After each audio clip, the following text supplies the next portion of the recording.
All right, all right. Welcome, everybody. Welcome. Patrick Lane here with Benzinga. I've got my pal, Luke Jacoby. Luke, say hello, man. What's up? What's up? I liked that Nirvana cover. That was a nice way to get the day started. Okay. Why not? A little finger picking. Come on, it's nice. It's nice. A little Exactly. mood music to get us in the spirit of things here. So Luke, we've been doing this for a hot second now. We've been hosting these investor conferences, and for our investor audience that's here, what are they here for? What are they here to get out of this day, or really 2 days, today and tomorrow, that we're doing this? Yeah. So what I'm gonna say is keep in mind that this is a day for you, right? As much as Patrick and I enjoy this and all the companies that we have today, there's over 30 companies we're gonna hear from today. This is a day for you. Right. And seize the day, take advantage of all the opportunities that we have. If you're on the event platform, make sure you go set up the meetings, right? We're going to hear the overviews quickly from the companies. Let's go. Let's get those meetings set up so you can really learn about the businesses, the problems they're trying to solve, the approaches. And of course, if you're watching with us on the YouTube stream, drop the questions in the chat, right? I'm here. Patrick's here. Your moderators are here for you. We're sort of the voice of the chat today. So drop those questions in there because we want to get them answered. And let's face it, the companies want to get their stories out there. That's why we're all here today. Yeah, no, this is the best of all scenarios, right? We get to hear from some of the coolest companies in the space. You guys, it's no secret that those companies who were treating cancer or GI related diseases are now moving into things like COVID, right? And creating treatments every single day, right? So you're going to hear from a lot of those companies. Companies like Sorrento Therapeutics, ticker SRNE, Greenwich Life Sciences, GLSI, among many, many others. But you guys should be excited because some of these guys are on the cutting edge of what's happening in this space right now. And specific topics that are relevant, right? We're going to have a couple panels throughout the day: transforming COVID-19 diagnostics, cancer immunotherapies, and what's happening with T-cell treatments, right? This is the cutting edge of what's next, right? And obviously all you investors out there who are looking at this space and trying to figure out where to place your bets, now's the time. Now's the time to come and look, ask your questions. Any question is fair game here, and we'll see where we can get, right? Yeah, and like a couple things I'll add on to that, Patrick. On the human side of things, right? This track right here, track one, there are two tracks. So if you want to hop over to the COVID track, that link is in the description. But this track right here, we're going to be focused a lot on cancer today. As somebody who has two family members who are in remission, I mean, these are the companies that are shaping the future of the world. I mean, the work that they're doing is amazing. And then on the other side of things, I'm also an investor, right? I'm actively managing a portfolio. And when I look every single day at the biggest gainers and losers, that's how I start my morning. It's always the biotech companies that are moving on and where investors see a lot of opportunities. So, I mean, it's really amazing to look at all these stocks because we get both sides of the spectrum.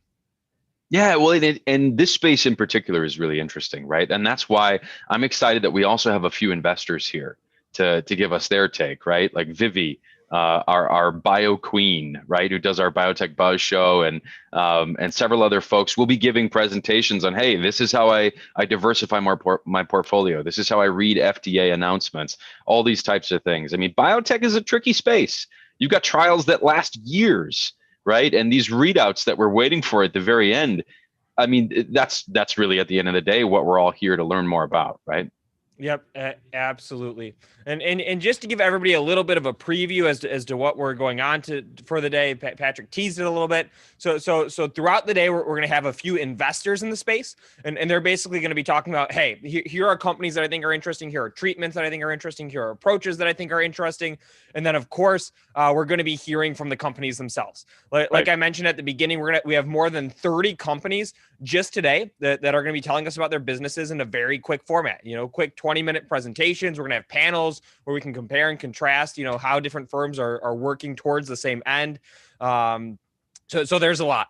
My one tip, I give this for every event we do, is the notepad. All right. Yes. Have the notepad out. He's religious about the notepad. I'm religious about the notepad. Okay. Somebody asked me the other day, what brand notepad do you have? My answer is whatever brand they sell at CVS. But have the notepad out, jot down the notes. There's a lot that's going to be happening. And again, make this day about you. If you're on the networking platform, go set up those one-on-ones, dig deeper, really understand the approaches. And if you're hanging out with us on the YouTube stream, drop your questions in the chat. We are here for you. That's why we're hanging out all day. We'll pop in, we'll get them answered, and we'll learn a lot together today. Absolutely. And we'll also be dropping links in the chat as well. Both chats, right? The networking platform that Luke referred to and our YouTube chat, where we'll be dropping links of the company websites. We'll probably also drop our own stock pages in there so that if you're on benzinga.com, you don't have to leave. You can look at it right there on benzinga.com and look at the quote, look at the articles that we've written, and go from there, right? But as Luke said, right, this is about you guys, and no small number, right? Last I checked, there were over 36,000 investors registered for this conference. That's insane, right? And the numbers that we're seeing, it goes to show you, Luke. Ever since, I mean, we could talk about GME earnings last night, right? Ever since this whole Reddit nonsense, right? We've seen a ton of eyeballs, and it's been fun to watch. Yes, yeah. GME earnings, okay report, Rippy. Did they end the call early? Did they abruptly end the call? That's what I heard last night. They didn't do a Q&A session, which I think was disappointing for some folks. It led to some speculation that, hey, if maybe they didn't do the Q&A because this current management team who's on the call isn't going to be that management team for a while, and Ryan Cohen, Chewy.com folks are going to get in there more. The other thing, Patrick, I'll point this out to you. You might not be aware, but we broke 2 stories yesterday that caused major stock movement, both on the NFT side of things. Ticker HOFV, the stock was up as much as 100% after we got an exclusive report that they had a partnership to work on NFTs with Dolphin. And then ticker YVR, we had on a live program like we have today, that the stock started moving so much while they were on the live stream on this channel that it actually got halted by the exchanges. There was such a flood of volume, right? So if you're a trader, you're an investor, we promise you, we are very deliberate with this content in trying to bring you very interesting companies, very interesting situations. Again, literally yesterday on this channel, we had a stock get halted because of the volatility. So 30 companies today. It's going to be fun. Yeah, absolutely, man. Absolutely. Well, you guys in the chat, throw a 1 in there if you are interested in learning more about these companies today. Throw any tickers that you're interested in today, ones that you see on the agenda, ones that you may not. We'd love to answer your questions. We'd love to have you participate throughout the day today. God knows the companies are going to want to answer your questions too. So we're really, really excited about that. There's a ton happening in COVID these days, right? And I'll say COVID, this is our cancer track, but one more thing about this. You've got a bunch of these companies like a Sorrento, like a GLSI, who have been treating cancer for years, right? And jumping into the COVID game, right? We're going to ask them specifically why and how that's changed their business model, right? Infectious diseases, sure, but the greatest infectious disease in the last 100 plus years. We're going to hear about that today. That's for sure. Yeah. And I mean, what I'm especially interested to hear from the investor side of things is, okay, we're at this point where vaccines, at least in the U.S. and in a handful of other countries, are becoming pretty widespread, right? The rollout's been pretty quick. What happens next? What's the future of these treatments? Where are we heading? What is the outlook? How do these companies play a role on an ongoing basis? That's something that I think is especially compelling. Well, and the other part of that, man, is that when you think about it, at the end of the day, we're obviously hearing about the major vaccines out there: Moderna, Pfizer, J&J, AstraZeneca, right? Yep. But at the end of the day, there's going to be room for multiple treatments, right? There's all different kinds of variants, and obviously that's why some of the companies on the show today matter, right? Because they're getting in there and they're creating what will be the next wave of vaccines and therapeutics for that disease. Yep.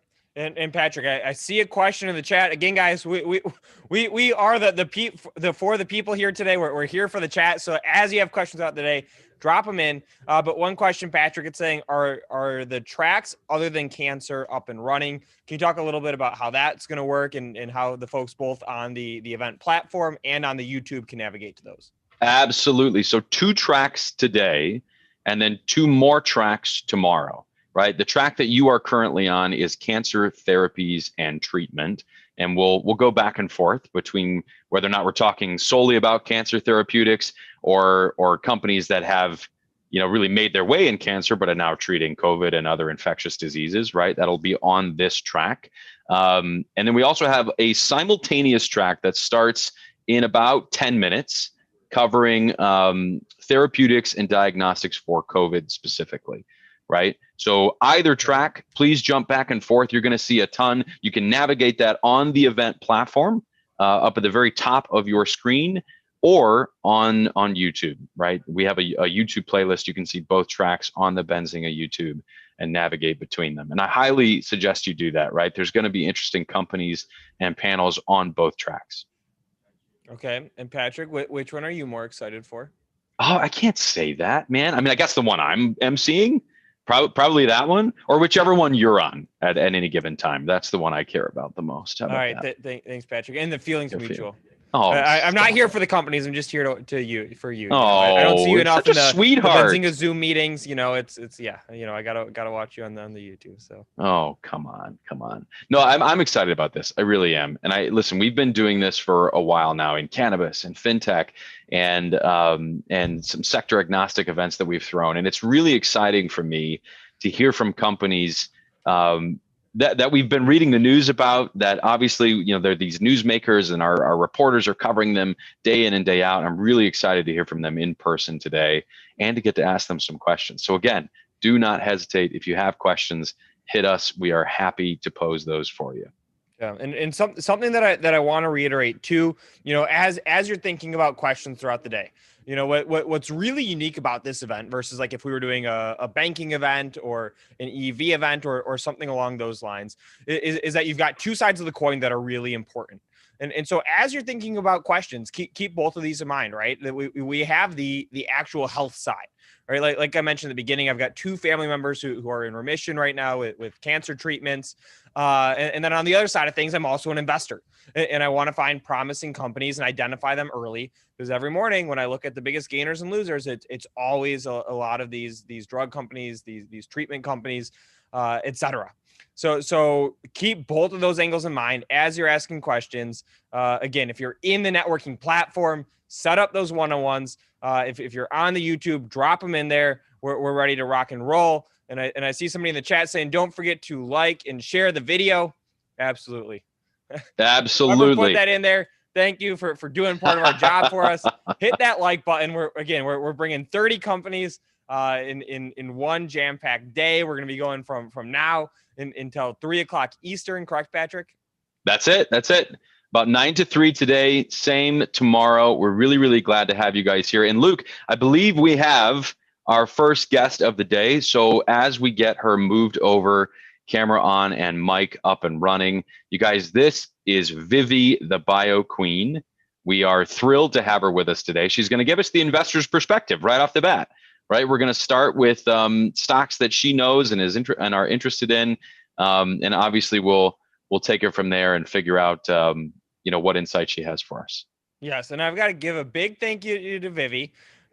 Great friend of Benzinga, actually helped me over the weekend, donated part of her time this weekend to help us with developing our FDA pages. She's also in California, so it's very early for her. So we love Vivi, and she's definitely our biotech expert. Well, welcome, Vivi. Can you hear us? Yes, I can hear you guys. I had some technical difficulties, but finally I was able to get into my main computer here, which is nice. Awesome. Well, we will let you take it away. Thank you so much for being here. Luke, I'll see you shortly. All right. See you soon. All right. Hi, Luke. Hey, Vivi.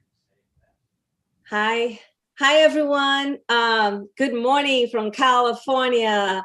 I missed a little bit of the introduction, but I am Viviane Mason. I've been in the pharmaceutical industry in biotech for the last 19 years.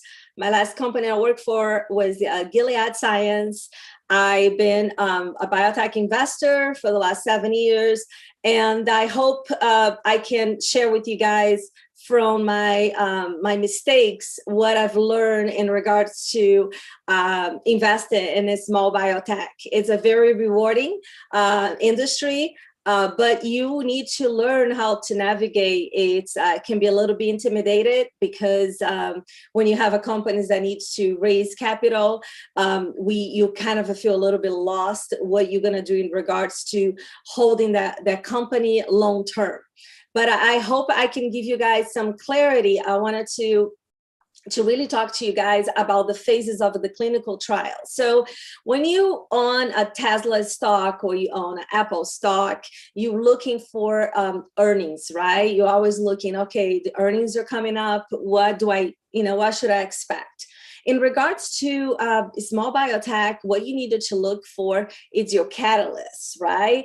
Because in regards to the catalyst, you needed to figure out what phases are you in the company and what you can expect in regards to a share price movement in case that company goes through those trials. So when you look at I wanted to just share you guys here. When you look at clinical trials, you're gonna have the phase 1.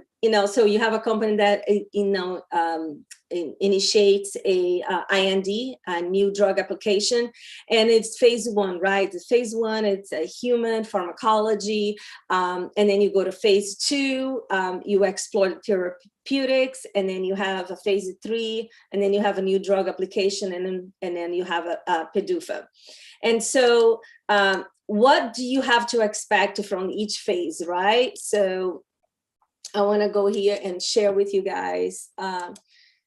When you go here and so here, look at this craziness. So how is the new product development works, right? So you have 5,000 to 10,000 compounds that you're going to screen. You're going to send probably 250 for preclinical testing. You're going to maybe five enter to clinical testing, and then you have just one drug approved for FDA. So the cost is almost $1 billion invested over 15 years. And if you guys look at here, between discovery in preclinical and phase 1, phase 1 is always determining the safety and dosage. And then you have a phase 2. You usually look for efficacy and side effects. And then phase 3, you actually have a larger scale of patients, and you're looking for also the long-term adverse events. So, and then you have the marketing, post-marketing. So it's a very, very lengthy path to discovery, right? To have that approved drug.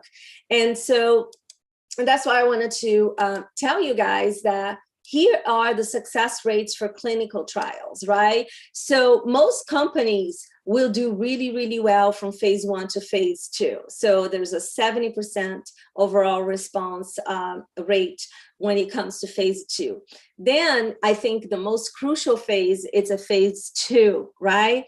So phase 2, it's you determine efficacy. You see here there's only 40%, 45% of the companies are going to be successful in that phase. Then you move to phase 3, and phase 3 is around 63% approval. And then you go into a PDUFA, which is like a 93%. So 9 out of 10 companies are gonna make. So from my previous experience, you needed to be very conscious, because when you do have when you are doing investing, you got to look out for what are we going to do in regards to this catalyst, because the share of price can drop 50% when you going from there to one phase to another. So my strategy is I will invest and it's a early on stage pharmaceutical. I'll give you guys an example. Fate, I got it at $3 and it went all the way to $100. I will so let's assume that I want to, 200 shares of a Fate. I would probably buy 400 shares. And really, every time there's a catalyst, I will, before I have the catalyst, I'll probably sell half of it just to make sure. And then if it drops, I'll buy back. So you kind of have to be kind of in and out, and I was keeping your core position when it comes to investing in a small bio. Why? Because they are, they don't have a product. They don't have a revenues, right? So they are still they're still in phases of development, so they don't have a product, so they're going to have to continue to do offerings. So the best way for me to invest in a company is after a big offering, so they have the money for trials for a couple of years. So I hope that has helped you guys. You guys can also hit me up. I'm in a Twitter at biotech_SD. I'll be more than happy to answer any questions. Thank you so much for listening, and hopefully for the younger new investor out there, hopefully that has helped you guys as well. So that would be it for me. So thank you so much, Vivi. Oh my God, I know it's early. Are you guys able to see all the phases and all the slides? Okay. Yes, I mean, you guys, this will be live on YouTube. You must go back and watch this. It's going to be instrumental for the rest of the day. So yeah, I mean, there's a lot of investors out there that doesn't understand each phase of a clinical trial. So yeah, and just what that means for each of these guys. I really, really appreciate it, Vivi. Thanks for getting up so early. We'll let you go for your cup of coffee and maybe see you a little bit later. Yes, watch the market and have a coffee. Okay, take care, you guys. I'll see you guys in the next session. Bye-bye. All right, thank you so much. So my friends, if you have any questions at all, please do not hesitate to throw them in the chat. It looks like we just missed, what if the stock misses a clinical trial date that was expected? So I will message Vivi and get you an answer to that question, Jonas. Okay, so moving right along, if we have him ready, I'd like to introduce the Chief Executive Officer, President, and Director of Lantern Pharma. This is a stock listed on the NASDAQ. The ticker is LTRN, a company I've been following for a while, and this is Panna Sharma. Welcome, sir. Hey, Patrick. Thanks for having me on. It's my pleasure. My pleasure. What did you think of Vivi's presentation? I think it's table stakes. I think investors need to know the odds at each phase in the trial, and most importantly, how value gets created. So it's actually was a perfect intro because our whole premise is to change the risk and pace of that process that you talked about. Beautiful. So instead of getting, only the pipeline she showed was for all drugs in oncology, if you can imagine, the pipeline is even more severe. Less than 10% of drugs get to approval. Wow. And the costs can be higher. Other than Alzheimer's and neurodegenerative diseases, it's probably some of the most expensive drugs to develop because of all the, especially counting all the failures. There was a tough study a few years ago that put the number somewhere close to 2 billion. There are other studies that say 800 per drug. Yeah, per drug. Wow, that's insane. So it's you really. It's like a military project. I mean, getting a drug to market can be a decade, and it can be $1 billion, and it takes teams and teams of people, and of course patients at the very end, and you have to monitor every piece of it. And the way we like to think about that is that really is a huge data problem. How do you know which compounds to advance and which ones not to advance? How do you know which patients are most likely to respond? And so this is why AI has the ability to totally transform how modern medicine is made. Well, and I'll let you get into your presentation here, Panna, but one question from the chat that may be interesting for you. So then given that only 10% of these drugs get to approval, how do these investors know how to separate the wheat from the chaff, right? A great question, and one that is a loaded question. So Yeah, I'll let you get into your presentation, but maybe if you have any thoughts to that, I'll let you go. Yeah, it's tough for anyone to have like the magic 8 ball. I think a lot of funds and groups try to think they have that, but you got to take a look at the early data on the trials, and of course, one of the most important things is to look at similar drug classes, how they performed, and how has the company tweaked or modified this drug, either in terms of the patient population or the mechanism or combining it with other drugs. But I think a lot of historical data can be leveraged today by investors, and that's the core of a lot of the things that we do is leverage data. Leverage that data. Awesome. Well, thank you, Pana. I appreciate that. I'll let you get to it.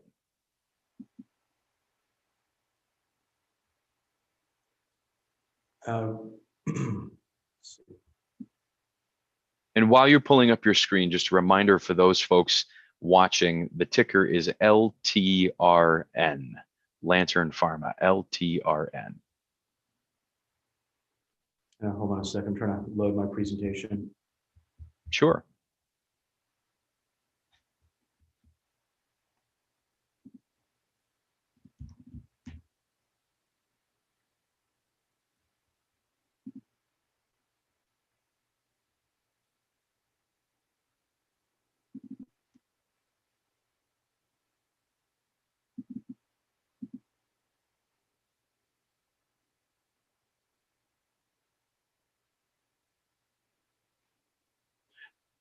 Pana, while you're getting that up, I'll probably ask you just another question or two, if that's okay. Sure, go ahead. So the advent and sort of the addition of artificial intelligence to this industry, right? I know you're going to cover some of that in your presentation, but I know it's something that Lantern seems to wholeheartedly embrace. When it comes to talks I've heard you give in the past, it sounds like, and it should be no surprise to us, that when we think of artificial intelligence, we think of supercomputers or big tech in Silicon Valley, right? But those processes that it took to build those softwares and those platforms are now being applied to drug development, right? So I don't know if that's a good jumping off point for you, or if you want to say anything more about that. But I, for one, am excited in terms of what you guys are doing. Yeah, thank you for that segue. I appreciate it. I'm not sure why my Adobe file decided to reset, but all good. Can everyone see the presentation? Yes. Great. And so, Patrick, as you pointed out, we're leveraging all the tremendous advances in AI and machine learning that are occurring in every industry. And there's no problem like the improving patients and improving human health, like we've seen in COVID-19, that is really central to our future. And so AI has the potential to change the cost, the risk, and the timeline of drug development. We do it specifically in cancer. There are thousands of drugs that are abandoned in oncology. And a lot of them are really great compounds, but they haven't found the right use. What drug do you combine it with? What subtypes of cancer? And just case in point, today we know there are nearly 100 different types of lymphomas and leukemias. 20 years ago, we only had 5 or 6, maybe 10 that we differentiated. Before that, they were thought of as blood cancers. So just think about the tremendous advances in subtyping disease. And so if a drug that failed 5, 6 years ago because we didn't know that there was a different type or subtype of cancer or different patient population can be rescued. Likewise, there's so much more patient data and so much more data coming from laboratories to understand these cancers that data can be mined, and there's no central place to do that. And so we're really performing multiple processes to correlate patient outcomes, to correlate compounds and understanding how compounds work. And the core of what we're trying to do is have a more fast, more efficient path to getting these drugs to market and reducing the costs and reducing the timeline. And the core of what our AI engine does is patient stratification based on biomarker discovery and understanding how the compound works by looking again at biomarker mechanisms. The entire industry in science is really just thinks this could be the future because, as we pointed out before, the success rate in oncology is very low, sub 5%. There are thousands of trials that can be mined for data, and the investments required to bring these new drugs to market is massive. So if we can make a 50% improvement or 25% improvement or 75% improvement, as some people are talking about, this can be met by a whole new revolution in medicine. And I think a revolution that will actually bring costs down a lot in therapy development and bring drugs to fundamentally different price points. In cancer specifically, what we're doing is we believe that the ROI in the top 12 pharma, this is according to Deloitte, is painstakingly low, lower than their cost of capital. And one of the reasons is that, actually two big reasons, is the promise of these drugs that's seen early on gets diluted in late stage trials because the specific patient group isn't understood. So you have a very broad-based patient group. The second thing that often happens is the genetic biomarkers that you can exploit with that in that cancer or with that compound aren't understood until too late. And so the trials aren't designed to actually use genetic stratification or exploit that mechanism. And our AI platform, RADAR, which has been developed internally, now has over 1.2 billion data points and growing. I believe will be well over 3 billion this year. Allows us to basically increase the odds of success and design trials more succinctly and design drugs that are more targeted. I'm going to walk a little bit through, kind of our major points of value is that we have a platform that's grown, it's scaled significantly since we've gone public. We have now over 7 programs that are in very, very targeted areas with our molecules. We just announced another program last week, LP-284. And so we're beginning to get new indications faster and faster as a result of our platform. And we're now in one of the most exciting areas in cancer drug development, antibody drug conjugate. And this is where we leveraged our RADAR platform to identify ideal targets. And then we went out and struck a deal with a partner to use their linker technology to link our drug, LP-184 or other drugs, to specific antibodies to target some of these cancers. And as our platform grows, as I mentioned, we believe we'll be 3 to 5 billion data points. Our team is well ahead of our schedule in terms of by attending many of our daily scrums and sessions. And we're just getting faster and faster, being able to collect, curate, tag, index, and clean up all the data. And so I think we're going to crush that number this year. More importantly, another way to look at our productivity is the number of programs. And as I mentioned, we added another program to this pipeline. So we went public, we had 3 programs, we now have over 7. And so this accelerated development is not only happening faster and faster with RADAR, the other thing that's happening is that we're also patenting all these insights. And so we have a very significant patent estate. We have over 80 issued patents pending, issued and pending across about 14 patent families, and that'll continue to grow. And these patents span a wide range of topics. So our 3 molecules that were, actually there's 4 molecules now, but the 4th one is 284. So molecules that we are developing are all small molecules with the exception of the ADC. They show very targeted results. 2 of the molecules are rescue agents, meaning they have a lot of clinical history, and LP-184 and 284 are both new agents. One of the reasons, and you asked, how can we determine the success of a potential molecule? One of the things that we did in one of our drugs, LP-300, this is targeting never smokers with non-small cell lung cancer. And never smokers are a very different subgroup of patients. Their pathways are different. Their molecular alterations when they get lung cancer are different. And this drug seems to work very well in that group. If you take a look at this slide 15, this is from a historical phase 3 trial. And so we're going to build on this trial and understand why the never smokers, which you see on your right-hand side, why they had a 125% increase in 2-year survival compared to the rest of the patients. So this trial, it didn't meet its endpoints, and so the drug was shelved. But for these never smokers, and in particular the female never smokers, they had a 2-year survival rate that more than doubled, and they had overall survival numbers that approached 90%. So in that sense, this was very successful. This drug would have been approved probably if it had been designed to look at never smokers. And so then the question at the time could not be answered, why never smokers? We didn't understand enough about the biology of never smokers. The trial wasn't powered to look at never smokers as a population, and there was no plausible mechanism that was suggested about why never smokers are responding differently. And that's what our engine solves. We put a lot of this data back into our radar engine. We went back into the lab to test various hypotheses about which markers were involved, which pathways such as EGFR, KRAS, ALK, ROS1. And we know that this drug works by modifying the cysteines on those proteins, and it makes the lung cancer more sensitive to the therapy. If you also look at the Kaplan-Meier curves, again, in this patient population, you can see that there's significant separation in the red and blue lines.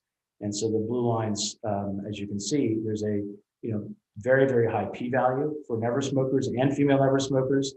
And this is what we're building on. So we're building on this insight, but this insight has been replicated in the lab. It's been remodeled in our platform. And so it gives us confidence that there's going to be some improvement for these patients.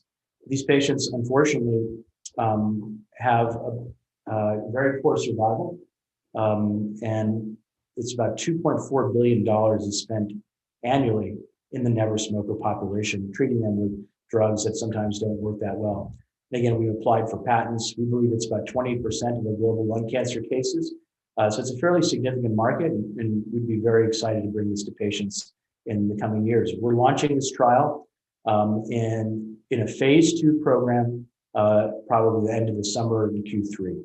And so that's what we're targeting to do. So that, as for many of your audience members, and what, as the last speaker mentioned, that's a catalyst. That's a big deal to launch that trial. And in the back of the success of that trial, we'll probably partner to license this program out. The other program I wanted to talk about is LP-184. LP-184 is a new drug. It doesn't have the experience that some of the other drugs have, but it's very unique because it's shown nanomolar potency across lots of different tumors. The other thing that's very unique about this drug, it's a chiral drug.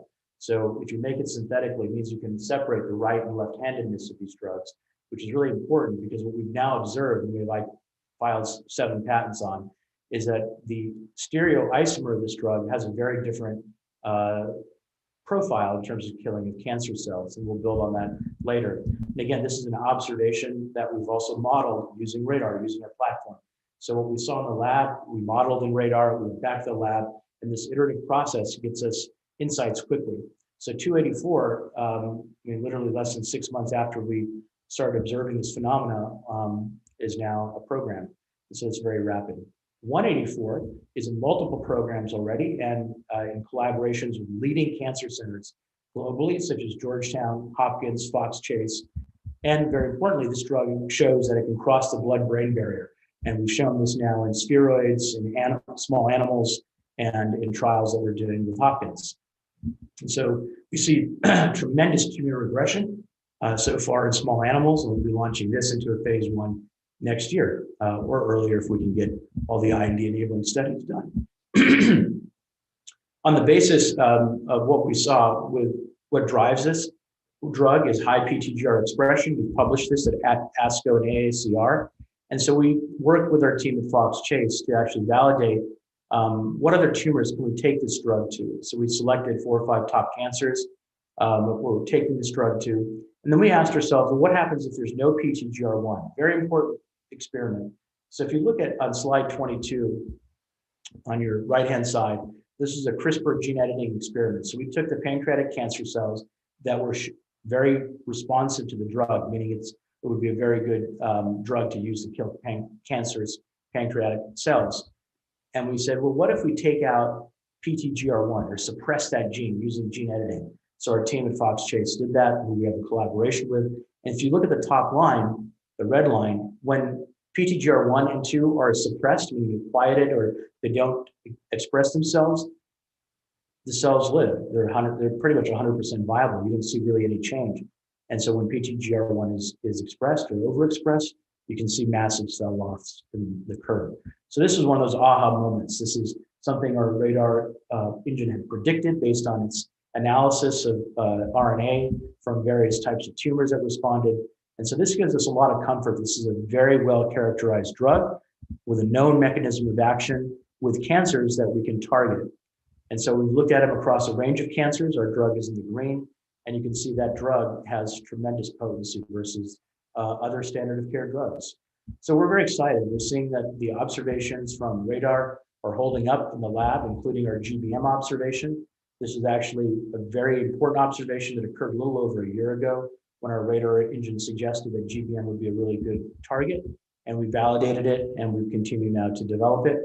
As I mentioned to the audience, we're going after GBM, but also we're going after ATRT. So the ability for us to now go after CNS or brain cancers is really important because very few drugs can cross the blood-brain barrier, and very few that cross the blood-brain barrier actually leave the neuronal cells intact and only kill cancers. So this is a very unique compound. And so we're looking at this compound across a wide range of brain cancers. And so we have pinpointed the ones that we think show sensitivity. One of them is ATRT, and we've seen very good values in terms of cell kill. So we're expanding the shots on goal for our investors, but more importantly, it all comes from data. It's a data-driven process. Take the data, drive insights, go to the lab, test, validate, use that data again, and constantly iterate. And so as our systems become larger and as our team and platform becomes larger, we'll be able to do this at, I believe, an unprecedented level. We've also used this data and rapid method to actually launch our ADC program. Some of the data from our early lab work with Califia is shown in that slide, and we showed pretty exquisite data. And this was the data that really pushed us to launch this program and raise the additional capital we did in January. I mean, for the sake of time, I'm going to skip a couple of the other important topics. You know, RADAR today is about 1.2 billion data points. We think we'll crush the 3 billion number this year. We continue to get additional patient records that are, of course, de-identified. And we publish. We just had a major publication at BMC Bioinformatics. And we also had a poster accepted at AACR, where we'll be talking about our process. So these to us are very important signals that our science is being accepted. We have very important signals from leaders in the industry like Hopkins and Fox Chase and others that we collaborate that our programs are valid and our programs are progressing down the clinical pipeline. And we have sufficient capital to execute for the next several years, both on growing the platform and entering into clinical trials. As I said, the patents are critical for our development. We have over 80 patents that have been issued and pending applications as well that span about 14 patent families. And we patent everything from composition, the matter, the drug substance, to how we make it, to the biomarker signatures, to the methods of use, the cancers where it's used at, and of course, we have a very aggressive global patent strategy. As I mentioned, our insights are important, but it's also equally important that we get validation from top partners. That's a key part of our strategy, is to leverage the labs and smart minds at top-tier institutions. We have a number of milestones this year, as I mentioned, catalysts, the 300 launch, the advancement of our CNS programs, which you'll hear more about in the coming months. We'll have data from Fox Chase at AACR, actually, data from Georgetown, data from Hopkins. So all those data events could be catalysts. We'll finalize our IND enabling studies so we can start the phase 1 trials, both for our ADC program and also 184. Our RADAR platform is expected to reach well over 3 billion data points. And recently we announced at our earnings call a few weeks ago that we'll also be aggressively now talking with multiple biotechs and pharmas on how they can leverage our platform and entering into relationships with pharma and biotechs so that perhaps we can take a piece of the upside that we generate for them. And so there's been a lot of insight in the industry, interest in the industry to using these insights. So that's a quick overview. I think we're one of the unique companies in the space. It's a space that I think has the potential to really help advance our understanding and management of human disease. It's a space that investors can make a lot of money at because it's transforming and disrupting a massive industry that is in need of it. That's the most important thing, is we're in need. So as the saying goes, software has eaten entire industries, but in drug discovery, it's just kind of nibbled at corners of it. And as AI eats software companies, this is what AI is going to do in drug discovery. It's going to totally transform this industry over the next 5 to 7 years. And I believe we're at the forefront of that with a very experienced management team, proven platform, growing pipeline, and collaborations with leaders that showcase our experience. Wonderful, Pana. Thank you so much. I really, really appreciate you being here. Shout out to Merrick in the chat answering questions for us in there. So thank you, Merrick, for that. A really, really cool company. I have questions, but I know that there's going to be opportunities either in articles on benzinga.com or future events where we can get you in front of the audience yet again to answer some of these. So really, really wonderful. Thank you for taking the time with us today. Patrick, thank you. A pleasure. We will keep this moving, my friends. Keep this moving. Next up, as we move him over, is Saeed Zurabian, President and CEO of Kintara Therapeutics. That is a NASDAQ-listed company. KTRA is the ticker. KTRA. Very cool. Very cool. Saeed, welcome. Good morning. Nice to meet you. Good morning. Nice to meet you. Nice to meet you. I have your sound. I don't have your video yet. Just a quick heads up there. But this has been informative right off the bat, and we're getting some great engagement in the chat from these investors. So guys, keep it coming. Thank you.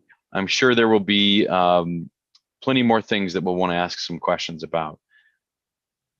But Saeed, whenever you are ready. I apologize. I have my video is on, my sound is on. I apologize that you can't see me at this point. Let me try one more. That's okay. Maybe check. I don't know if you have a camera cover, but maybe see if that is.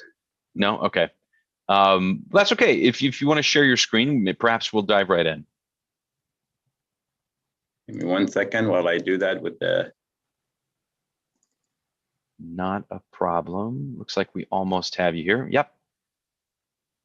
Hopefully you can see this presentation. Yes, we can. Good morning. Sorry for the little snafu here. No problem. My name is Saeed Zurabian. I'm president and CEO of Kintara Therapeutics. We are a Nevada-based company focused on really two major advanced indications. The company was renamed in August of 2020 after we made an acquisition that added a very important asset. Our first indication for oncology indications for underserved patients is glioblastoma multiforme. I'll go into deep discussions about that. And we have begun a registration study for that effort as of January 6th of this year. The second indication we're going after is cutaneous metastatic breast cancer. It's a phase 3 ready asset, and we're in the process of manufacturing the drug so that we can start our phase 3 study. Both of these compounds were in license from others, and we estimate a combined $240 million had been spent on these assets before they were in license by us. And our go-forward plan for the GBM assets is through Global Coalition for Adaptive Research, which is we consider a major win for Kintara and a great path with an optimum trial design for our go-forward GBM studies. In addition to GBM and CMBC, both of our compounds have been studied in multiple other solid tumors and other indications. And we have multiple additional INDs and orphan drug designations that we already have in hand. The current status of the two compounds, the lead indication GBM is a started registration study, and CMBC is expected to start phase 3 study, the initial portion of the phase 3 study this year.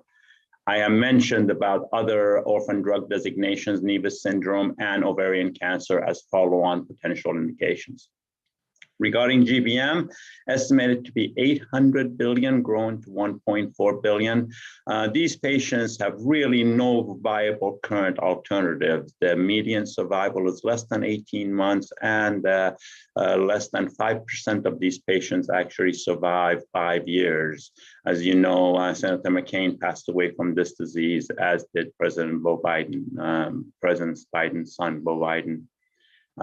Pretty large opportunity, 30,000 in US and Europe, as well as the recurrent settings. We have started a phase 2 registration study that's got an FDA-approved adaptive design, supported by multiple KOLs.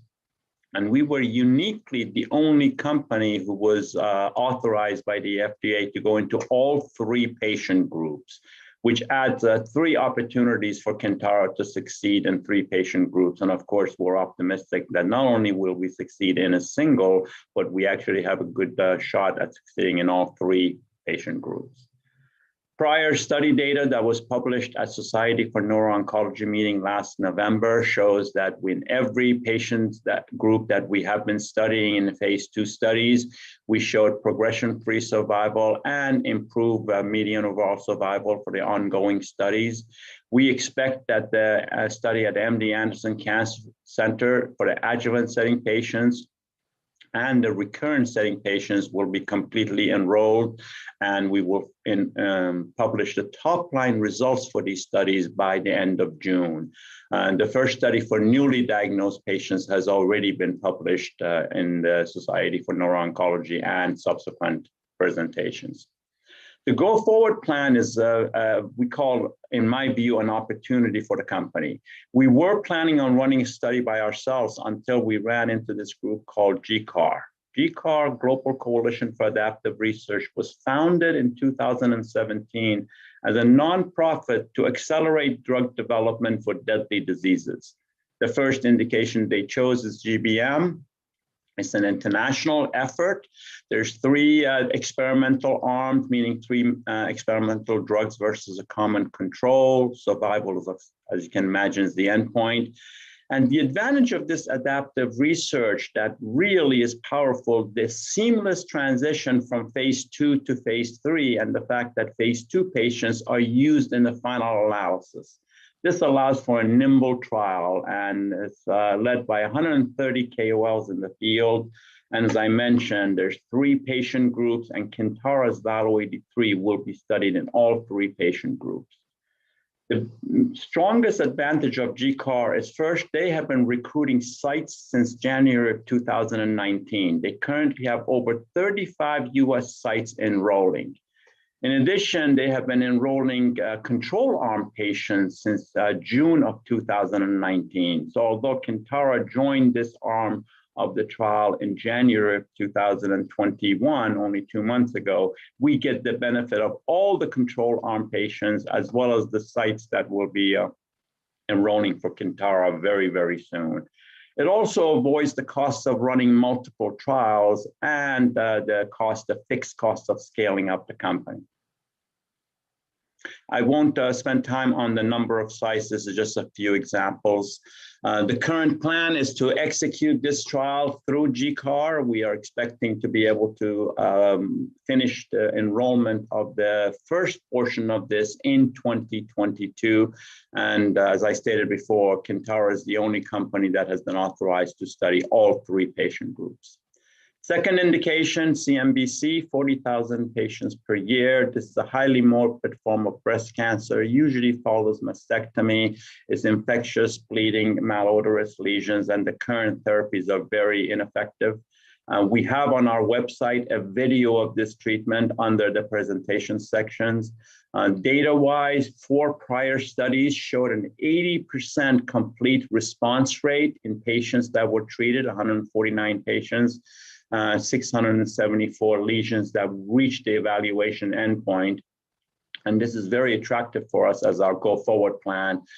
Similar to Value-83, we have over 1,100 patients worth of safety data in REM-001, the asset that's for cutaneous metastatic breast cancer.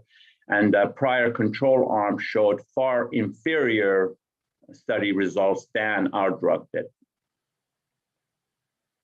The drug, by the way, is infused into the patient. It's an outpatient treatment that is infused. The patient comes in 24 hours later, and we activate the drug via a simple red laser light. So the process is very, very advanced, and we are optimistic to get this drug to the market for these patients.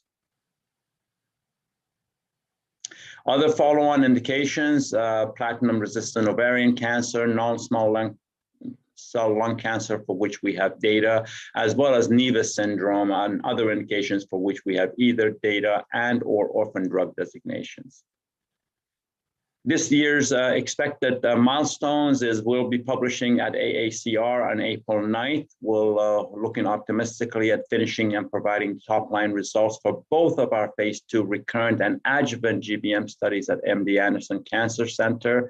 And we're targeting initiating the first patient in the CMBC lead-in study in Q2.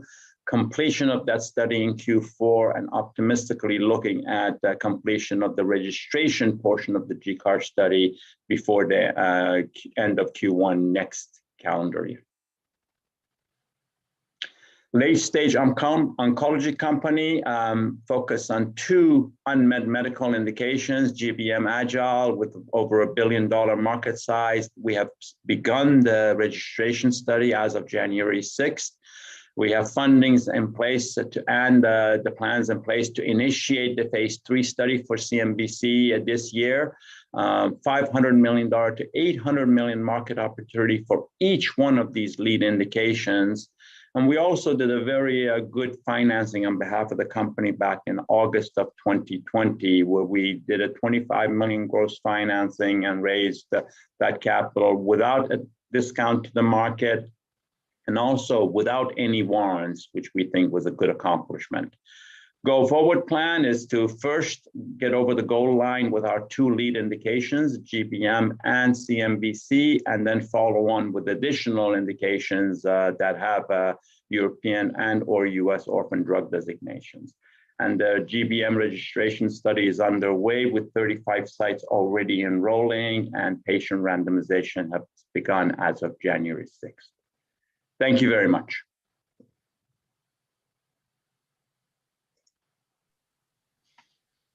Thank you, Saeed. I really appreciate that. And if you stay with us for a minute or two, I'm sure we have time for a couple of questions here. Let's see. In the chat, I've got one specifically, and this is probably going to apply across the board. Probably just, in some ways educating our investor community, but also specific to what you guys are up to. Of the clinical trials that you guys are in, what phases, if you could remind us, what phases of those trials are you currently in? I know you just reached a major milestone in Q1 of this year with some of that enrollment. And with previous trials that you've done, have there been results of those yet? What sort of readouts have there been, if we've gotten to that point yet? Yeah, great question. So we are finishing our phase 2 trials already, and those are the ones I mentioned at MD Anderson that we expect to complete enrollment this quarter and publish top-line results next quarter. But we're in an interesting situation because we were already able to initiate a phase 2/3 registration study through the GBM Agile study that started that phase 2/3. It's a combination study in January. So although normally you wait until you finish a phase 2, plan a phase 3 and study it, this GBM Agile study allowed us to start a phase 2 that seamlessly goes into a phase 3. So we are now in a phase 2/3 registration study through the GBM Agile. Prior studies have shown in every patient group that has been studied, as you know, phase 1 is to do dose ranging. You don't really study survival in phase 1, but in phase 2, you do indeed look at study results, in particular regarding the survival data. And in all of our phase 2 studies that were open label, we have continuously published at various scientific meetings, Society for Neuro-Oncology meeting, AACR. We have published results that has shown improved results versus standard of care. That is in the recurrent setting, that is also in the adjuvant setting, as well as first line setting. So we have shown in our phase 2 studies to date, and throughout the completion of those studies, we expect to show improved survival benefits versus standard of care. Awesome. And then just one more question for you. I've seen some of the releases lately, and pivoting to this REM-001 therapeutic that you've got for metastatic breast cancer. I've read that you're moving to late stage pivotal testing. What exactly is that? What's the significance of that our investors should be taking away? So generally, when you start in biotech, you start a preclinical work and you do animal studies, then eventually you get into human, healthy human, that's phase one. And I'm very generalizing here, forgive me. And then you get into phase two, where you're actually studying sick patients and ill patients that whom you're trying to improve their condition, whether it's REM 001, where it's a quality of life issue, or Balo 83, where it's a life and death issue. Either way, you get into a phase two, you study that in patients. And if there is enough safety, critically important, and enough efficacy showing that you're better than the control arm or standard of care, then companies invest in the final stage, which is a phase three study. So the later stage, the last stage before approval, is generally a phase three study. In the case of our REM 001, we are planning on starting that study this calendar year. And in the case of Balo 83, we've already started what's called a phase 2-3 registration study that will seamlessly go forward as long as we continue to show the results we have. So that's what late stage means. You're past clinical, you're past animal testing, you're past testing it in people as a safety measure and efficacy. You're now doing the final test with a real control arm to show you can do better than the standard of care and seek approval from the FDA for getting your drug on the market. Great. And I lied. There is one more question from the chat here. And I would imagine this is true across the industry, but I certainly like your take on it. Some of these therapeutics that we're seeing come through trials, we're either seeing partnerships formed either with health systems or some of the larger pharmaceutical companies out there. We're also seeing implications in other instances of cancer, whether it be prostate, ovarian, what have you, right, for some of these therapeutics. So are you guys currently looking to partner, or are there partnerships that you don't mind covering for us that you have in place? And are the therapeutics that you have right now for CMBC and for GBM, are they potentially useful in other indications of cancer? Both great questions. On the partnerships, I think this is the stage of time where companies like ours begin to look for partnerships. Our vision is to try and find a partner that will have a sales franchise that will take at least one of our products forward and doesn't make us become a fully integrated pharmaceutical with sales and marketing. So our plan is to partner. And because the drug for GBM was approved 21 years ago, and it's still the lead drug for these patients, we think the potential of partnership is high. Regarding other indications, yes, indeed. Balo 83, which is the cytotoxic agent that is being studied in GBM, has previously been studied in 40 phase 1 and phase 2 clinical trials in other solid tumors. Ovarian cancer, platinum-resistant ovarian cancer, non-small cell lung cancer. So this drug has been studied in multiple indications. And our plan is indeed to expand the indications after we've gotten over the goal line. Similarly, REM 001 has also been studied in other indications, and we have some indications that we have added to it since the acquisition. So we believe that both compounds can indeed serve multiple oncology indications. Awesome. Well, I really appreciate you taking our questions, sir. Thank you for that. And we'll look to see you next time. Or whenever we get to see you next on one of our platforms. Thank you so much for being here. Thank you. Pleasure to be here. Bye-bye. Bye-bye. Thanks. So guys, that was Kintara Therapeutics, KTRA is the ticker. Again, it's on the NASDAQ, KTRA. Next up, we'll keep this moving right along. I get to introduce Dr. Frank Bedu-Addo. Dr. Frank Bedu-Addo from PDS Biotechnology. The ticker here, again, on the NASDAQ is PDSB. Welcome. Thank you very much. It's my pleasure. It's my pleasure. I will let you get right into it, sir, and I'll monitor the chat for questions for you. Okay. Do you want me to show my screen? Yes, please. Okay. I will do that. All right. Okay. We've got you.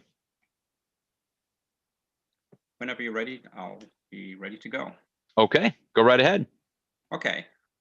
Well, thank you very much. I'd like to thank the organizers of the Benzinga Biotech Small Cap Conference for the opportunity to present PDS Biotechnology.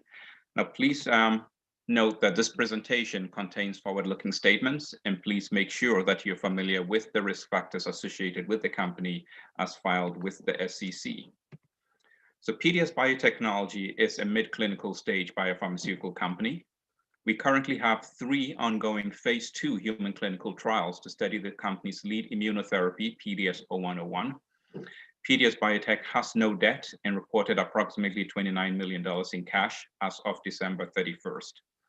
We announced last month that our phase 2 trial in recurrent HPV-associated cancers had achieved its initial efficacy threshold of 3 or more objective responses in the first 8 patients, therefore allowing for recruitment of the full cohort of 45 patients.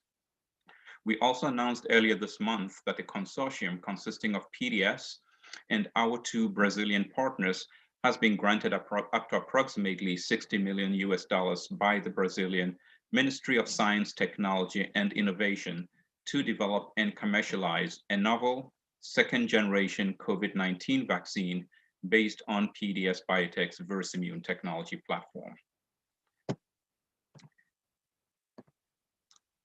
So as you probably all know already, immunotherapy, which harnesses the power of our immune system to attack and fight cancer, presents probably the most promising class of oncology drugs to date. Merck's immunotherapy Keytruda, for example, posted sales exceeding $14 billion in 2020. Now, despite the superior promise, approved cancer immunotherapies are reported to be effective in less than about 20% of the patients who are treated with these drugs. To date, the most significant limitation to effective immunotherapy has been ineffective in vivo induction of tumor-attacking killer T cells, also known as CD8 T cells, with both adequate potency and quantity. So at PDS Biotech, we are developing novel cancer immunotherapies based on our proprietary and versatile Versimune technology platform that has been engineered and demonstrated to generate powerful in vivo killer T cell responses, as well as lasting memory T cell responses, which presents the potential for durable anti-cancer efficacy. So moving on to the technology. So T cells differ significantly in type and potency. Therefore, to generate an effective anti-tumor immune response, the immunotherapy must induce the right type of killer T cell, and these must be induced in the right quantity and also with the necessary killing potency. So all 3 are critical: the right phenotype, the right quantity, and also the right killing potency. So on the left-hand side, I have a bar chart showing the number of killer T cells induced by various clinical stage technologies. Now the middle bar shows the immunotherapy, which includes 4 different immune activators, including an important one called GM-CSF, which I will talk about again on the plot on the right. Now the dark green bars show the quantity of a type of killer T cell called the polyfunctional T cell, recognized to be the most potent type of killer T cell. And this study shows that the Versimune-based product generates a significantly higher quantity of T cells and also a much higher quality of killer T cell. So the effect of this characteristic of Versimune on anti-tumor efficacy is shown in the preclinical HPV cancer regression plot on the right. So if you look at the plot on the right-hand side, the y-axis is the tumor size. The gray line represents the untreated animals. Here we see rapid and aggressive tumor growth. Now the black line shows the results when the HPV-16 tumor-associated protein is administered. And here the result is complete lack of efficacy. Now the blue line shows the results when the clinical immune activator GM-CSF that I showed over here is administered with the HPV-16. And this blue line is representative of the data demonstrated and reported by the leaders in the field today. So here what we see is by administering this immunotherapy with multiple doses, an immune response results, which leads to a slowing down of the tumor growth rate, but the tumor continues to progress and the animals live a little bit longer, or the patient lives a little bit longer. Now let's take a look at PDS0101, which contains the same HPV16 protein, now formulated with the Versamune technology and administered by subcutaneous vaccination in the same dose as before. So after a single dose, Versamune uniquely promotes large numbers of high-quality tumor-killing T cells, and as a result, after one dose, by day 35, we see complete regression of the tumor. Now, this study has been replicated several times in independent expert labs. So now, after leaving these tumor-free animals for 60 days and re-injecting them with the tumor cells, 100% of these animals were completely protected against tumor re-establishment. So this means that in addition to the strong killer T cell response, we've induced a powerful memory killer T cell response that continues to protect against future disease. Now, these studies were published in the Journal of Immunology, which is one of the top peer-reviewed publications in the field. So now imagine if we could train long-lasting memory T cells to attack and kill virus-infected cells by recognizing conserved and non-mutating regions of the virus that cause COVID-19. Our preclinical data suggests that we may be able to achieve this. And this concept is being evaluated in our novel COVID-19 vaccine being developed in Brazil, as well as our universal flu vaccine. Okay, so here on the slide, I show the company's robust Versamune-based pipeline. So in each product, Versamune is combined with a different disease-specific protein to train the killer T cells to recognize and kill the infected cells. Our lead program, PDS0101, is being studied in 3 phase 2 clinical trials addressing various HPV-associated tumors, including anal, cervical, head and neck, vaginal, and vulva cancers. Very importantly, you'll see that each of these trials is partnered with one of the top leaders in the field of cancer treatment, the National Cancer Institute, Merck, MD Anderson Cancer Center. Now, we see this as a strong validation of our science and early data, as well as the types of cancer that we are addressing.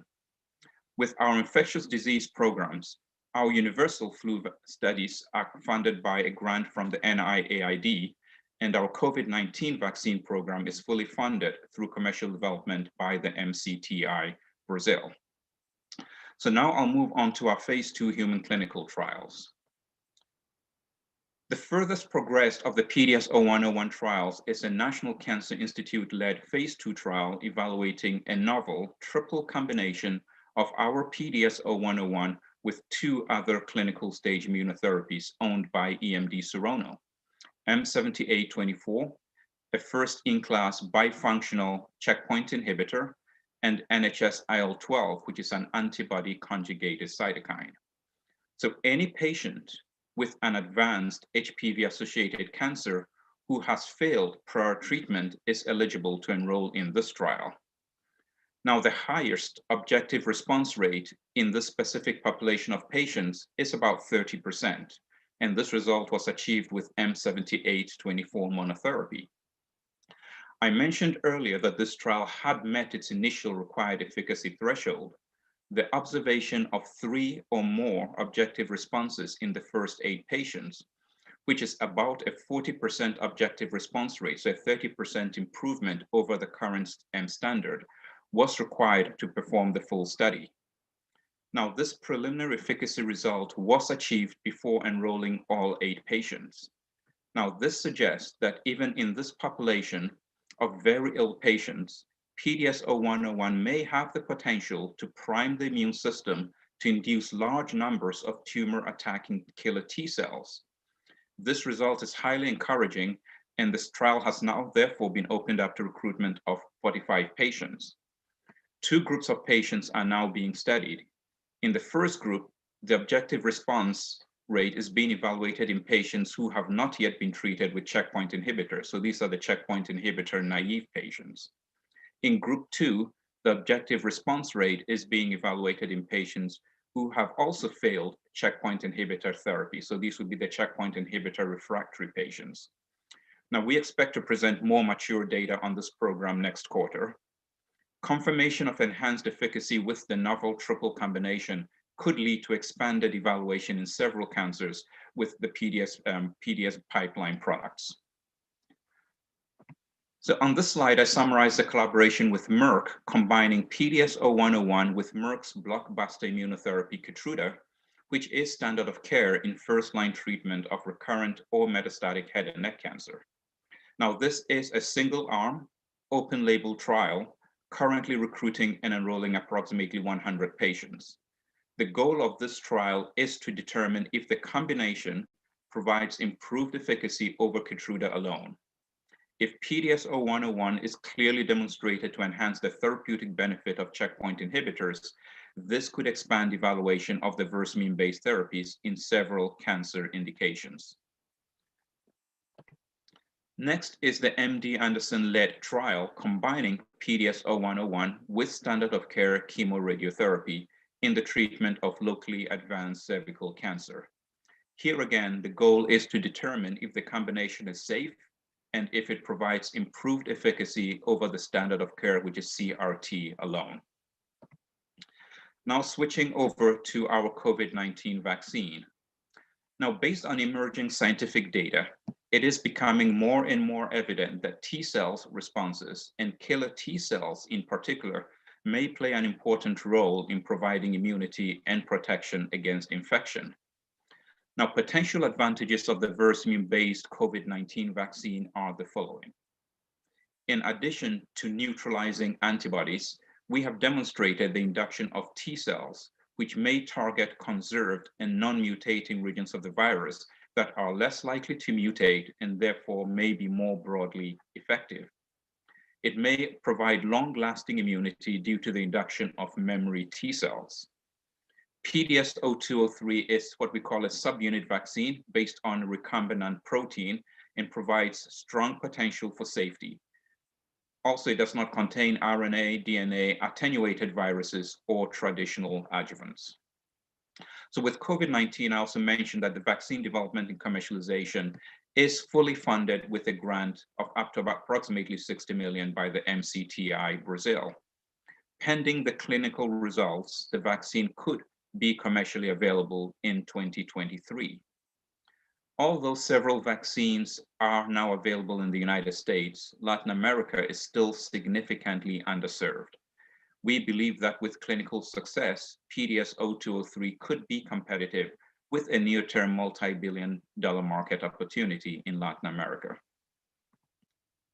So looking forward, we have some key upcoming milestones over the next several quarters. With PDS-0101, as I mentioned, we achieved an important milestone in the National Cancer Institute-led trial this quarter by exceeding our set objective response rate for tumor regression, therefore enabling full enrollment into the trial. We expect to present more mature data on later next quarter. If recruitment efficacy continues to be maintained, we expect this trial to be completed in the first quarter of next year.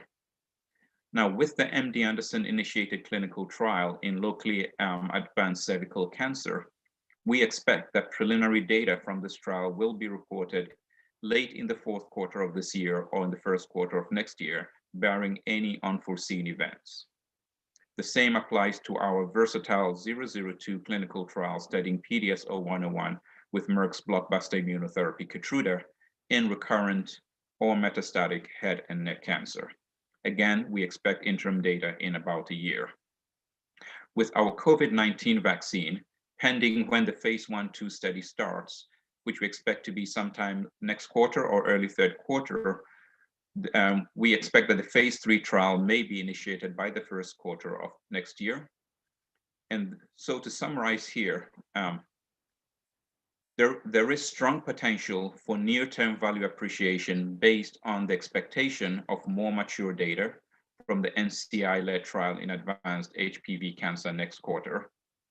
We also see our partnerships with top immuno-oncology institutions for each of our 3 ongoing phase 2 clinical trials as a strong validation of our science, technology, and also the target indications.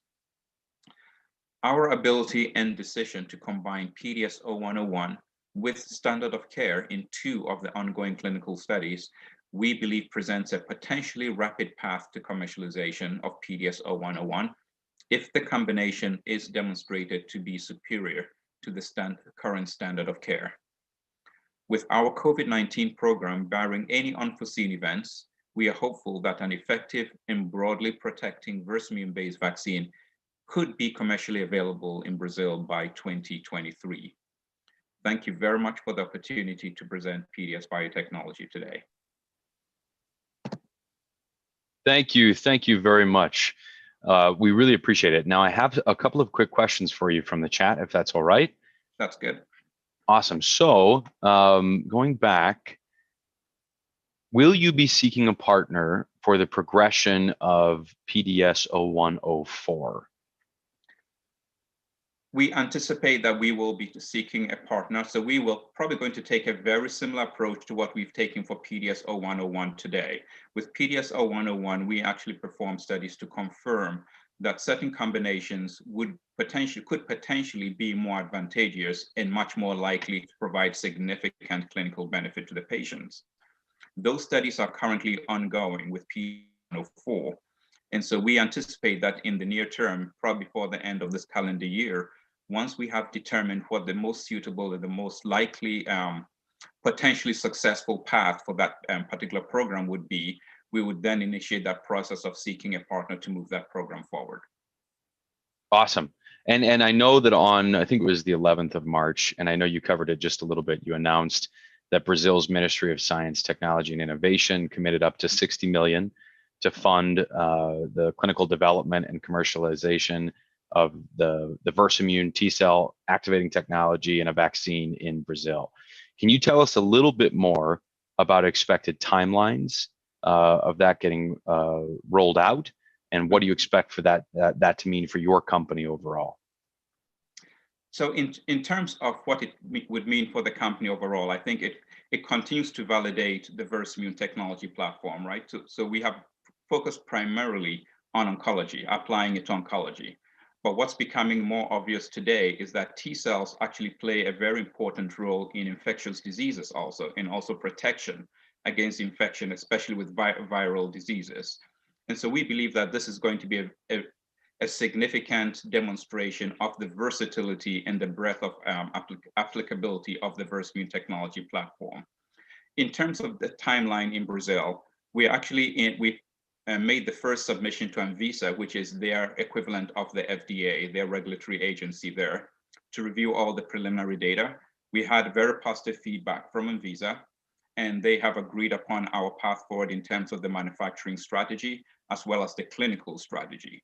And so what we're now hoping to do is to get those clinical trials started next quarter, or at least very early in the third quarter. And we're going to be performing combined phase 1/2 study to start. And so our goal would be to get into the final pivotal phase 3 study very early next year. And therefore, we anticipate that if it goes through that process, that this product could be commercially available in Brazil in as early as 1.5 to 2 years from now. And again, Great. for PDS, with an early stage company developing our oncology products, being able to generate significant revenues in the next 2 years would be very important for the company, and it being able to continue to grow and build out its oncology pipeline, and also very important for the shareholders to actually be a revenue generating company. So we believe this provides a significant opportunity for the company. Great. That was a wonderful answer. In the last minute that we have, any other bits that we should be taking away from the announcement of your year-end 2020 results? I believe that was just last week. Right. Anything our investors should know about that? Well, I think one of the key things is PDS is operating as a very financially efficient company. You may have noticed that essentially 2 of the 3 phase 2 clinical trials are being supported largely by our partners. right? Which we believe, that, as I mentioned, is a strong validation of our science and our approach. And we're really responsible primarily for funding one trial, which is the Versatile 002 trial. The fact that we have the approximately $29 million in cash allows us to go and generate the value creating interim data through the remainder of this year and early next year, right? So we have the capital to sufficiently and comfortably take us through those critical milestones. However, as is typical, we would not want to wait till we run too low in capital. So very likely we will have another offering sometime this year, but we definitely have enough capital to take us through the data generation and those critical milestones that I walked through in the presentation. Wonderful. Wonderful. Well, thank you so much. I really appreciate your time here and you being available to answer the questions for us. Dr. Frank Bedu-Addo, thank you so much. PDS Biotechnology, again, the ticker is PDSB. Thank you, sir. Thanks a lot. My pleasure. My friends, we're going to keep this rolling. I get to bring back on a fan favorite, a good friend of ours, Mr. Luke Xavier Jacoby. Is Xavier your middle name? It might be. I don't know. It's not. I wish it was. You know, it's a lot more fun. Sounds kind of cool. You know, maybe easier to spell, maybe not. I may or may not have been denied a driver's license when I was 16 because I spelled Benjamin wrong. Oh, but boy. Anyway, we'll put that all behind us and keep plugging forward with this panel.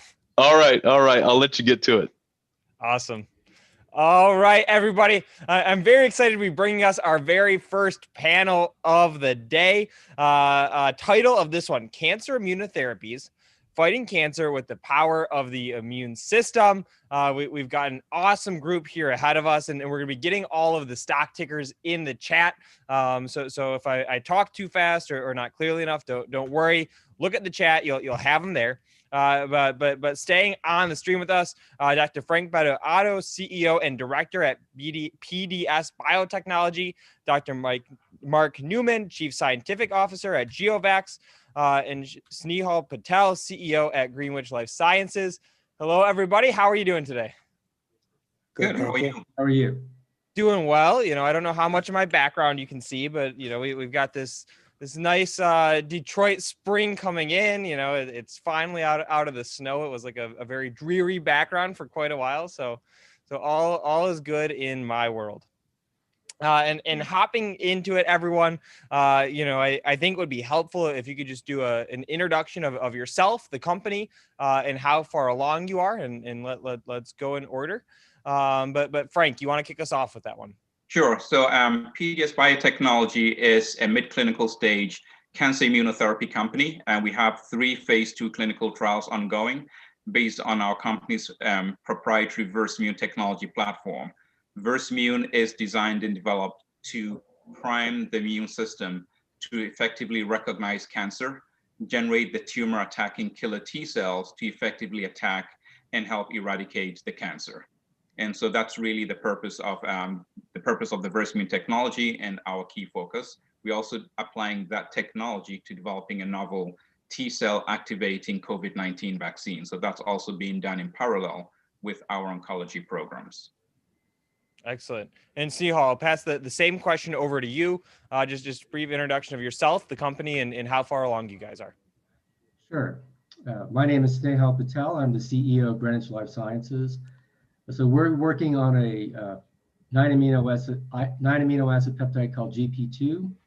We're focused in breast cancer. So we are treating patients after surgery, after they get a year of Herceptin or Kadcyla treatment, and then they get our treatment, which are 11 vaccinations over 3 years. So we've reported 5-year data from a phase 2B trial in December. So we've shown that we've seen no breast cancer recurrences over 5 years. We have no serious adverse events. Product is very safe. So that data was reported in December. We'll have some immune response data reporting in April. And we're planning a phase 3 trial that we hope to start in 2021. Thank you. Excellent. And Mark, same question over to you. Just introduction, where you guys are, et cetera. Okay, I'm Mark Newman. I'm the Chief Scientific Officer of GeoVax. We're a clinical stage company but we had been focusing on infectious diseases and are just now venturing into the cancer immunotherapy world.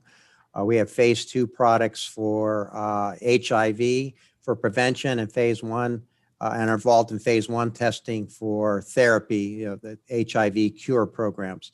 Our technology is based on modified vaccinia virus ANCRA as a viral vector. And the goal is, as you've heard from the others, is to induce T-cell responses primarily to control or eradicate viral infections. And now, as I said, moving into cancer.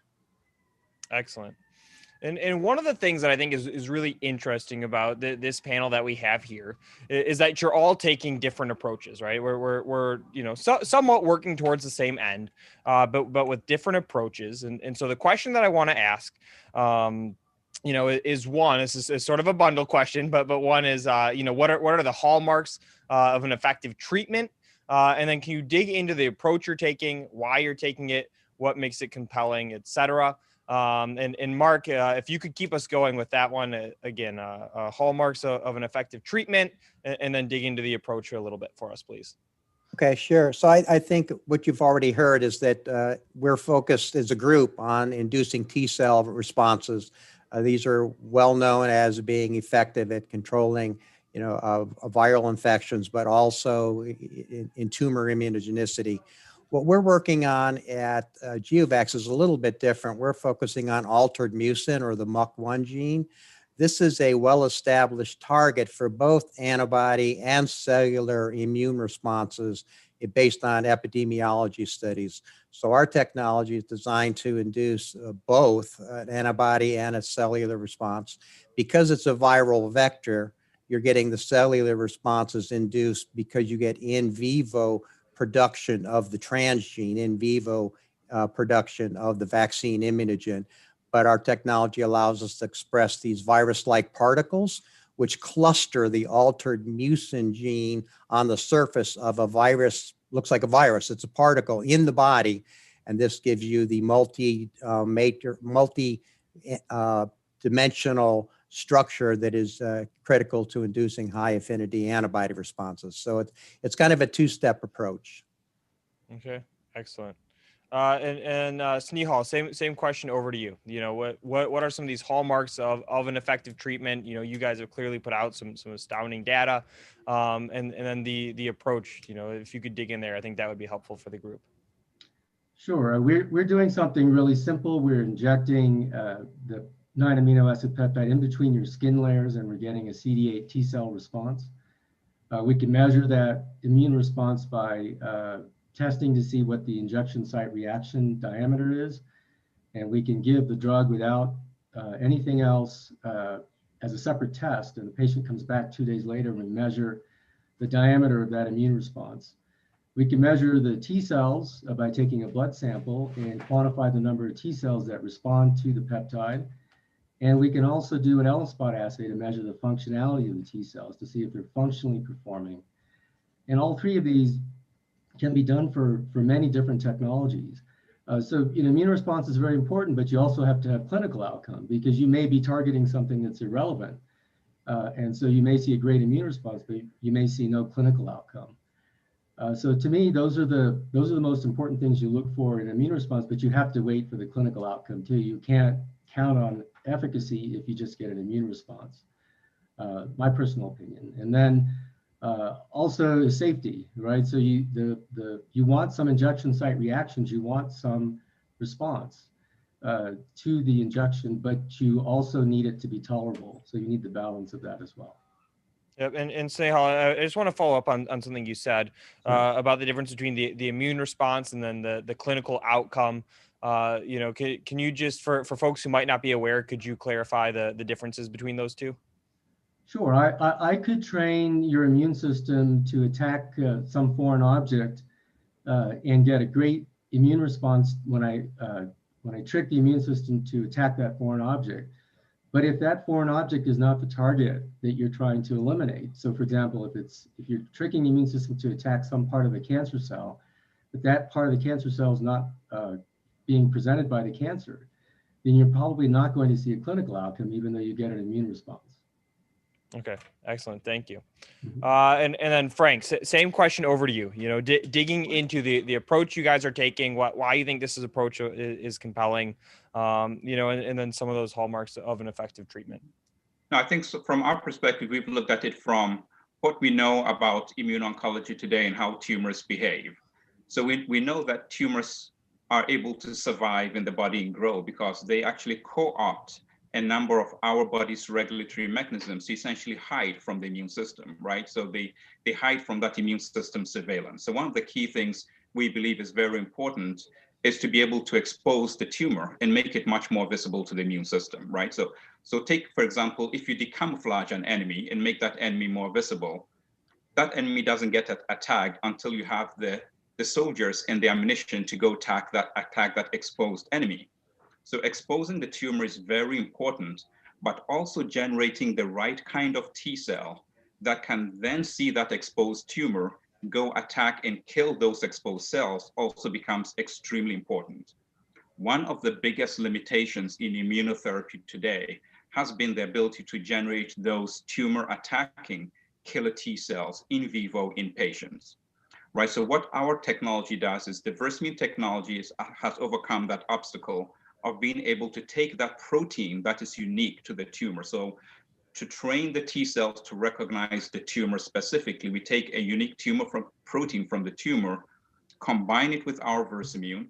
Versamune is then able to present it into the right compartments of the immune system to train our killer T cells to recognize that target as a foreign agent. Now that's one step. Training the T cells is one thing, but providing them with the ammunition is a whole different step. So it also activates what's known as the type 1 interferon signaling pathway. That's critical to provide the right immunological chemicals to help these T cells to proliferate, expand, and enhance their killing potency. So by doing those things together, making sure that all those pieces come together effectively, you can then develop an effective immunotherapy that can go in and effectively kill the cancer cells.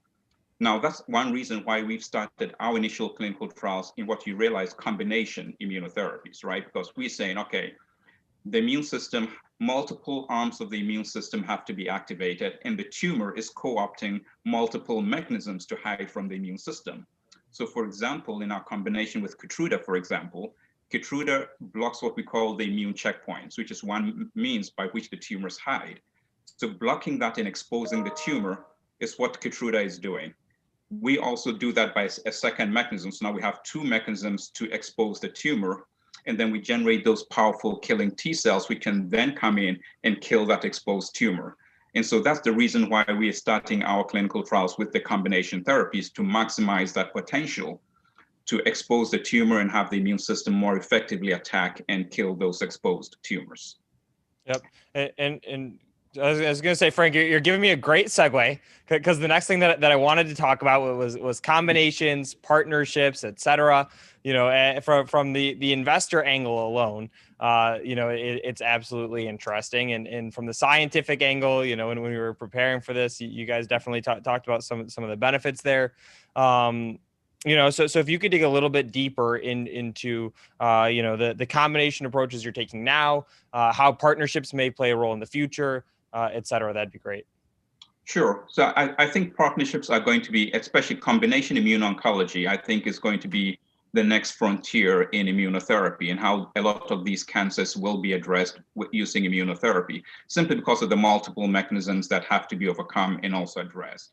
So for example, taking the National Cancer Institute led trial that we're talking about, these trials are in patients who have actually failed initial treatment. So these are really sick patients. And so we're looking at a combination with, this is actually a little bit different because it's a triple combination. So we have 3 immunotherapies combined and being given to these patients. One is what we call a bifunctional checkpoint inhibitor. So it exposes the tumors and also attacks the tumors by a specific mechanism. The second is what we call an immunocytokine. It's targeted to the tumor, so it actually enhances the T cell responses within the tumor itself, right? And then we have PDS-0101, which is trained to generate those T cells to attack the tumor. So the National Cancer Institute actually published a study with this triple combination where they showed that with PDS-0101, we generated a much larger number of killer T cells, but very interestingly, we had very few clones, because now the T cells, even though we had a much larger number, we're now trained to specifically recognize and attack the cancer cells. And we saw a significantly enhanced anti-tumor effect. That's now being studied in patients in a phase 2 trial. And I mentioned earlier that the highest efficacy rate in this specific patient population who've already failed cancer treatment was about 30%. And so what we said was that, look, even in these very sick patients, if this triple combination is actually working, we would want to see probably at least a 30% improvement over the current standard. And so with the first 8 patients, if we were able to meet that 40% threshold, showing that we are actually able to generate these T cells, very likely in these very sick patients, we will continue the trial. And that's what we demonstrate, that when we were able to see those at least 3, even before we reached the 8-patient threshold, which was a very good sign that it seems to be very likely that what we saw in the preclinical models is actually translating to humans. And so we've now opened up the trial to 45 patients to perform the full trial to get a much better understanding of what's happening. But that's our approach. So all 3 of our initial trials are in combinations, different combinations, to really understand how the Versamune technology becomes complementary to some of these current treatments. And we see that as probably the least risky and the most rapid approach to commercialization, because if we can go in and show that the combination is superior to the current standard of care, we believe that provides us with a very clear path to commercializing the product. And safety also becomes very important, right? So we want to improve the therapeutic benefit to the patients, but we don't want to compound the toxicity either, right? So both components become very important in evaluating these combinations. And so far, the PDS, the Versamune technology, has been very well tolerated by the patients. So we are quite optimistic about the potential of these combinations. Excellent. And Mark, I want to ask you the same question. Over at GeoVax, how are you guys thinking about combinations, partnerships, et cetera? Well, there's a 2-part answer here. The first part is the simple one, and that we view the vaccines that we will produce as being evaluated and used in conjunction with standard of care. So our assumption is that we will probably be piggybacking onto the checkpoint inhibitor types of programs. That this is what we've heard from our discussions with the NCI. The combinations of the products a little bit different. As you're hearing, the goal is to train and expand the correct T cell population. Using the viral vector, it basically has self-contained adjuvant properties. So it's a single component, but because it is a virus, it induces the type 1 interferon pathways, the early cytokines, the chemokines, the internal pro-inflammatory responses. All of these things are induced as a function of the vector. And then we're also looking at combinations to narrow down or focus the immune response by doing what we call heterologous prime boost. So that is to immunize with, for example, a synthetic peptide. You're hearing about a 9-mer. We would immunize with the 9-mer and then follow it up with the MVA to expand the population, or do the alternative, and that is to immunize in a combination with the MVA first to intersect that intracellular pathway, induce cellular immune responses, and then augment it with a peptide booster. So these are all open, and they're all part of the program we are developing. As far as commercial partners, we have not gotten to that step yet. As I said, we've kind of pioneered this with infectious diseases and are now stepping into the cancer immunotherapy programs. Excellent. And Snehal, you mentioned some very, very good data that you guys put out earlier in this panel. Was that part of a combination treatment? If not, how are you guys thinking about combinations and partnerships, et cetera? Sure. So yeah, GP2 is really from the beginning a combination. Our theory from the original investigators is that you have to have a healthy immune system. So you can't be destroying the immune system with chemo or radiation and then expect the immune system to respond to your therapy. So that was one of the first things we had to find a window when we could treat them. Unfortunately, one of the first treatments, and you can call it a combination, is to have the surgery so that you can reduce the burden and help the body heal so that it could be prepared for a treatment like ours. The second product is an antibody called Herceptin, and that antibody helped to reduce the recurrence rate in half. And then our treatment started after Herceptin, and we reduced the other half of the patients that were recurring to zero. So that it's really important to think about, if you're going to do combination, those products need to be approved. As Mark mentioned, they're called standard of care because then you can use them. But if you need to use an innovative product in combination, then you have to work with that company. That company has to be willing to work with you. And that's a collaboration, it's not a partnership. But those are the things that I think are going to be more important now, especially, for example, in those areas where nothing is effective alone. These companies have to come together and put their products together. They're both unique, neither is approved, and they have to figure out how to work together. And that's the collaborations that you're saying are you expect to be a bigger part of the future, correct? Yes. So for us, we're going to need to collaborate with companies that have better versions of Herceptin, that have other peptides. Everybody who wants to work with Merck has to collaborate with Merck to get their checkpoint inhibitors. These are agreements that have to be made, but Merck doesn't necessarily have marketing rights to your product. So the second part of your question is the partnership, and that partnership is for the marketing rights to your product for a particular country or globally. And that's a completely independent financial decision that you can make. In our case, we're funded through the end of the interim analysis and hopefully the filing of our BLA, so we don't need to do something soon, and that gives us more leverage. Other people do it sooner as a way to fund the trial, and then they have to raise less capital. So there's two ways to do that. Excellent. And we just have a couple minutes left here. You know, something that's definitely important for our investors out there. I see some questions in the chat. Is what's up next? So if you could talk about, you know, what next piece of data we'd expect to see, or announcement, or anything along those lines, and then also, you know, how we can stay in touch. You know, track the progress. That would be amazing. Snehal, could you answer that one first, please? Sure. The American Association of Cancer Research has a conference starting in a few weeks from now. So on April 9th, they'll announce the abstracts. April 10th, they'll publish the posters. So we have a poster about the immune response coming out, which we've announced is coming out. We've not published any information about it.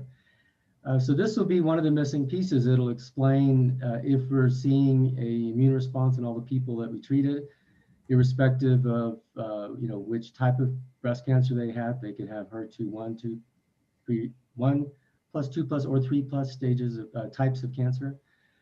So it's really you know, important to have not only the final outcome of the trial and the clinical outcome, but also the immune response.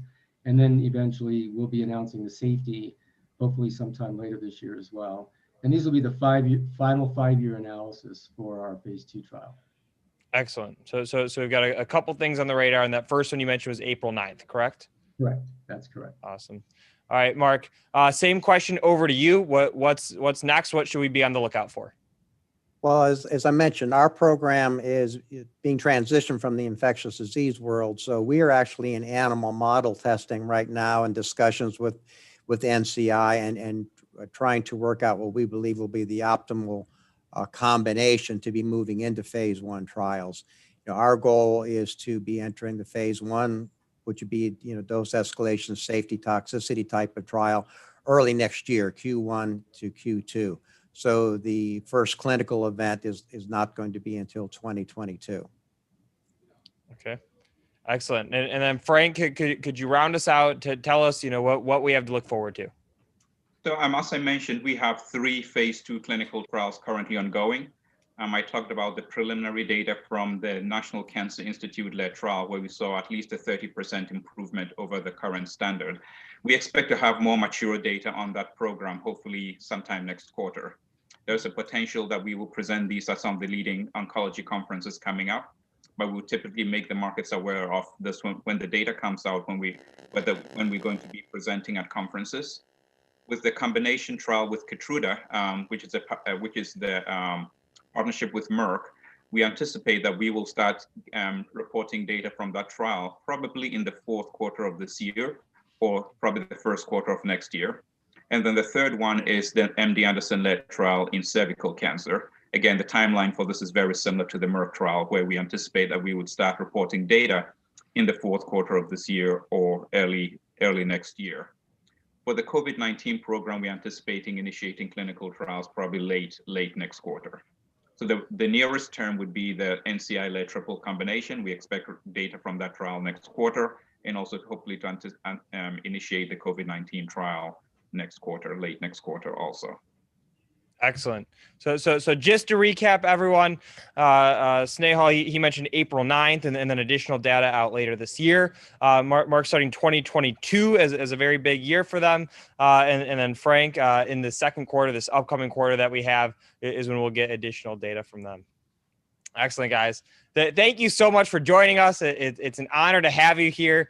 I mean, I feel so inadequate on this panel, just here talking about stocks all day while you guys are out, curing the world's problems. So thank you so much for joining us.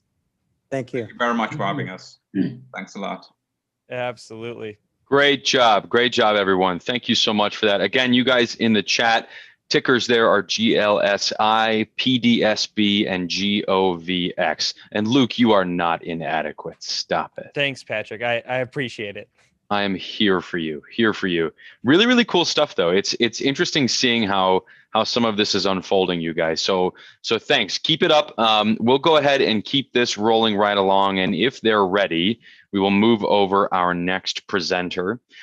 Coming up is Dr. John Kovac, CEO and founder of Lixte Biotechnology.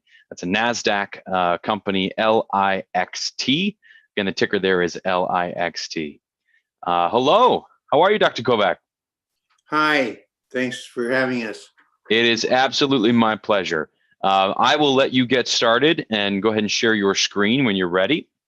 And I'll be back in the chat shortly to give you some questions. Very good. Thanks very much, Patrick. I'm waiting. I think someone else, Dr. Schwartzberg is supposed to join us too. Yes, Dr. Schwartzberg's coming for Q&A, and I think Eric's got the slides for you. Here we go. Very good. Awesome. Well, welcome, sir. Thank you very much. Well, good morning, everyone. My name is Jack Kovac. I'm the founder and CEO of Lixte. Just a word about myself. I've been in cancer development, cancer drug development for the last some 40 years.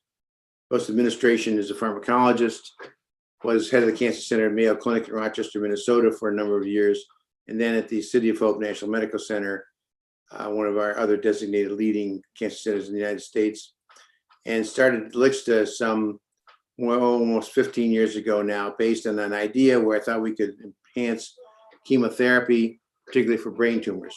With me this morning also from Lixte, Mr. Eric Foreman, who's our Chief Administrative Officer and has a background in IP, and should be joining us as Mr. Gil Schwartzberg, who we've known for many years. We worked together at City of Hope, where he was chairman of the board and CEO when I was Chief Executive Officer for Medical and Scientific Affairs. Just the overall view. Next, please. And next. Is it, back one slide, please.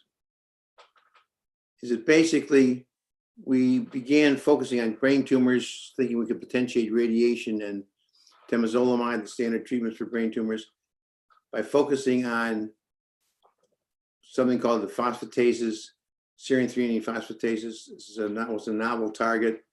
In the literature, there's some suggestion to me that this would be a fruitful avenue, and it turned out that not only does it potentiate those drugs, it potentiates cytotoxic chemotherapy in general, radiation therapy, and more recently, completely surprising to us, but now well documented, potentiates immunotherapy. Quite a remarkable phenomenon, but not surprising. I'm going to tell you a little bit about why we believe this is possible, to potentiate the three pillars of cancer treatment But the bottom line is we have something that if it works as it does in the animal models, we have a very large value. Just the current targets that we're focusing on, total value would be exceeding $5 billion. And I'll say more about what our plans are. Next, please. So as you know, chemotherapy, radiotherapy, and the new immunotherapy have relatively undesirable side effects at doses that are active. We found a way to improve each of these methods of cancer therapy, as remarkable as that sounds. Next, please. We're not aware of any competition. This is what we expect some arising in the future, near future, because of the remarkable preclinical results that have been published. But if we have success in improving just immunotherapy, for example, as I'm sure you're hearing at this conference, the potential market value is really enormous for our product. Next, please. So why does it work? All basic cell activities require switches to turn on and off biochemical pathways. In cancer cells, a major driver of the defects in those switches, particularly in the off switches. Next, please. Most cancer research over the past 30 years has focused on the on switches, the kinases, of which Gleevec perhaps is the most famous example. However, the phosphatases, the off switches, were believed to be so important to cell function that interfering with them, especially the master off switch, protein phosphatase 2A, would not be possible to be done in man. Next, please. So this master off switch controls many aspects of cell cycle. I won't go into the details. If anyone's interested, we can do in the question period, or you can look at our website for some of the articles describing its basic mechanism of action. But basically, it interferes with the mechanisms by which the cells defend themselves against cytotoxic therapy or radiation therapy or immune damage, and regulates T cell function. Next, please. Our real breakthrough was the fact that the phase 1 trial conducted at the Mayo Clinic, City of Hope, and some sites at the US Oncology Network showed that you could inhibit this enzyme in patients with advanced cancer and see activity. One patient with pancreatic cancer had gone through many treatments, had a response, objective response lasting almost a year, and 50% of patients had cessation of growth of their tumors just with single agent, which is surprising to us. We've gone on to elaborate on the mechanisms, but now we believe we are the leader in this type of therapy in the world. Next, please. We have strong patent protection. Composition of matter patents run throughout this decade, but we have many now use patents for specific uses of the drug, which I will elaborate on in a moment. Next, please. Our goal now is to show that the remarkable results seen in the preclinical studies hold true in the clinic. And that is our total focus. Next, please. Now here's just some overview of how diverse the activity of this compound is. And I'll say more about the briefly Angelman syndrome. I'll say more in a moment. It's a neurodegenerative disease, which recently has been shown to potentially be in a model system sensitive to our lead compound. Talk a little bit about gliomas. The National Cancer Institute, because of their interest in brain tumors, came to us and asked to do a pharmacology study to see to what extent our compound crossed the blood-brain barrier. That's a free trial ongoing with patients. However, with COVID, the surgical unit at NCI for brain surgery was shut down, so it's lagging. Only 2 patients entered out of an ideal accrual of 8 to see to what extent the drug crosses the blood-brain barrier. I'll say more about small cell lung cancer in a moment. Myelodysplastic syndrome is a disease of the elderly, failure of the bone marrow. It's not such a common disease. We were approached by Moffitt Cancer Center, a leader in MDS. At that time, Dr. Alan List, who was an expert in the field, approached us, having done some laboratory work with our compound under an MTA. to do a phase 1b/2 trial. That trial is being done at very low cost because we have an arrangement with Moffitt and a royalty arrangement should it be successful. However, that's proceeding very slowly. But more recently, we've focused on developing trials that will have faster readout in small cell lung cancer and soft tissue sarcoma, which I'll say more about in a moment. Next, please. I mentioned these, I'll come back to this at the end. I'm not going to spend a lot of time on this busy table, but basically the key readouts for our trials are going to be one in soft tissue sarcoma. Unfortunately, we had a delay. Spanish authorities wanted us to make a new batch of drug rather than starting this first quarter as we had intended. The trial won't begin until next September at the latest, perhaps earlier. And we've just opened a small cell lung cancer trial at the City of Hope. We expect to enter the first patient shortly. We expect to read out early on, and I'll say why in a moment. We expect early results in this very aggressive disease. Next, please. So in the next 12 months, we will complete, we hope, the phase 1 portion of the MDS trial. That's really up to Moffitt. It's a very low-cost trial to us, but success there would mean that we would perhaps have the next second-line drug after Revlimid, the only drug, the Celgene product, the only drug approved now for MDS, particularly the variant of it, which is sensitive to our compound. We hope the NCI will complete their free trial of the pharmacology of glioma in patients with that brain tumor. If so, that's positive. They and others have expressed interest in doing a trial or compound in advanced brain tumors. Next, please. We're in the process of preparing a new drug inventory. It's being done in Europe now. We expect to go in stability studies in May or June and be ready for a trial no later than in September, which would be a randomized study in advanced soft tissue sarcomas. And as I mentioned, we just opened an investigator-initiated phase 1b trial in patients with advanced small cell lung cancer. This is previously untreated.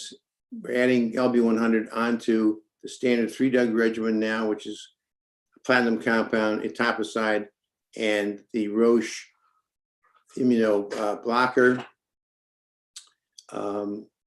Tecentriq. That trial, because the patients have such a short response time, has a possibility of actually providing us with data within a year of entering the first half a dozen patients, which so a year from now, we may have some data. Next, please. I mentioned Angelman syndrome. This is just because we've got into this area where we're targeting this important off switch. Much to our surprise, we saw an article published in the National Academy of Sciences by investigators in Japan and China showing that the defect in Angelman syndrome results in increasing amount of our target in the brain of animals, in animal models. We think that that's the defect in humans as well. And when those animals are treated with our lead compound LB100, they markedly improve, including further differentiation of the brain axons. A remarkable finding. There is no treatment for Angelman syndrome, a developmental, severe neurodevelopmental problem in which there's movement disorder, cognitive failure of cognitive development, inability to sleep. The Foundation for Angelman Syndrome Therapeutics, known as FAST, was interested in working with us. They are supporting an animal trial at UC Davis by experts in this field to see if we can repeat the Chinese results. That trial is ongoing, preclinical study. If it's positive, FAST wishes to potentially pursue using our drug even at this early stage in a trial in children with Angelman syndrome. Of course, we'd have to go to the FDA. There's a long way to go, but there is nothing on the horizon for this, and our drug is proved very safe in the clinical trials in which it's been in so far. Next, please. So this is a very busy slide. The point I'm trying to make this morning is remarkably, starting out focusing just on a target for brain tumors, we found that by inhibiting one of the important off switches, one can potentiate cytotoxic chemotherapy and radiotherapy, and at low doses remarkably improve the efficacy of T cells stimulated by PD-1 blockers. This is previously unheralded finding, a remarkable finding, sort of a, if you will, not to trivialize it, but an aspirin for cancer. It seems to fit many possible scenarios, improving the effectiveness of standard chemotherapy. If any one of them proves positive, it should be a game changer in cancer therapy. I think next slide, please. I don't have to emphasize to this group the fact that there's a huge market for success in any one of these diseases. I sent the first one, Jazz Pharmaceuticals, last year, purchased from a Spanish company, Pharma, rights to lurbinectomine as a second line treatment in small cell lung cancer. We're hoping that adding our compound to first line therapy for small cell lung cancer will be a winner. So that sale went through for $1 billion. So we're optimistic. Next, please. Oh, this is our management advisors. We've got the team we've assembled over the last several years, recently joining NASDAQ. I'm not going to go through the slides in detail. I think I'll stop at that point and see if there are any questions. Thank you very much. Thank you. Thank you very much. And I know we are bringing Gil Schwartzberg on. So as we bring Gil over, I have just a couple of questions that I definitely want to dive into. You folks in the chat, absolutely send us your questions and we will ask them for you. Welcome, Gil. Thank you. Awesome. So John, if you don't mind, let's jump back and let's talk about this game-changing slide, right? No need to reshare the screen, but I thought that was a wonderful slide. And I think that it highlights the impact of what LB100 is doing, right? And what I want to know more about is what it means for the company. You know, obviously we can talk about the market as a whole, as you mentioned, the Jazz deal and others that were listed on the following slide. But if this is a game-changing treatment, you know, what does it mean to have that sort of first of its kind therapeutic? You know, are you getting the due attention for that? I mean, is it something that you're still educating the populace about, hey, we've got something really interesting here? Give us a little bit more about what that means for you guys as a company. That is absolutely correct. We seem to be still educating the populace. When we first started 15 years ago, there were maybe 10, 15 articles in the literature on PP2A as a target for cancer. There may be 2,000 in the literature at the present time. 40 of those in first-line journals deal with our compound and its potential use in cancer therapy. People are still skeptical because it's almost too good to be true, obviously. How could it do things? But it does block DNA damage repair. It stops cell cycle. It keeps cells in cycle. It prevents double-stranded break repair, even not to get the mechanisms. But it does all those things, and we have to show it, though, for people to believe it. And that's why we think the small cell lung cancer trial, the sarcoma trial, which is a randomized study, clearly will show potentiation of cytotoxic therapy. If it doesn't, we'll be very disappointed and be very surprised. So I think success in one of those, I think, will make Lixte a household word. Very cool. Gil, anything to add there? I think what he said is wonderful. I like the idea of Lixte being a household word. It sounds great. The compound has tremendous potential, but as Jack said, it has to be shown in humans. There are over 40 published articles by scientists throughout the world, published in major journals showing its effect. But of course, until we can show that in human beings, it's conjecture. And now, hopefully within the next 12 to 18 months, we'll be able to show how it actually works in human beings. And we're very excited and very hopeful.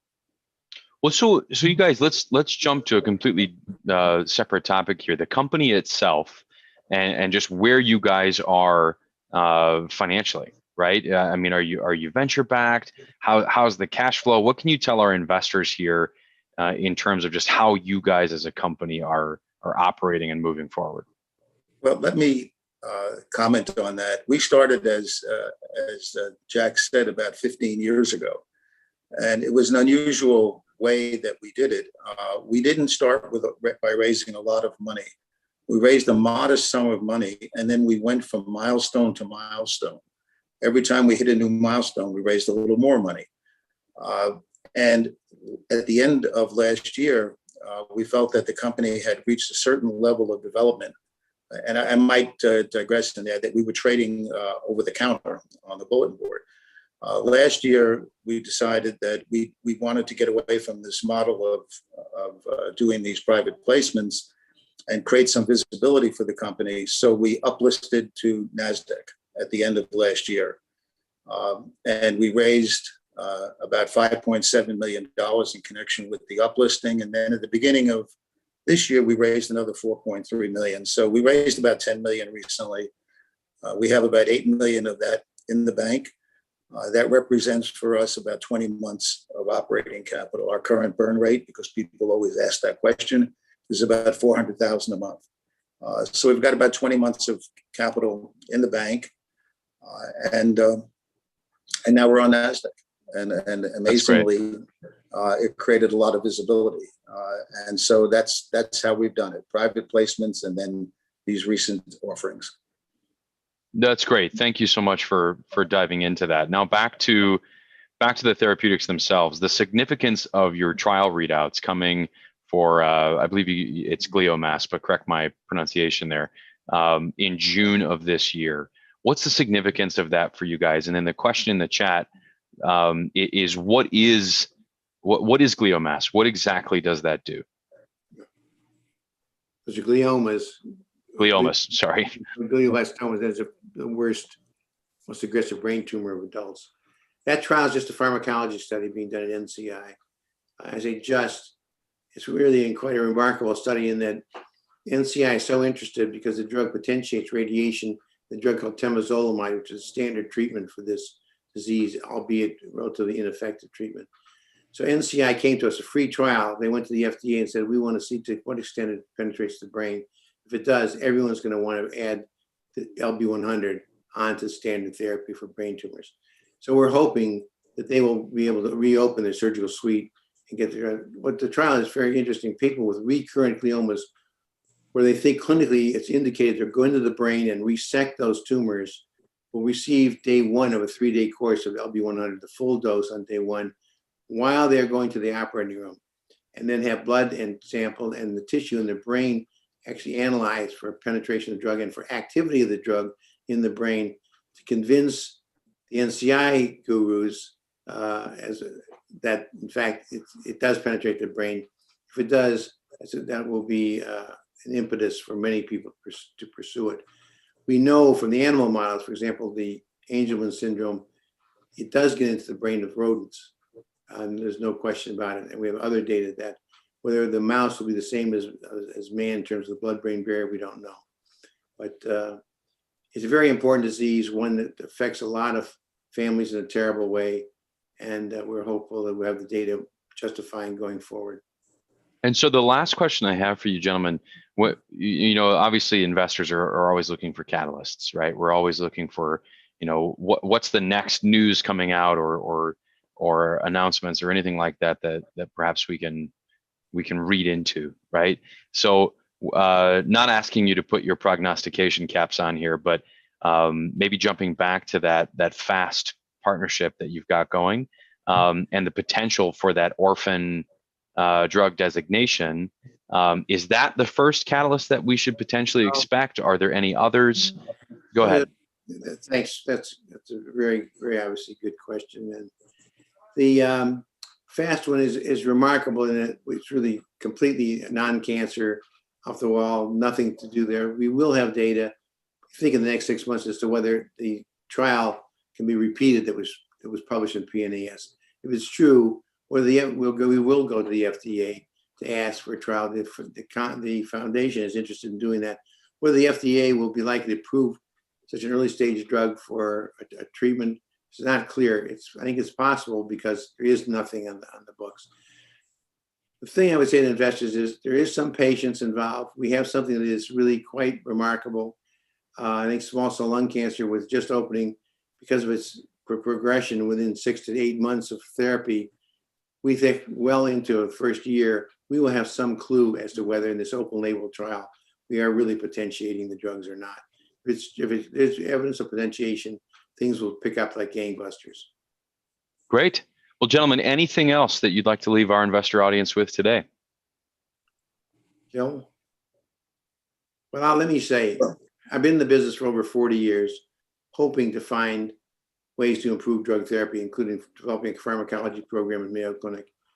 I think this is really, truly a drug potentiating drug, which has been the holy grail in cancer therapy to a large extent.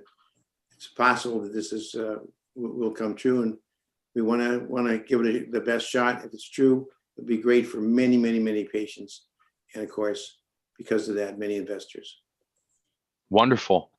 Well, gentlemen, thank you very much. I really appreciate you joining us again. Gil Schwartzberg and Dr. Jack Kovacs, thank you so much. Lixte Biotechnology, LIXT is the ticker there. Gentlemen, thank you. Patrick, thank you very much. Thank you. Our pleasure. So, my friends, we'll keep this moving right along. Next up, we've got one of our favorite educators. Our good friends from Schaeffer's Investment Research have sent Todd Salamoni, the Senior Vice President of Research over there. Todd, I'm sure, has some great insights into this space and just what's happening in the markets specifically. So as we move him over and get his camera and mic on, you investors, ask your questions. Todd, welcome. Thank you. My pleasure, man. My pleasure. Where are you coming from today? Cincinnati, Ohio. Cincinnati, Ohio. There's a couple of songs about that place, I hear. All right, Todd, I'll let you dive right into it, man. Okay, thank you. Okay, my name is Todd Salamoni. I am with Schaeffer's Investment Research. We've been providing education and particularly options education and option trading recommendations to retail traders for nearly 40 years. So we've been in business a long time. And over the course of those almost 40 years, we've been learning about the stock market too. But we do have as much, if not more, experience than anyone in the industry as far as the education and the timely trading advice. And me in particular, I've been with Schaeffer's for over 25 years. I'm a graduate of the Ohio State University, a degree in finance and insurance and risk management. And risk management is a huge part of what we are all about in terms of the options industry. Today, what I'm going to be discussing is opportunities in small cap stocks based on Russell 2000 analysis. And then what I will do at the end is I'll provide you all with 5 stocks that I like, or at least should be researched on your part. And one of those does include a biotech stock, as this is the topic of conversation. First, some 12-month stats. Just looking at the Russell 2000, which is an index of 2,000 stocks that are small cap oriented. Over the last 12 months, you have the Russell that's up 123%. The S&P 500, which is your larger cap stocks, top 500, is up 70%. And the NASDAQ 100 index, which is your big cap technology names, some of which are biotechs, is up 86%. Now you look at the year to date, the Russell 2000, and this is as of Monday morning. Russell 2000 up 14%, S&P 500 index up 5%, and the NASDAQ 100 up 1%. Now I've got some update. Of course, the Russell takes it on the chin yesterday. As of about a half hour ago, the Russell's up 12%, the S&P up 4.5% year to date, and the NASDAQ 100 is up about 0.5%. Now, back in December, before short interest was all the rage with GameStop and some of the other names that are highly shorted, I made this comment in Monday Morning Outlook. This is a commentary that I write that is posted on schaeffersresearch.com every Monday morning. And this is in mid-December. I said small caps may be the biggest area of opportunity as measured by the iShares Russell 2000 ETF, ticker symbol IWM. With the IWM and SPY, which is a S&P 500 ETF, experienced about the same performance in 2020, there is much more short covering potential in the small cap area relative to large cap stocks. Now, for some of you that are not aware of short interest, this is when an investor bets against the stock. He borrows the shares from his broker, sells them, but at some point in the future, he has to cover that position and repay the number of shares he borrowed from the broker. So it represents future buying power, short interest. So here's something technically I was noticing too, back looking at the iShares Russell 2000 ETF or IWM. If you look at the chart, you'll notice that dashed horizontal line, and that represents double the twin peaks of 2007. And if you remember 2007, that was the beginning of a bear market into the March 2009 low. And it was also a significant peak back in 2011. So that occurred around 86, 87. And if you double that level, and as a technical trader, when analysts are waiting for a breakout above that said resistance level, 86, 87, and buy, they are at they will maybe take profits once that investment doubles, which it did back in 2018. And as you can see by the dashed line, that's when the IWM peaked back in 2018. And it wasn't until I was making those comments back in December, I was using the short interest out there and also this technical breakout, if you will, above a previous resistance level, which made sense in terms of being double that a former resistance area, that the small cap space really began to get on my radar. And that's where we are today. And just to give you an example, what we do at Schaeffer's is every time short interest is updated, which is once every 2 weeks, we add up the total short interest on various components of indices, such as the Russell 2000, the S&P 500, and the NASDAQ 100. So this first chart here in the red adds up all the total short interest. And this chart Todd, goes, yes. I'm so sorry to interrupt you, man, but if you're showing a chart, we cannot see it at the moment. So I just wanted to give you a quick heads up. Okay, I'm sorry. No worries. It should be a share screen button just at the bottom bar there. Okay, I am looking for. Okay, share screen. There you go. I knew the second you got into charts that we should be seeing something. No worries. Yep. No worries. Screen. How does it look now? Share. Here we go. There. Now we've got you. Perfect. Thank you for prompting me on that. No problem. So that just to show you what you missed, I was previous to that chart. I was showing this this chart of that breakout level back in December. Does everything look okay now? Yes, you're good. Sorry. Thank you. Okay, so here's the chart I was just referring to. So that red line is the total. We added up all the short interest on all components of the Russell 2000, and that's the red line. As you can see, that has been building for at least the past 6 years, but began rolling over back in the middle of 2020, July, and that's right before, a few months before vaccine news came out.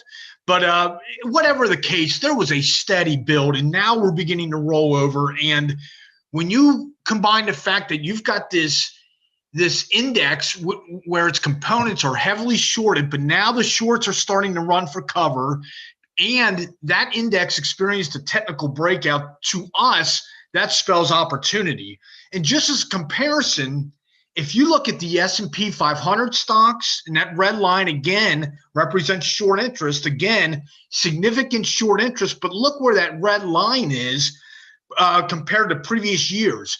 Not as much short interest relative to the past. And the same is true for NASDAQ 100 stocks. Not as much, there's been a lot of covering, and yes, that could continue, but relative to the past, not as much short interest. And remember, short interest equates to future buying power. These people that borrowed shares to sell from their broker at some point have got to come back in and cover those positions. That represents demand. If you're long or invested in a stock, you've got to like the fact that somebody you know has got to come back and buy that stock in order to cover a position. That all said, and of course yesterday happens and I was preparing this, another thing that we do is we look at option activity on components of each index. And as you can see in this chart, this is a 10-day buy to open put call volume ratio on IWM components. It is coming off a very low level. So short-term traders were very optimistic. When you buy a put, you're betting on a stock to go down. When you buy a call, you're betting on a stock to go up. That ratio of puts to calls was very low. As a contrarian, that was a red flag. That, okay, in the short term, we may be vulnerable to a pullback. And of course, you know, the Russell pulled back something like, I believe it was 3% yesterday. So that pullback wasn't unexpected. Now, that doesn't mean that I'm no longer bullish on small caps. I think in the short term, it meant this index is vulnerable. Stocks aren't going to go up every day, of course, and there are corrective modes. And I was looking at this chart last week when it came across. I'm like, oh, we are vulnerable. And we got some of that. And then the other thing I'm looking at, this is a long-term chart of the Russell versus the S&P, way back to 1988. And as you can see, right before this correction we had yesterday, it was bumping up against a relative strength trend line, if you will. So I saw an area of vulnerability there. Again, that's very short term.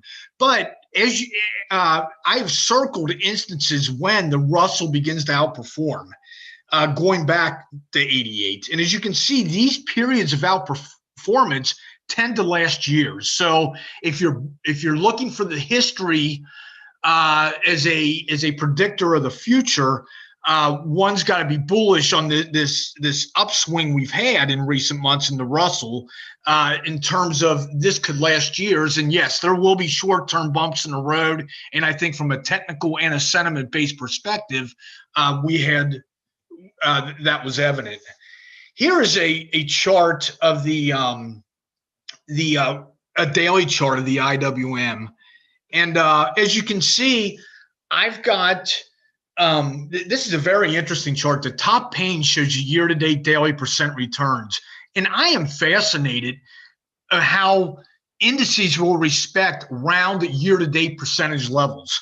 So earlier this year in January, we had this peak at the 10% year-to-date level when in a pullback, and that 10% was at 215.60. Then we got through it, and then we recently peaked at 235.27, which is around 20% year to date. Now, where could this pullback end? I tend to look, I know a lot of people, technicians, look at the 50-day moving average.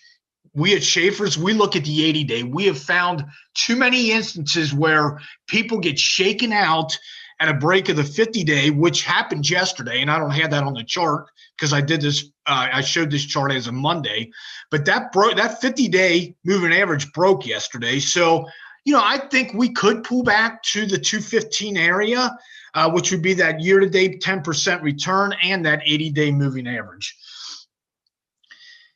Now, you know, it's part of just okay. That's where we are. That's just an analysis of the Russell. I know small caps have gotten a lot of attention. I mean, here we are talking about small caps on this in this conference this week, based on technical and sentiment-based analysis, I think these small caps are your biggest area of opportunity in the months, maybe in the next couple years. You can throw in some fundamental analysis. That I'll leave that to someone else, is the why we're rallying. But the fact that we had this long-term breakout, the fact that there is so much more short interest relative to the past, I do think it's an area of opportunity. So with that said, I thought I'd just give you guys a few ideas that I think to consider for your portfolio.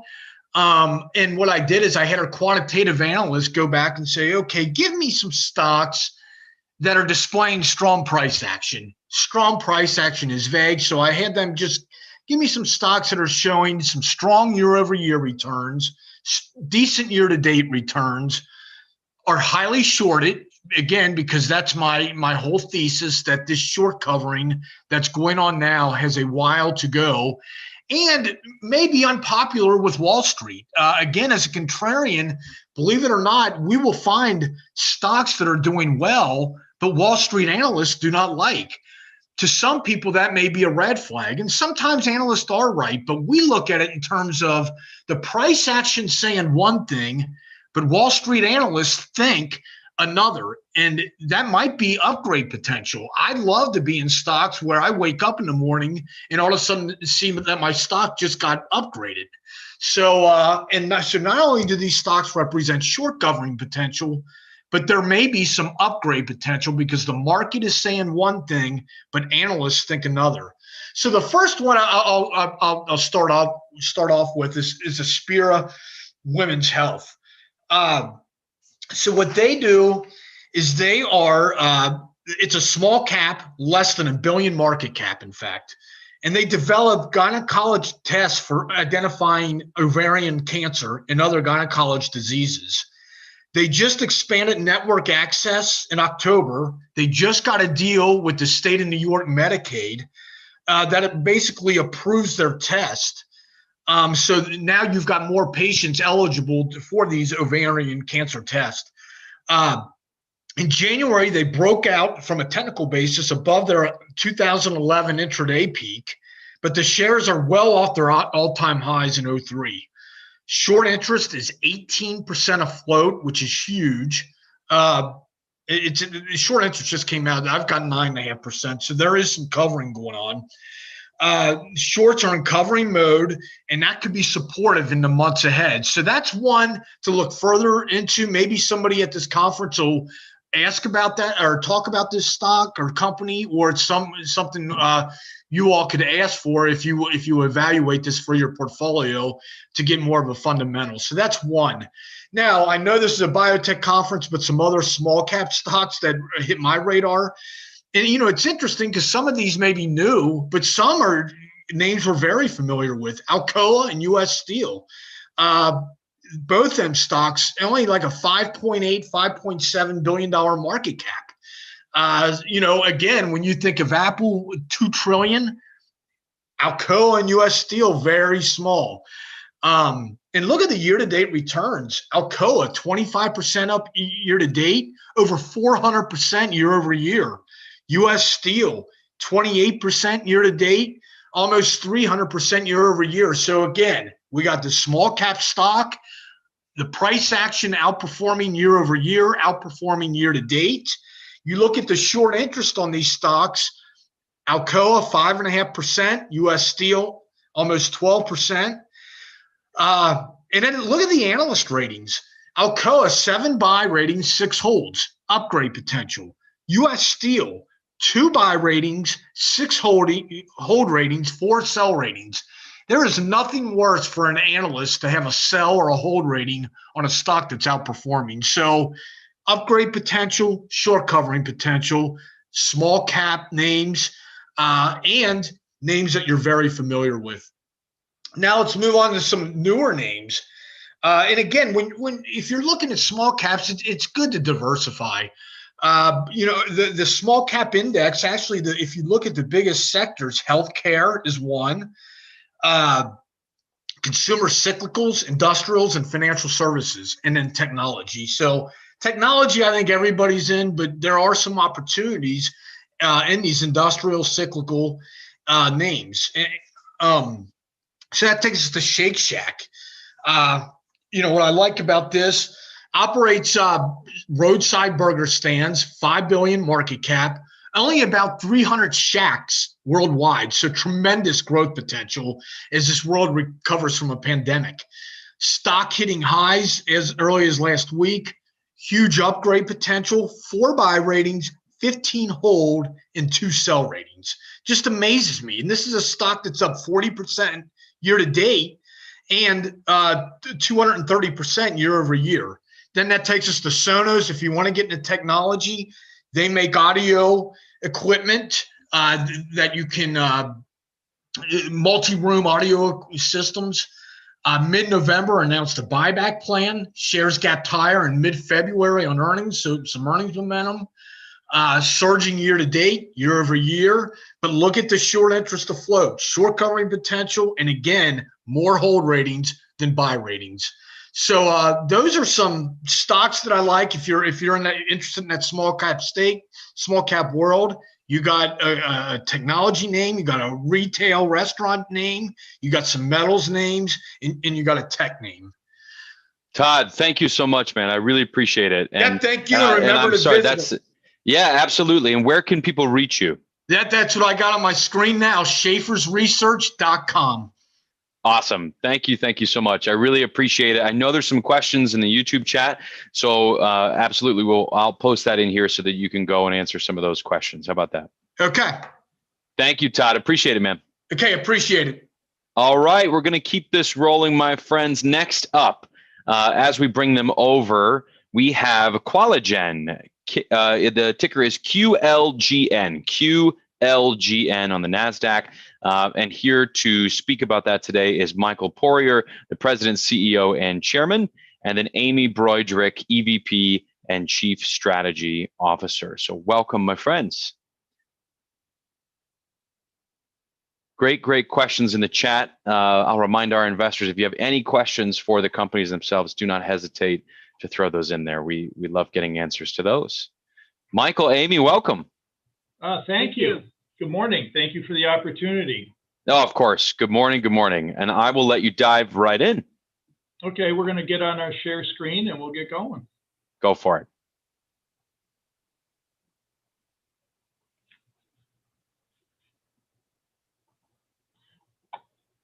So today, we're going to talk to everyone here about Qualigen, and we appreciate the opportunity.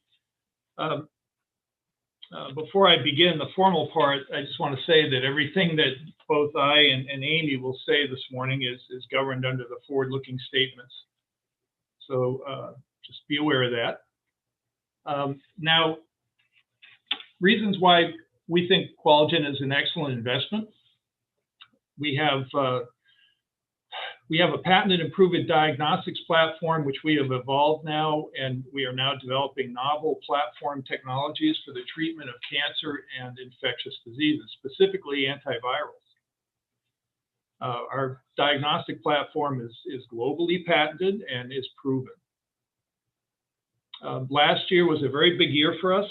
We received our NASDAQ listing in May, and we were able subsequently to raise $34 million in equity, which is giving us sufficient runway now to execute on the plan that we have ahead of us for therapeutics.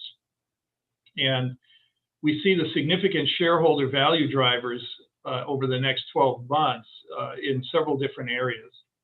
One, AS1411, which is our lead drug candidate, we expect to initiate and complete a phase 2A for COVID-19 treatment with that product. The Allens are anti-cancer drug candidates, and we expect to be commencing a phase 1 trial for acute myeloid leukemia in that time frame. RAS-F is our candidate drug for the KRAS space, which is getting a lot of attention lately because of its impact on many types of cancers, including pancreatic cancer. And we expect to complete the preclinical development of that drug candidate in the next 12 months. We also have a blood cleansing system called STARS, which leverages our FastPak laboratory in a pouch technology. FastPak has been our flagship product that in the diagnostic space that's been generating revenue for us now since 2002. If we look at the evolution that we've gone through, if you go back to 2001, we introduced our FastPak diagnostic system in Europe. In 2002, we introduced it in the United States. And our core expertise in that area has to do with particle coding.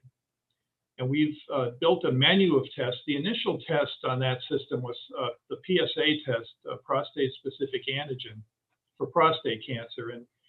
And that's the leading test in the world, run in laboratories, run in all sorts of venues for screening men for prostate cancer.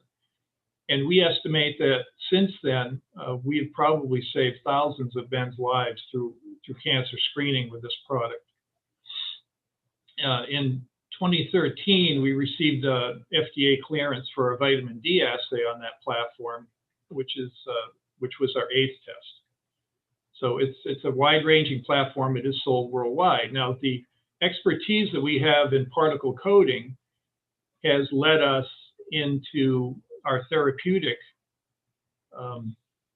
space with a couple of our products, which we'll talk about in a minute. But one is the Allens for cancer treatment. The other one is the STARS system. And then it's also allowed us to expand our therapeutic offering potential with license agreements for AS1411, anti-cancer drug and antiviral, and the RAS-F, which is, again, in the KRAS space. We have multiple platform technologies in the therapeutic space, which we feel makes us a very strong play here because we're not betting everything on one card, so to speak. You know, the two that leverage our existing technical expertise in diagnostics are the Allens and STARS. And Allen stands for aptamer-linked antinucleolin. STARS stands for selective target antigen removal system.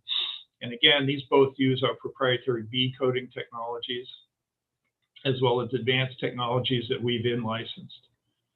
AS1411 is our entry as an antiviral. We feel that this drug candidate has the potential to be a broad antiviral. We are starting, obviously, because of the pandemic, with an initial indication of COVID-19.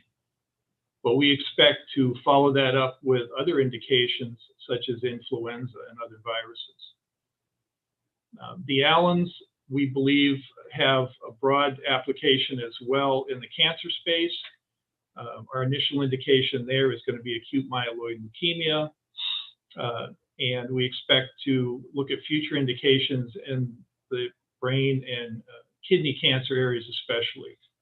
There are also potential applications for this technology in imaging, in diagnostics, in drug delivery, and also as a radiation enhancement technology. RAS-F is our candidate drug for the KRAS space, and the main focus for RAS-F is going to be pancreatic. That's an area of extremely high unmet need, and RAS mutations, which is what our drug is designed to treat, occur in almost 100% of all pancreatic cancer cases. We also have additional potential applications in lung, colorectal, and brain cancer as well. The STARS blood filtration system is primarily going to be designed to remove viruses from circulating blood. It's going to be a special cartridge that would drop into a hemodialysis machine or a hemofiltration machine. It would treat the patient by removing target antigens from the patient's blood. And the initial indication that we're probably going after is going to be sepsis, which again is a high unmet medical need. And you'll hear us talk a lot through this presentation about high unmet medical need because that is the focus of our strategy as we move forward.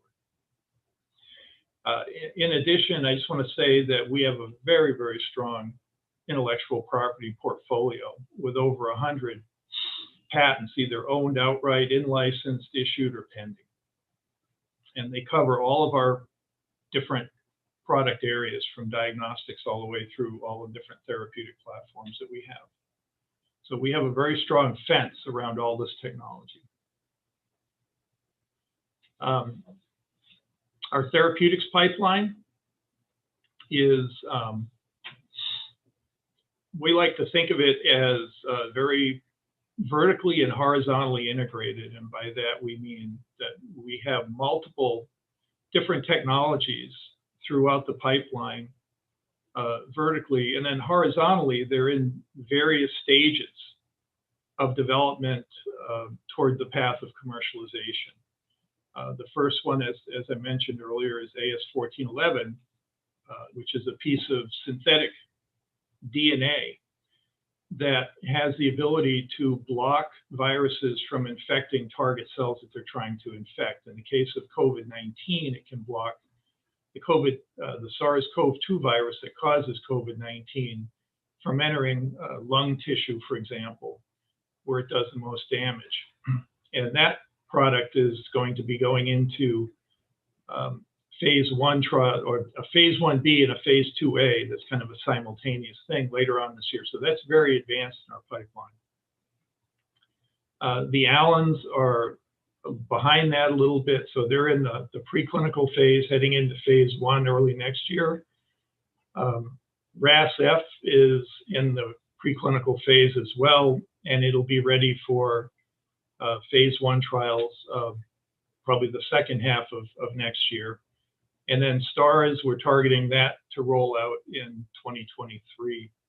So you can see that horizontally, we've got these things staged sequentially. We're not doing everything at once. We've got them in different phases of development. And what that does is it allows us to maximize the resources required to develop these without overtaxing anyone. And again, it gives us the ability, we believe, to deliver these things in reasonable timeframes. With that, I will turn it over to Amy. Great. Thank you, Michael. So taking a look at our program milestones, I think it's important to step back and look at second half 2020, even though we're already well into 2021. So as Michael mentioned, 2020 was critical to set the stage for where we are right now. On AS1411, our most advanced candidate that we just covered, the license was secured, IP filed. Importantly, we received favorable feedback from the FDA on the pre-IND application, which allowed us to go forward with the IND enabling studies that are in very much a work in progress and on track to file the IND this year. Important to note, manufacturing for drug substance and product for clinical trials was secured. So with that, we're aiming for first patient dosed in phase 2A. As Michael indicated, we're going from the phase 1B to the phase 2A very quickly. And that will be later this year with an interim readout on phase 2A results toward the end of this year, early next year, in the coming months. Very exciting, on track there. Our ALANS program, again, initial indication for acute myeloid leukemia. We executed the expanded research agreement with the University of Louisville, and we are in progress with the IND enabling studies, and we will complete those later this year with the aim, and we believe we're on track to file the IND and then initiate the phase 1 clinical study on the ALANS program for AML in 2022. Pancreatic RAS-F, again, pancreatic, the first indication, albeit we have a multitude of additional indications beyond that. We have this exclusive worldwide agreement with the University of Louisville. From 180 compounds or candidates, we've identified the lead drug candidate recently, so very much on track there to complete the IND enabling studies this year and file the IND next year. So what you can see from these therapeutic programs here is 2021, second half of 2021, and 2022 jam-packed with a number of key inflection points that we're very confident that we can deliver. Our STARS program has generated a lot of excitement recently. We are currently in the thick of a strategy assessment on this to determine the right approach and where it could go. Very interesting technology. We have the IP around this, and the timeline it's a little further out, as Michael mentioned, 2023 or beyond. Exciting program. So what does this mean?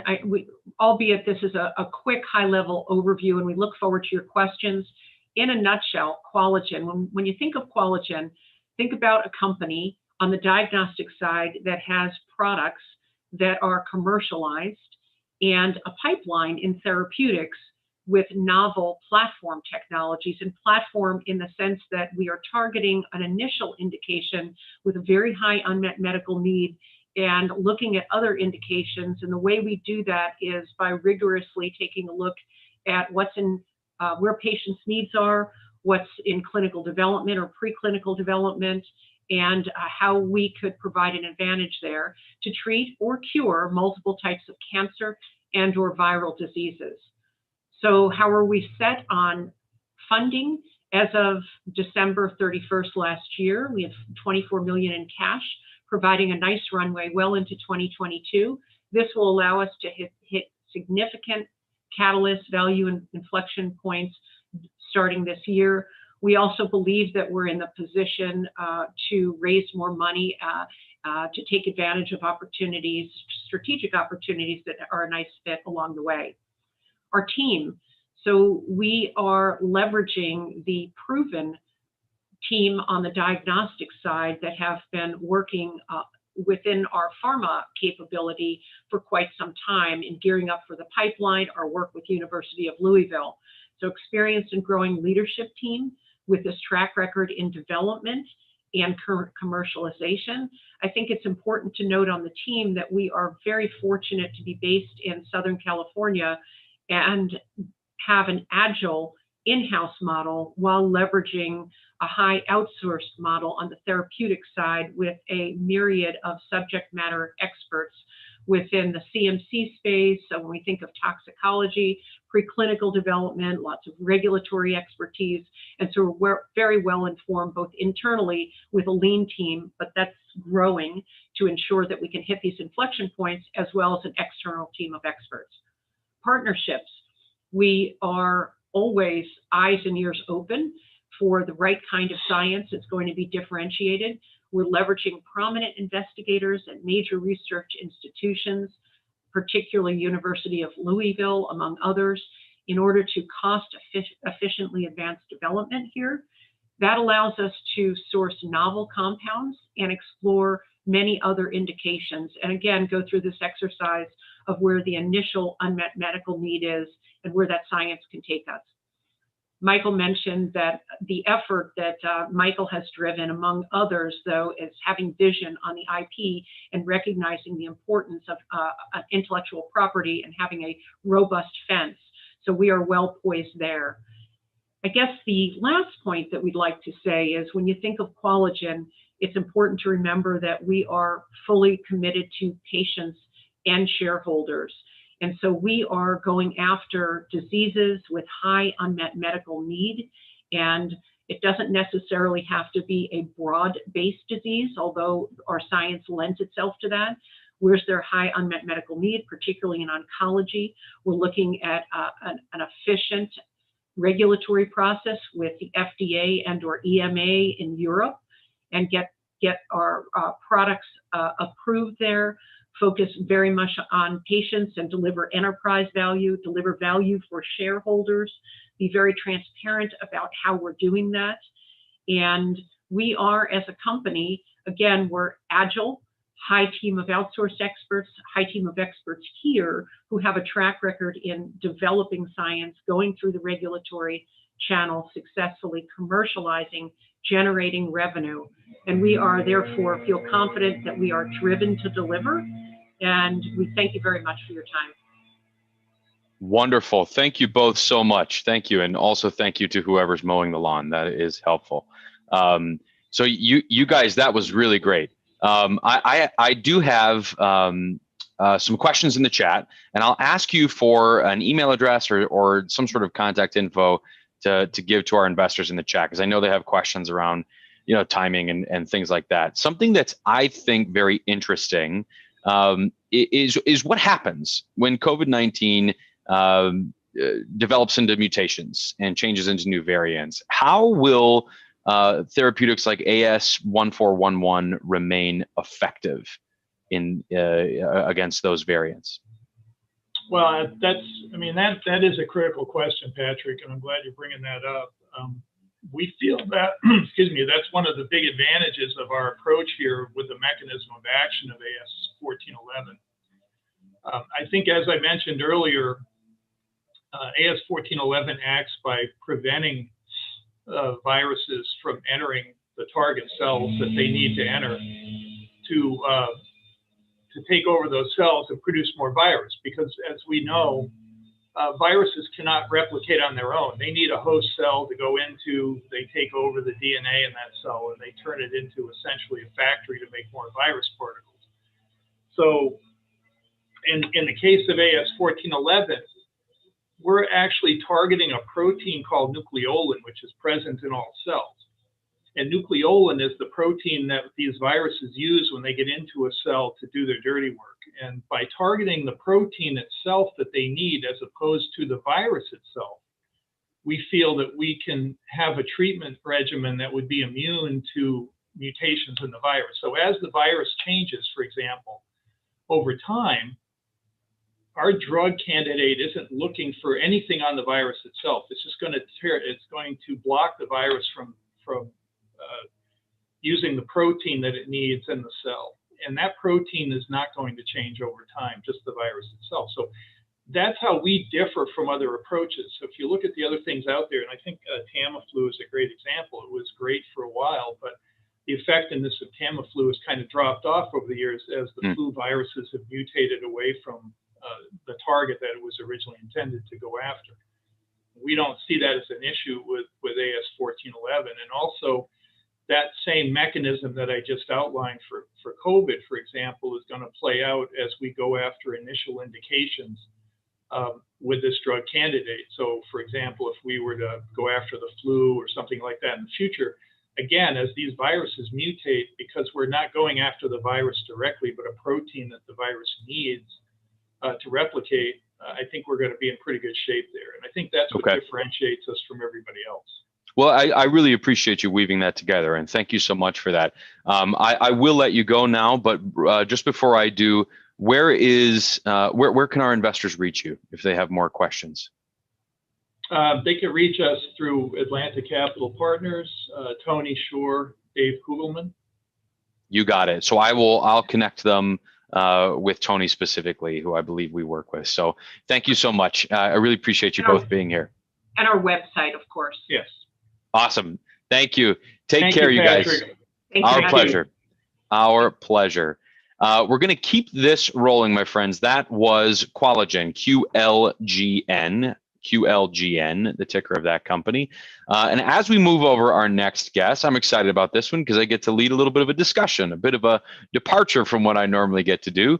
So as we bring him over, this is Dror Ben-Asher, the CEO of RedHill Biopharma. The ticker is RDHL. How are you, sir? Great to be here. You're having a very busy day today, I noticed. Busy day, my friend. Yeah. So what's fun for us is getting to weave some of these company narratives through the news cycle, talk about trends, talk about all kinds of things as we move forward here. So thank you for being a part of it. Great to be here. It's an honor, Patrick.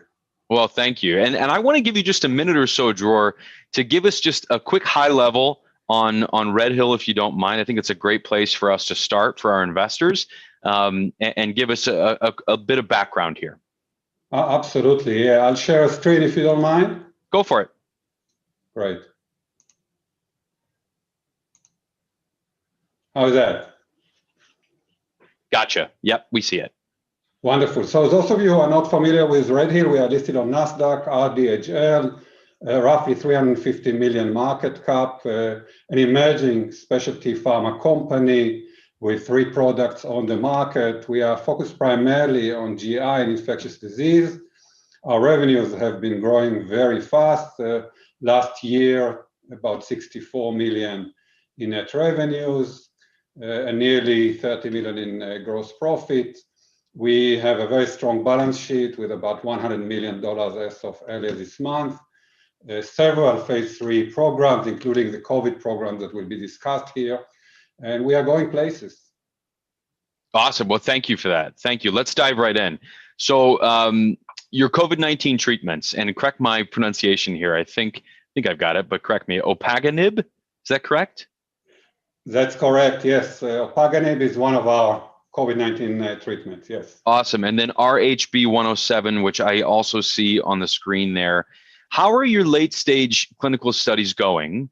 And can we expect an emergency use authorization in the US anytime soon? They're going really, really well. If you look at the global landscape for COVID-19 treatments, you might see thousands of attempts of studies. Many of them are run by investigators, not by pharma companies.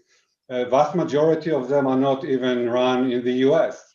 When you look at novel molecules, there's even fewer, phase 3 stage, even fewer, orally administered, even fewer. So in fact, if I look at the total landscape here, you see, if you avoid for a moment the vaccine, that there's very, very few products that are approved for COVID-19.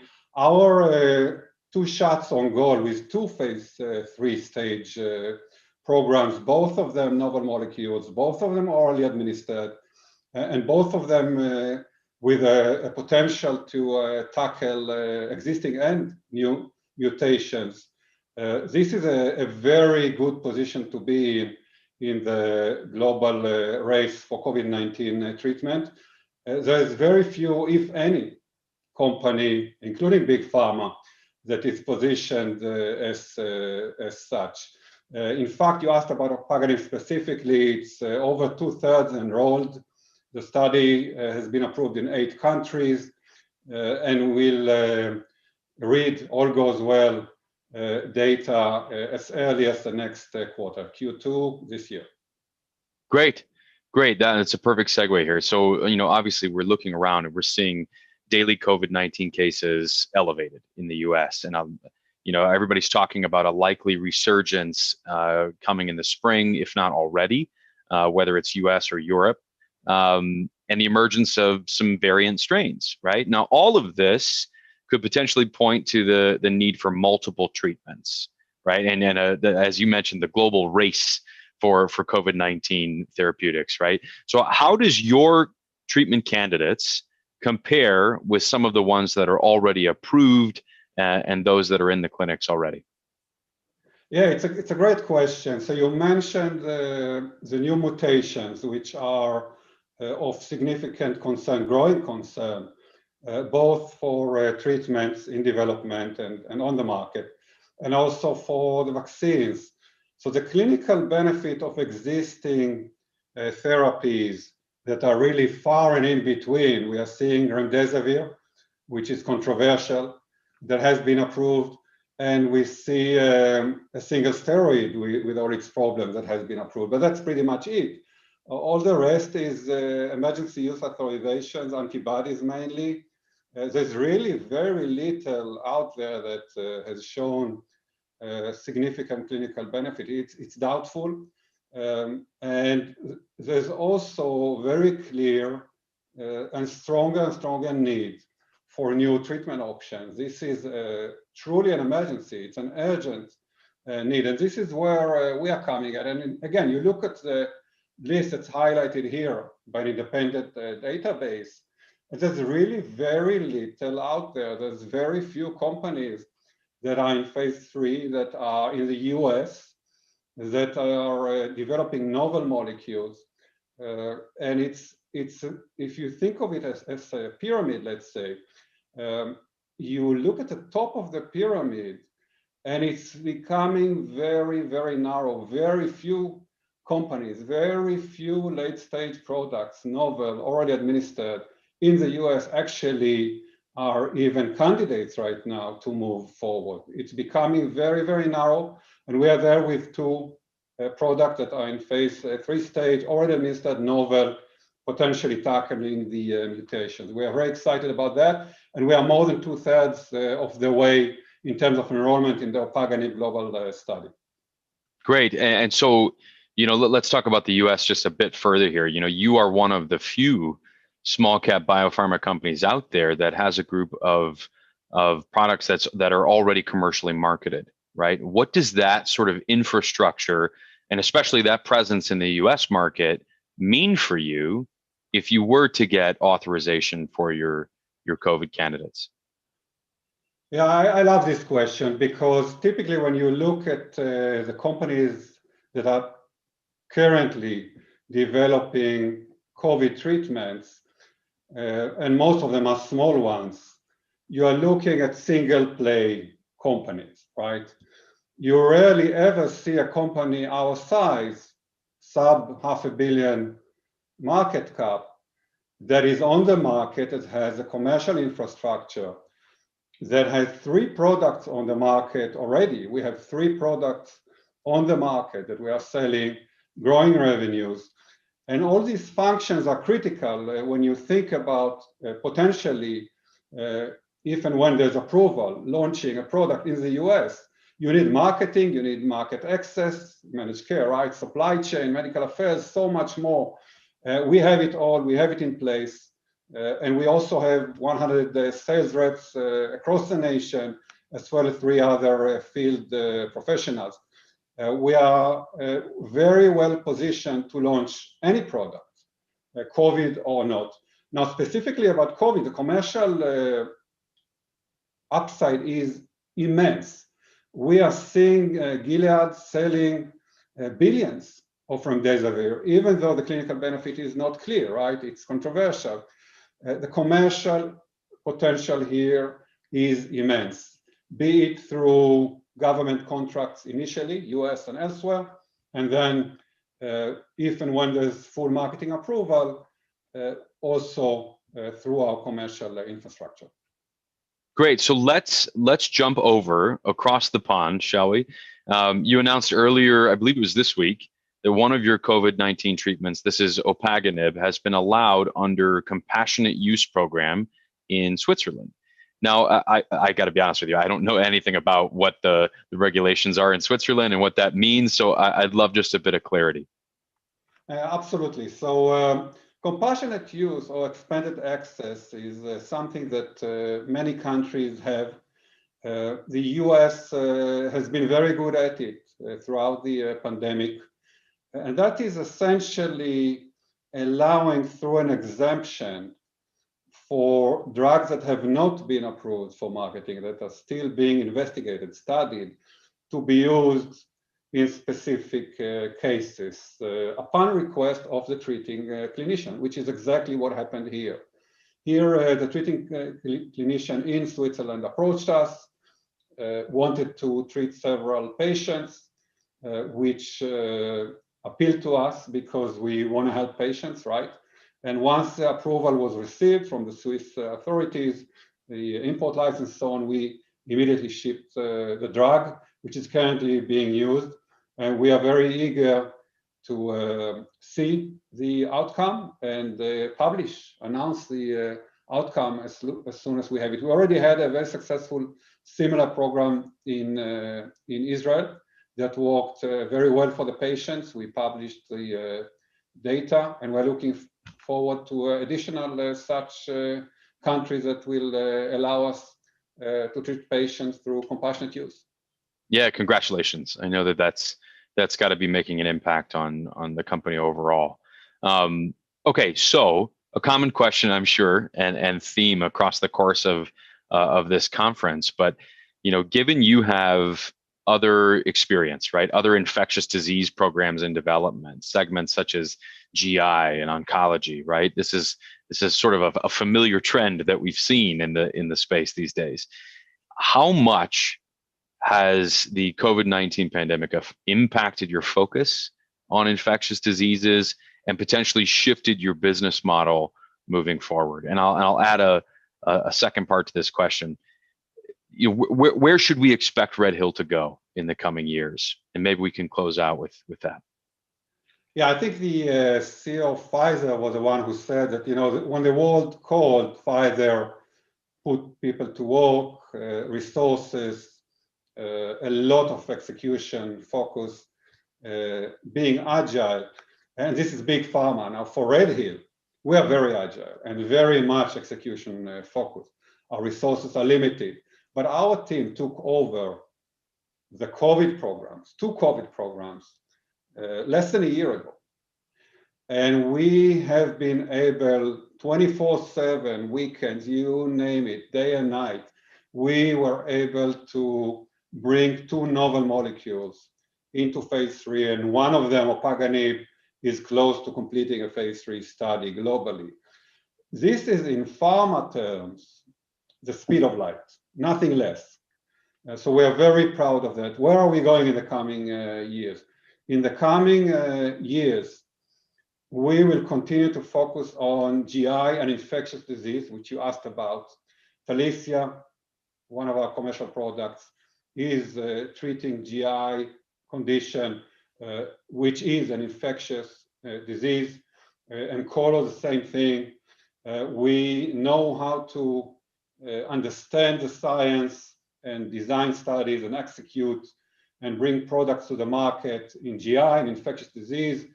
COVID did not change our focus in this regard, to answer your initial question. We are looking to become commercially,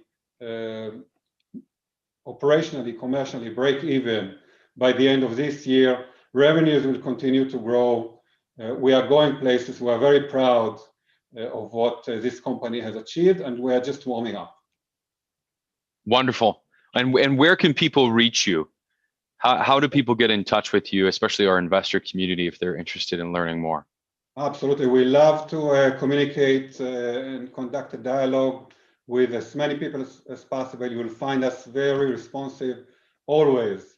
The best place to reach us is our general corporate email, which is on our website under Contact Us.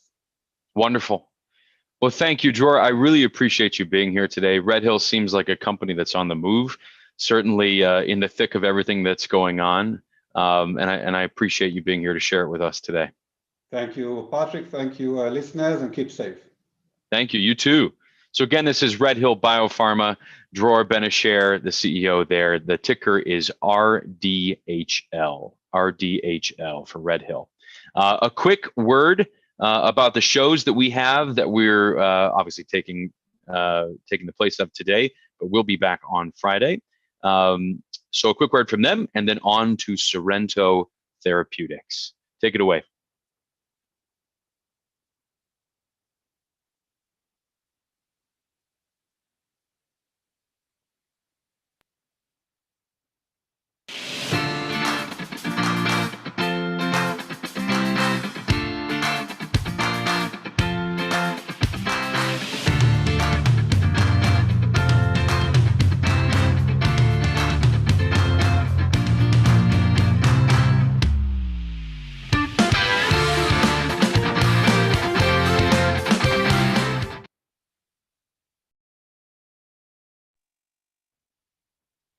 And a short word indeed, a short word indeed.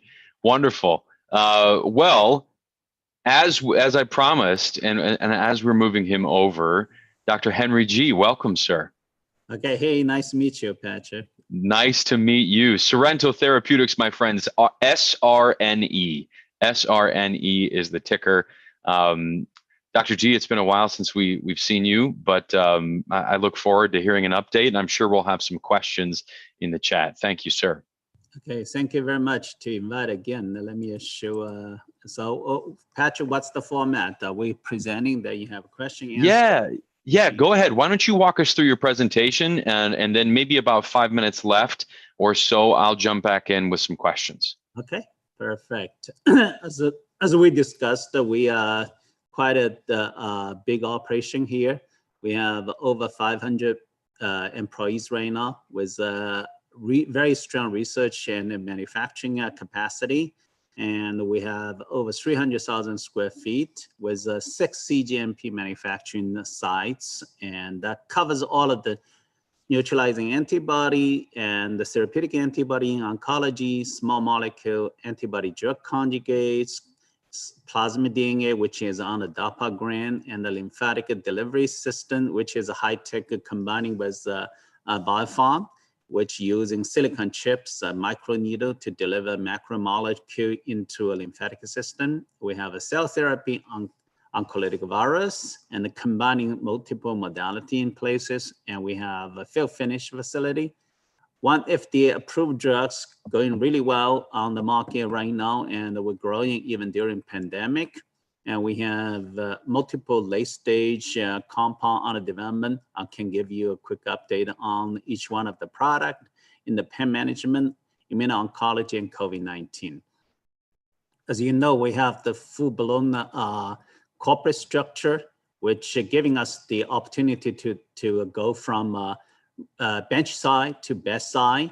And with this infrastructure, we can do everything in-house without going out to bother with, waiting for 18 months for people to help us with the CRO, CDMO business. And if you look at it, we're focusing on the antibody, using antibody to do targeting, which with the payload is a toxin, which give us the antibody drug conjugate, or with a T cell as a payload, we got to a CAR-T.T. And every one of the platform we have with clinical stage compound in it. If we're putting the immunomodulating antibody, a checkpoint inhibitor into oncolytic virus, that become an armed oncolytic virus. If you look at it, we have, as of today, people don't realize, small company like us, through 11 years development, through organic as well acquisition, we build one of the most comprehensive biopharmaceutical platforms in the company. And that covers all of the most advanced biopharma platform, which including the immune checkpoints, including a lymphatic delivery of immune checkpoints, including antibody drug conjugates, or even more next generation antibody drug nanoparticle albumin bound, called AdNap technology platform. We license exclusively from Mayo Clinic, and we covers all of the toxin for antibody drug conjugate with a next generation BTK inhibitor, which is abivertinib. And we have a water soluble CBD platform, which can do Parkinson's disease potentially, and insomnia, and you name it. We have RTX, one of the most innovative product for intractable cancer pain, OA pain, and we have a reformulation of steroids that can be used for one of the blockbuster indication in the sciatic pain. We call the SP102. And all these comes in as a platform, which is big pharma sought after, and they are acquiring the things left and right. When I get to the product generated from there, I can give you some of the comparable on the market and how the big pharmas gets hands on all of these products or platforms aggressively these years. And we have into GenMab, which is encoded the plasmid DNA. We are acquired a company called Smart Farm, which is a company that we are very excited about it, and it's on the DARPA grant. Of course, we're in the cutting edge of autologous CAR-T therapy as well, off-the-shelf CAR-T therapy, and we have various programs in the NK space with ourselves or with our partner.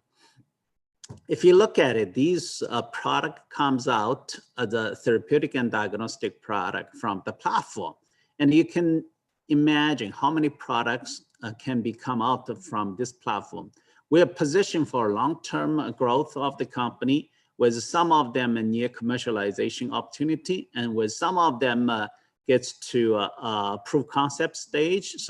And some of them can be a potentially exit for us, so generate cash. Using that cash, abundant cash, we can get into a further product proof concept or commercialization opportunity. So as you see in it, all different platform we have that generate dozens of a product. This is only one snapshot of a product on the investigation right now. with the company, within the company, but there's more to come. And if you look at it from right side forward, as you can tell, if we look at the ADC, right now the ADC is red hot space, and we have one of the largest pipeline in ADC space, and that including multiple in the clinical stage and multiple near clinical IND filing. And we have under the preclinical study with dozens of ADC compounds. So that could be one of the most comprehensive ADC pipeline in the space. But you look at a recent transaction, you can tell that the big pharma is very interested into the ADC space, and the multiple assets being acquired by the big pharma. That including a CHOP2 from Immunomatics that being acquired for $21 billion by Gilead. And you have a Merck recently acquired a company with ROR1 ADC just in the phase 1 for $2.75 billion. And you have a multiple company listed on the market with multi-billion-dollar market cap, including ADC Therapeutics for CD25, and with some of the other company into the space as well. And as you know, we have upon a phase 2 compound in Herceptin ADC. We have a CD38 100% owned by Sorrento. In phase 1 for amyloidosis, we have a first patient already dosed, and we're gonna be moving into also for multiple myeloma indication. We have CHOP2 right now was our partner, and it's in the IND enabling study for IND filing this year. We own ex-China rights to it. And we have a BCMA in the IND enabling study as well. That's for potentially multiple myeloma indication. And we have a ROR1 and in the IND enabling study, and they're gonna get into human this year for multiple solid tumors. If you look at the next generation Adenab technology from Mayo Clinic, we have exclusive rights to it, and we'll form the company called Adenab based on the technology, which Adenab comes with a 2 clinical stage compound with a investigate initiate trial in the phase 1 for rituximab Adenab, which is for lymphoma, B-cell lymphoma, as well Avastin Adenab, which is for different solid tumor, especially very active in the gynecological indications, that including ovarian and cervical cancers, things like that. And we have a dozen of compound right now. I only list the 2 here. We have a dozen also compound working with our partner, including the PDL1, we in the IND enabling study, and we have a VEGFR2 in the IND enabling study as well. So this is gonna be a very advanced ADC program, next generation ADC program. If we move clockwise, we have a small molecule in the abivertinib, which is a phase 3 complete in the non-small cell lung cancer side, which is about a 500 patient clinical trial. And we are right now organizing the data, analyzing the data, and may request for a pre-NDA meeting with FDA this year to map out our NDA filing strategy. And we have this compound in phase 2 for lymphoma, and we're gonna file in the cancer space, prostate cancer for phase 2 IND filing this year, and the lupus IND filing for phase 2 as well, very active compound in the lupus model.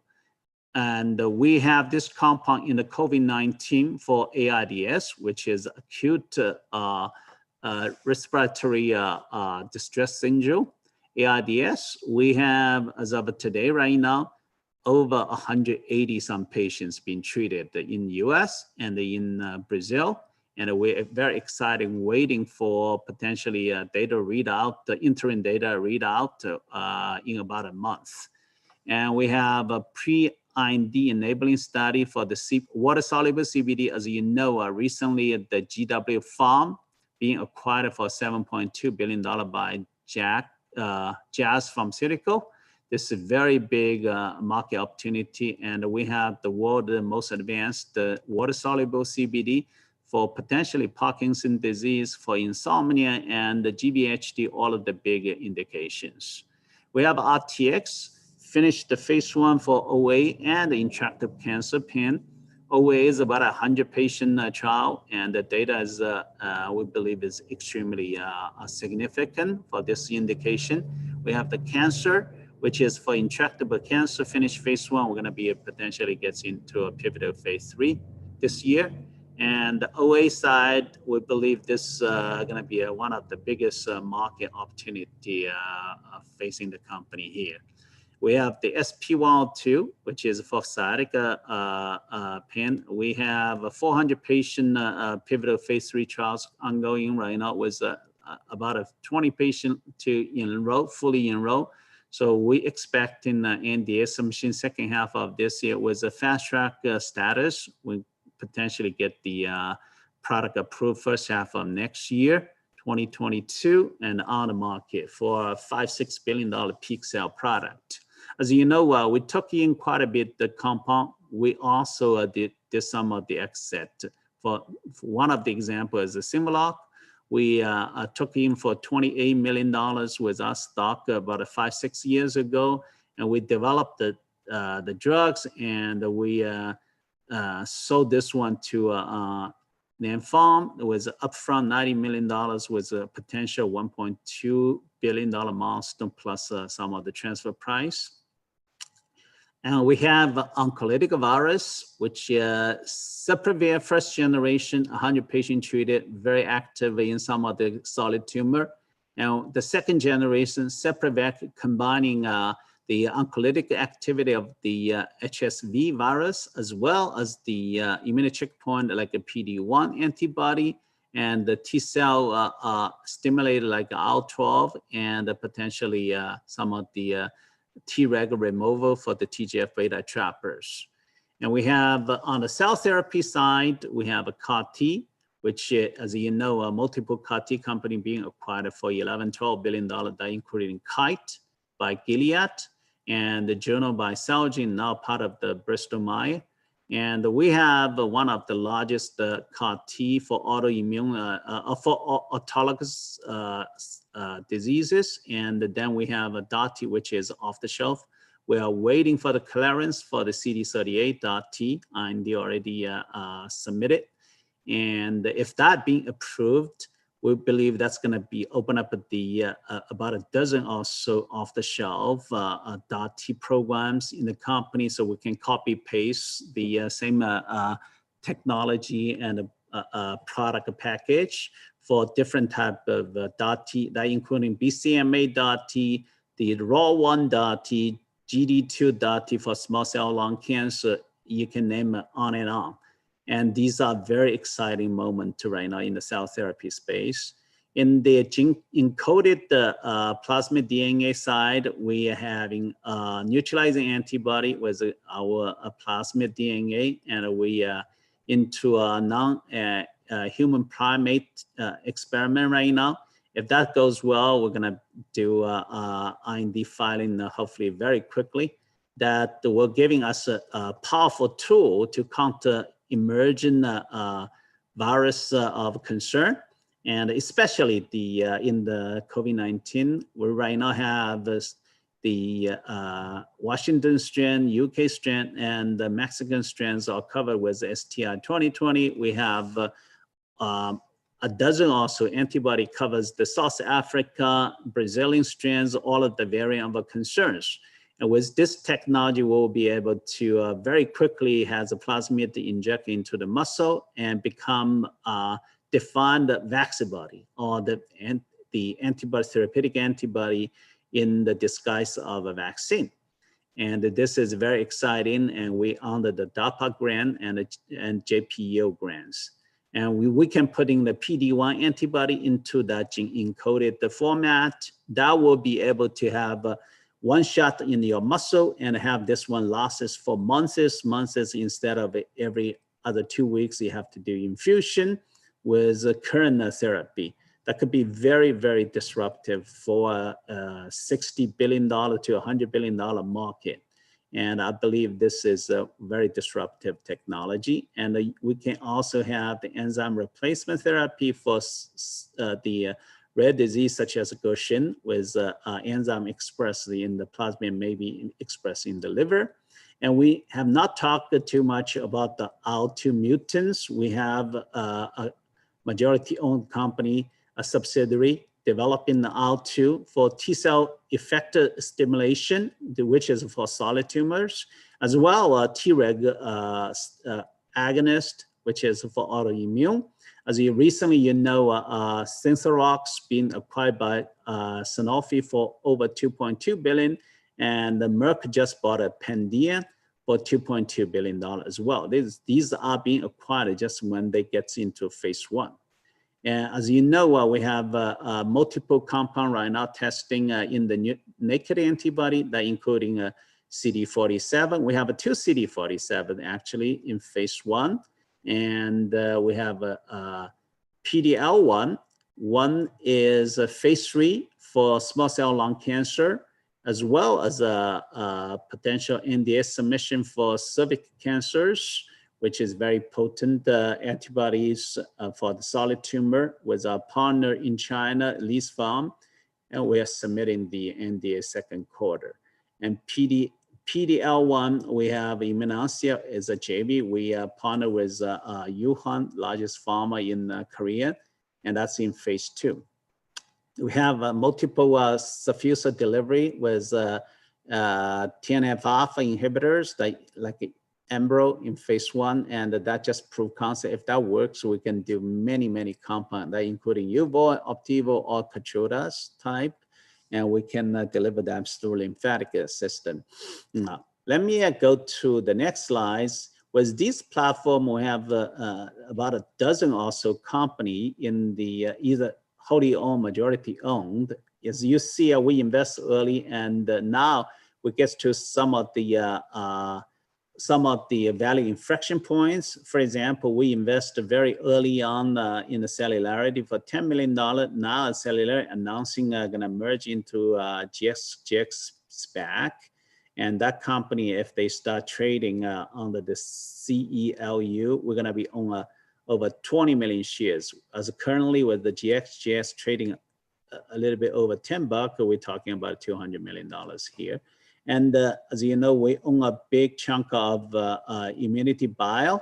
And as of today, it's about $33, and we own 8.2 million shares. And that's all combined well over $450 million in public equity alone. So we are well positioned resources-wise to moving our stuff forward. As you know, Silex Pharmaceutical, we right now currently own 100% of the company, which is we intend to either do a trade sales or potentially a public listing of the company. And we have some of the other companies right now. We can go on and on. However, with this one, and let me just focusing on the next few minutes on the COVID-19 programs. And I'm sorry, Dr. G, this is Patrick. I want to give you a chance to finish your thought here, but I do have just a couple of quick questions. So yeah, please go ahead. Okay, so what we want to do is detect early and treat timely. When you do detect early, you want to rapid, accurate test. We have that in COVID sticks. And when you say treat timely, that means you're using different therapeutic modality to treat whether mild to moderate or moderate to severe and severe patients and the post-COVID syndrome. And if you look at it, we in the pre-infection side, we have COVID gene encoded plasmid DNA potentially as a vaccine body, which right now in the IND enabling stage. And if that works, with multiple plasmid DNA, you can have a cocktail that potentially covers all of the variant of concern. COVID sticks right now is very accurate testing, and we believe this is going to be one of the tests to give you detection very quickly, whether you have infection or not. But if you have infection, you have a neutralizing antibody in the intranasal format or the IV quick push 2 to 5 minutes in the outpatient setting, that will give you treating for the mild to moderate patient. And the STI-22 IV push already finished phase 1 into phase 2 right now. And the intranasal formulation is right now in phase 1. We have this oral pill for cytokine storm, abivertinib, right now in phase 2, and close to 200 patients being dosed as of today. And we have the stem cells for most severe patient. By the way, the STI-5656, that is for ICU-bound COVID patient, which is a moderate to severe patient. And then you have a severe patient really in the ICU for a prolonged period of time. We have the adipose-derived mesenchymal cells, stem cells. Every one of the patient, I'm emphasizing, every one of the patient we dosed so far discharged from the ICU and within the last dose, which is a third dose, and after third dose, immediately discharged from the ICU, and it's very exciting. We have Dr. G, I'm sorry, I do have to interject because we're coming up on time here. But listen, I know that some of this is education for investors and shareholders, right? And so when it comes to what you can and can't say, obviously I want to respect that. But obviously there's a lot of folks in the chat looking for information, looking for updates on what's happening with some of these trials and the data readouts and approvals and things like that. So COVID-6, I know, and a few others. I wonder if you could just speak to that briefly. Yeah, COVID-6 right now, we are on the EUA approval process in Mexico and other countries, and we are processing this one through the FDA as well. So we are basically working closely, communicating with the FDA, try to get this one as soon as possible. Meanwhile, we have the neutralizing antibody in phase 2, and the abivertinib in phase 2 gets to about 1 month from data readout, and the MSC in phase 1 transition to phase 2. We hope we're gonna get to a stage that we can presenting the data with our COVID MMC. That's great. And I'm so sorry, just one quick follow-up question to that. Because I know obviously a lot of our investors are looking for catalysts, right? And I respect that, and also respect where you guys are and the fact that you can't force federal government organizations to move quicker than they will.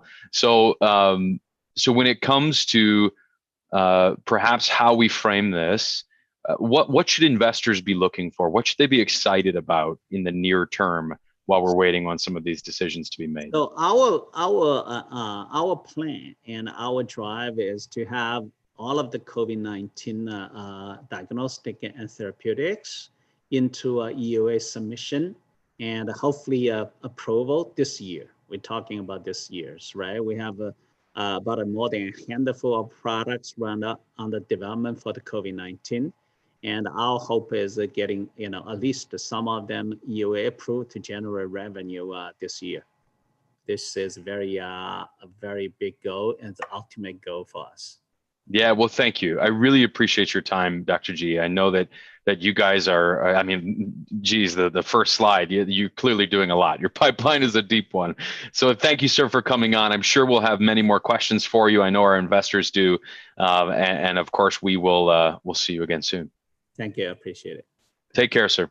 All right, moving right along, my friends. I know you have questions, and I know that, of course, we'll do our best to continue to answer those for you. But coming up, another really interesting company, and I'm glad these two are back to back because I would imagine there's some fun things that we get to do in terms of asking those same questions. So coming up next is Snehal Patel, the CEO of Greeenwich Life Sciences, GLSI. Welcome, sir. How are you? Or welcome back, I should say. Yeah, thank you. I'm doing fine. Hope you're doing well too. You've been talking all day. Ooh, well, maybe not as much as you. You were on that panel with Luke, which was phenomenal, I might say. Those of you, the investors in the chat who didn't catch that, absolutely go back and take a look at that recording. But thank you, Mr. Patel. I'll let you jump right in, sir. Okay, so I'm going to show my screen. Okay. My name is Snehal Patel. I'm the CEO of Greeenwich Life Sciences. Give you a brief discussion of our company and then maybe we'll save a little bit more time for Q&A if that's better. Okay, so as a summary, we're working on a breast cancer product, GP2. It's a 9 amino acid peptide of the HER2 protein. And our objective is to prevent the recurrence of breast cancer. The phase 3 trial that we're planning this year will be administered after a patient has surgery. They've received Herceptin or Kadcyla treatment, and then they've undergone basically our treatment, which will start with 6 vaccinations in the first 6 months, and then booster every 6 months. So it'll be a total of 11 injections over 3 years.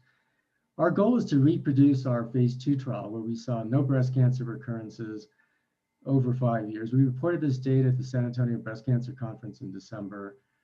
And so many of you have seen this data. This was a randomized multi-center trial led by MD Anderson. And the product was shown to be very safe. We had no serious adverse events. So this data has been shown on a poster, which I'll discuss a little bit, and a survival curve. And we have immune response data that will be complementary, that will be announced in April 9th in abstract form and April 10th in poster form at the American Association of Cancer Research conference. This will be a virtual format. So this data will hopefully complement what we've already shown you. We've submitted a protocol to the FDA. It was reviewed. We're now adding an interim analysis. We completed the manufacturing of the active ingredient in September. And actually next week, we'll start filling vials. We'll be filling the vials actually at a subsidiary owned by Sorrento, ironically. And as we fill those vials, hopefully by the end of the second quarter, they'll be released. And so that would be a potential time at which we could start the phase 3 trial. We've been working with Baylor College of Medicine, which will lead the phase 3 trial. So the protocol, the interim analysis, and all of the setup for the trial is underway. And so we think we could potentially start the trial in the third quarter or fourth quarter of this year.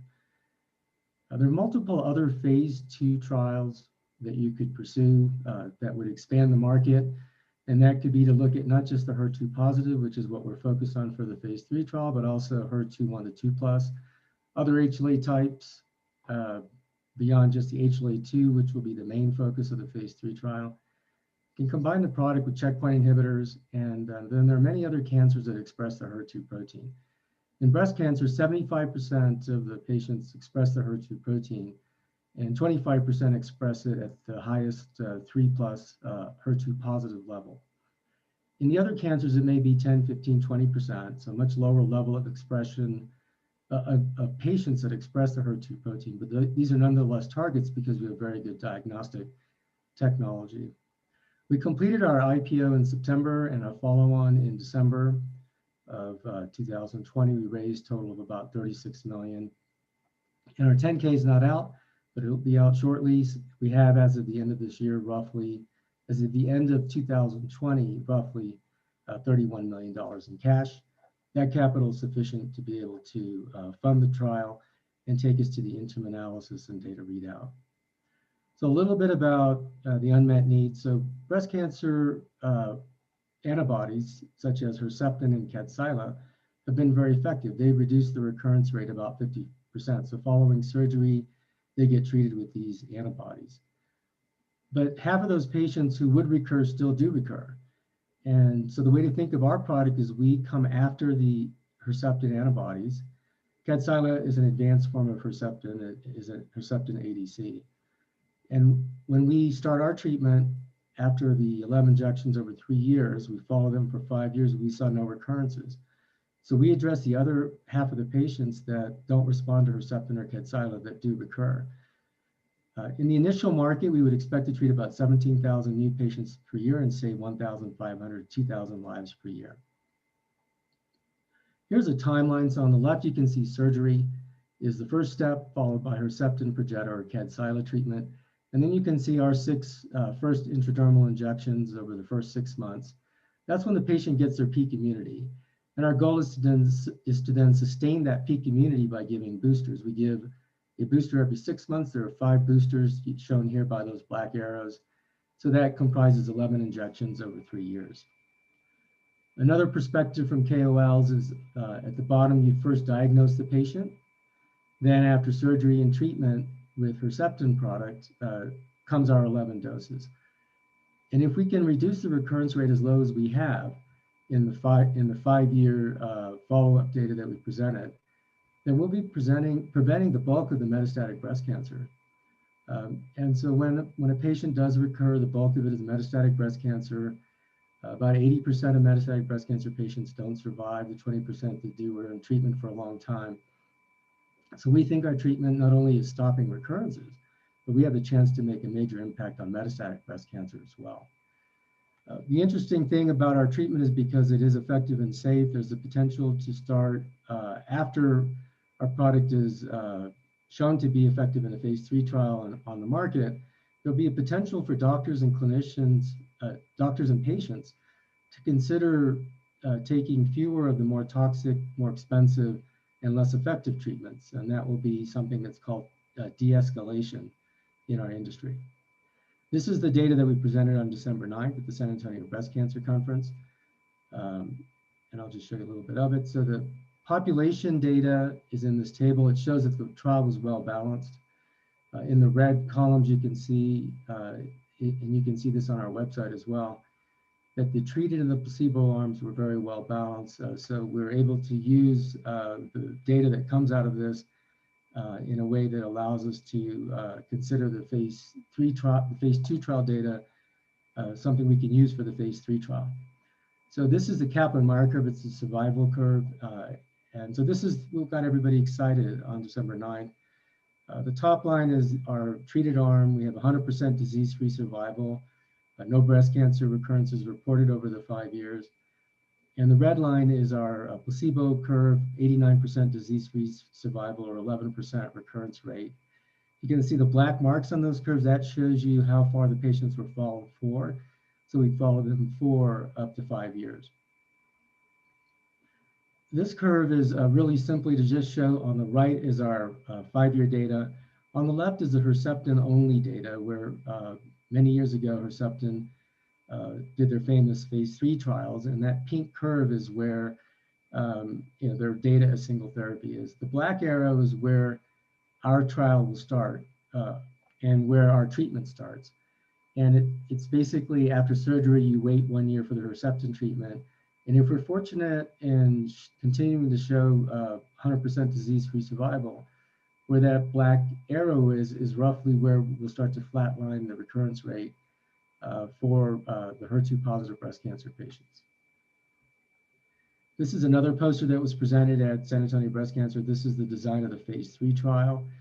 So at the upcoming AACR conference, we'll have another poster that describes this phase 3 trial with some updates on the design of the trial. And as I mentioned previously, we'll be reporting the immune response data. The immune response data is very important because it describes how the product works. You have to have an immune response in order to have a positive outcome. And you also want to see the positive clinical outcome, even if you do have a positive immune response. So they go hand in hand together. So just very briefly now, we'll go through these very fast. So GP2 is an intramembrane peptide of the HER2 new protein. The HER2 new protein is expressed in these breast cancer cells. And so we're training our T cells to attack GP2 when it's presented by the cancer cells. So you can see here at the bottom, GP2 is the blue rectangle. We're training these ovular T cells. They get distributed throughout the immune system. So as the cancer comes back, which is depicted by the red circular cell, as it comes back, it presents the GP2 on its surface naturally, and our T cells are already ready and trained to attack the cancer cell and kill it. And this is how we would be able to prevent metastatic breast cancer as it's coming back, because we have the immune system ready to attack the cancer cell as it comes back after the surgery and after the Herceptin treatment. We treated 138 patients in total with no serious adverse events. The bottom 3 trials are phase 1 trials where we looked at GP2 plus GM-CSF, GP2 plus a peptide, GP2 plus Herceptin in parallel. And then the top chart, top box is our phase 2 trial. The phase 3 trial design is very simple, and I won't go into too much detail because it is very similar to the phase 2 trial. And we have the poster published, which is also available on our website. The patients will be screened for HLA, and then they'll be stratified and randomized to GP2 plus GM-CSF versus GM-CSF alone. Plan to start the trial in 2021 and enroll for 1.5 to 2 years. And we'll be looking at the difference between the treated and the placebo arm at multiple time points over time. As we add the interim analysis, we're hoping that we'll be able to then file for a BLA. This BLA will be conditional upon marketing, finishing the rest of the trial, but we'll be getting marketing approval. The manufacturing of the product is straightforward.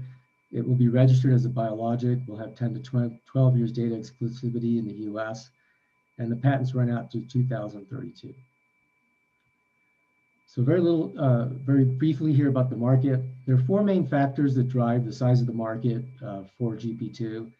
The HER2 status, node positive, node negative status, hormone receptor positive, negative status, and HLA type. And rather than going into this detail, I'll just summarize by saying we're going to be some percentage of the Herceptin market if you think about our market. This red box kind of describes where we would be relative initially.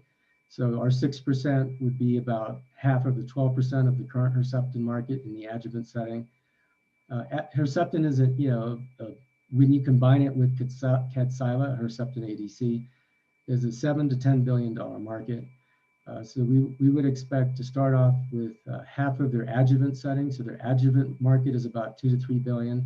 We'd start out with half of that. And then as we expand to the other phase 2 trials and expand the market for GP2, we would expand an additional 2 to 2.5 times the size of the Herceptin market. We will always be used with a Herceptin or Herceptin ADC. So even if we go into new markets, we'll be taking a Herceptin product with us as well. Very simply, Herceptin reduced the recurrence rate 50%. Perjeta, Nerlynx, and Kadcyla, and in HER2 are other products in the HER2 space. Perjeta and Nerlynx reduced the recurrence rate by about 20% in their market, and they add additional side effects. And by contrast, our products took the 50% reduction in recurrence rate from Herceptin and added another 50% reduction. So we saw no recurrences over 5 years. These are the other cancers in the red boxes that express the HER2 protein, so we expect to pursue them in additional trials. These are our trading comps, and you can see at the bottom here some large transaction comps by Gilead, Merck, and Genentech towards the end of last year, paying billions of dollars and investing hundreds of millions of dollars into various breast cancer products or peptide therapies. As of 9/30, our cash was $6 million, but we raised another follow-on in December. So summarize this slide, which will be updated when our 10K comes out.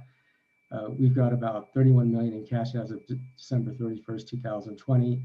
We have about 13 million shares. Management owns about 75 to 80% of the company. And we're funded to get to the interim analysis and the data readout. Management is very experienced. David McWilliams is our chairman. I'm Snehal Patel. Joe Dougherty is our CMO. And as you may have noted, we announced that Jay Thompson has joined the company full-time to run our phase 3 trial. Eric Roth and Ken Halleck represent the rest of our board. So in summary, we're trying to reproduce our phase 2 trial where we've seen no recurrences by conservatively designing our phase 3 trial. We hope to start that sometime in the 3rd quarter, potentially 4th quarter of this year. The manufacturing is near complete. We hope to finish that in the 2nd quarter, potentially 3rd quarter of this year. We have multiple other phase 2 trials that we can pursue to expand the market. We went public last year in September. Our ticker is GLSI, and we raised 36 million since the IPO. Thank you very much for your interest in our company, and I look forward to answering your questions. Thank you, Snehal. I really appreciate it. I know there was an email address on there. So I'll let you restate that at the end of this so that people know where to reach you if they have any questions. But let's dive in here for just a minute or two. Okay, so, and correct me if I'm wrong, but I know you mentioned this on the panel and then just again. So post-surgery and post-treatment with Herceptin, your peptide protein gets introduced and works with those initial two treatments, and so far has brought down those recurrence rates to 0% over a 5-year period, right? Am I accurate as when I say that? That's correct. Awesome. So, you have a phase 3 trial starting the Q2, Q3, I think is what you said, of this year, with data readouts coming a few years from now, right? So the one question, and this is really true of most biotech companies, but I think there's just in the chat, I can see it. There's a lot of excitement and interest in you guys. What should our investors know in the near term? What should they be looking for? Are there any catalysts along the way? Anything that they can get excited about between now and those readouts?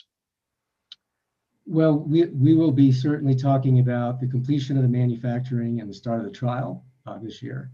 And we have immune response data that we expect to publish on April 9th as an abstract, and on April 10th, which is a Saturday, so probably April 12th as a poster.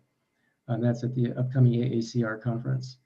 And we haven't reported our 5-year safety data either, so that will be coming out hopefully this year.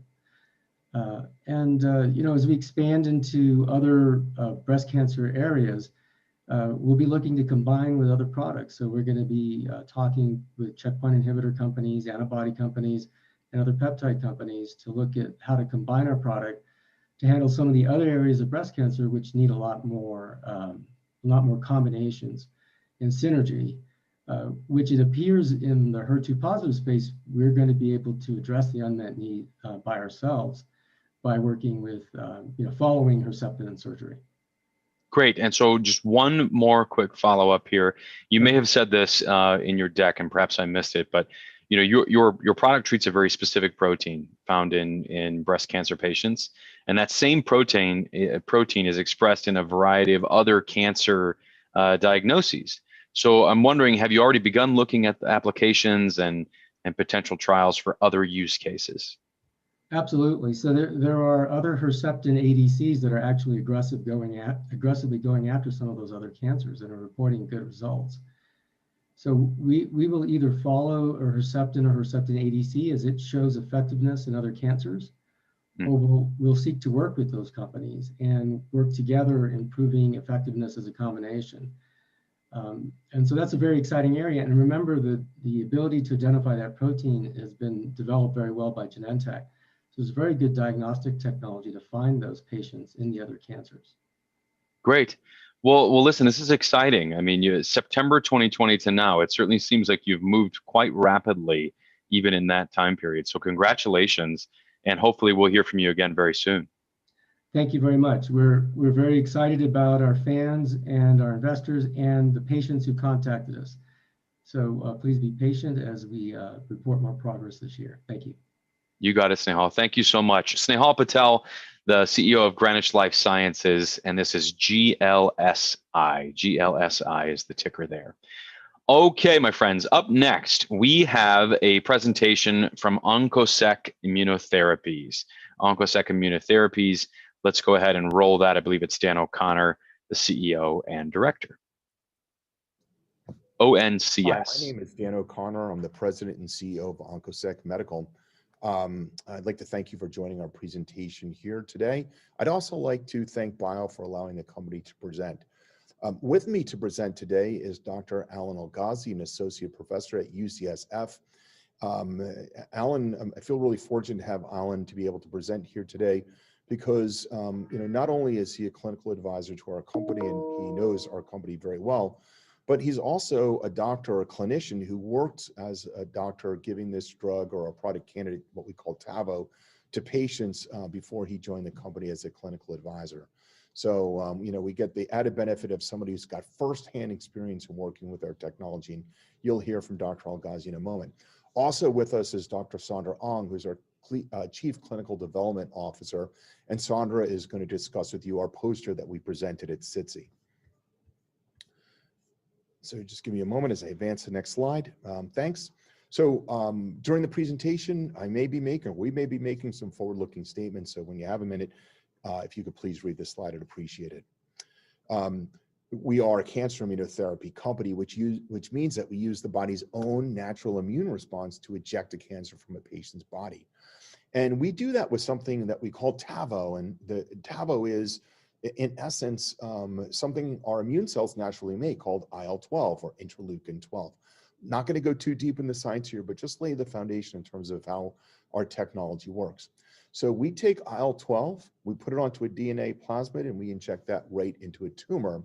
And when we do that, we see tumors that were immunologically suppressed or called cold, turning into immunologically inflamed or hot tumors.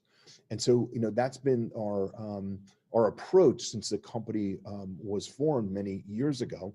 And today, you're going to hear about a study that's really been the accumulation of about a decade's worth of clinical work. And our first iteration of data from that study, as you see here on the fourth bullet point down, has been presented at a major medical conference called SITC, and we're going to review that data, and that'll be the focus.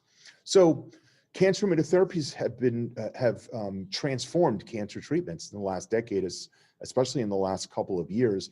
And that transformation is led by a class of drugs known as checkpoint inhibitors, and in particular, one checkpoint inhibitor known as Keytruda. If you watch TV, you might see what's called direct-to-consumer advertising for Keytruda or another drug, Opdivo, that's marketed by BMS. But these drugs are both considered checkpoint inhibitors, and they work by taking the so-called brakes off the immune response. What's interesting about these drugs is they're incredibly successful drugs. And they're selling, Keytruda is over $1 billion in monthly revenue now, which is amazing. And they're getting approved in multiple different types of solid tumors, which comprise about 90% of all cancers.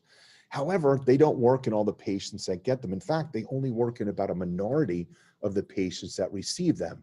And obviously the question is why? Why does a patient get a checkpoint inhibitor, get Keytruda, but not see their tumor shrink?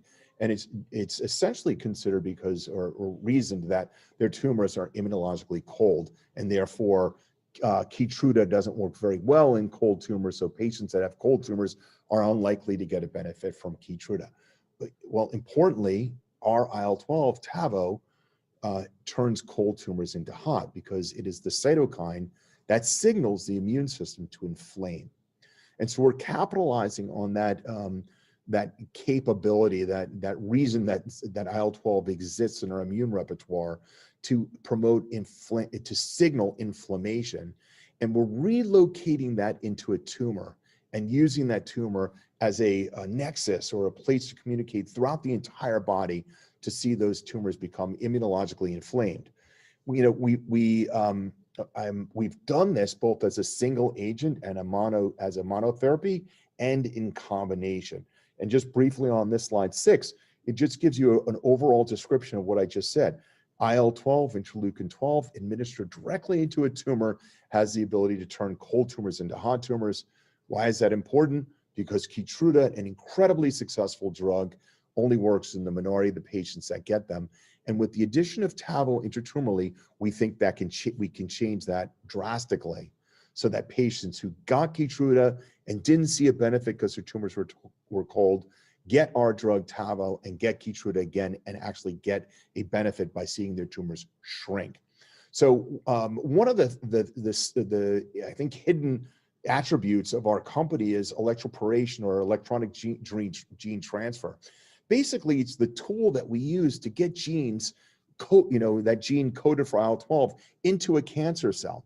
I'm not going to go deep into this, but I'll just say I really think that this is, as we progress as a company and as we continue to experience success, people are really going to start to focus in on this delivery system and the way we do this, because we're not using, an antibody or a virus or a bacteria to deliver that DNA into cancer cells. We're using energy, and as such, we don't have a systemic delivery or a systemic treatment or an issue with systemic toxicity. And so, again, I feel like that is one of our hidden gems. And when Dr. Ang talks about and Dr. Al-Ghazi talks about our safety, profile that we've seen in our studies historically and to date, you'll see that our system and the use of our drug ends up not delivering side effects that pretty much everybody else is seeing. And it's really attributable to the fact that we do it using this system known as electrodrein transfer. This slide 8 just gives you a quick overview of what that looks like. Dr. Al-Ghazi will cover that in detail in a moment. But I think it's also important to note, we work as a monotherapy single agent. Tavo works alone. And that's because patients have T cells that are already present. If we can turn that tumor into a hot tumor, those T cells can get in and do their killing job. But we know that we can potentially solve for this cold tumor problem and enable the checkpoints to be much more efficacious. And really, that is our focus today. And that's the slide, the study you see featured on this slide 10 in orange. We call it Keynote 695. What is this study? A 100-patient study where we take patients who got Keytruda, who unfortunately have late-stage metastatic melanoma. That means skin cancer that's spread throughout their body. They got Keytruda or BMS's Opdivo, and they didn't see a benefit from the drug. They progressed. Then they come on to our study, get intratumoral Tavo or IL-12 right into their tumor and re-challenged with Keytruda. And our goal is to see those tumors shrink.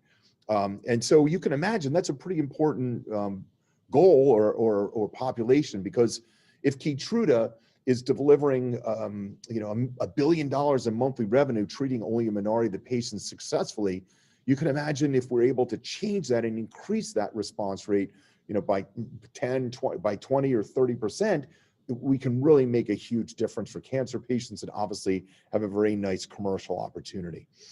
So now I'd like to turn it over to Dr. Al-Ghazi. Thanks so much, Dan.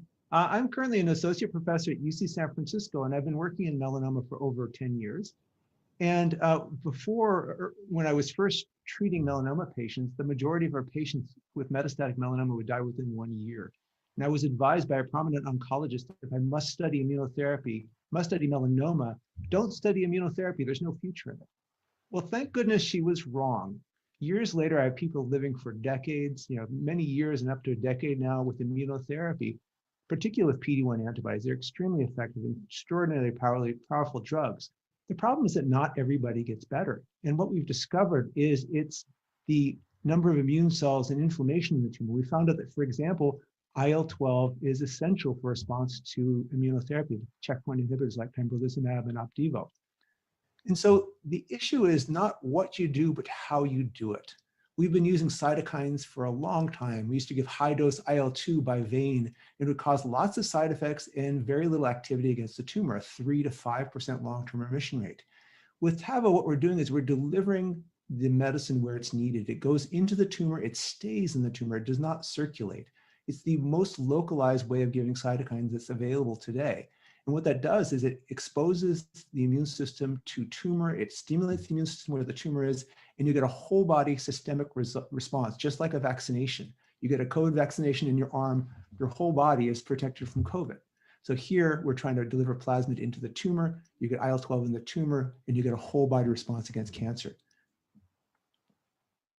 We've treated a lot of patients using this approach, and we've shown that it does yield not just intratumoral effects, but systemic effects. That starts with the phase 1 study that was done years ago, where patients had 4 tumors treated just over 1 week. And some of these patients had crops of tumors both all over their bodies progressing with treatment. Clearly, systemic effects were happening just with localized therapy using Tavo. We expanded this to a larger phase 2 monotherapy trial where we treated over 50 patients with Tavo monotherapy with melanoma. And we found that 36% of patients had global responses, including half of patients with at least one uninjected lesion regressing.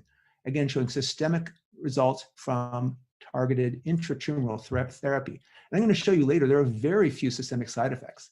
So we're getting the immune response we want without the toxicity that other therapies have.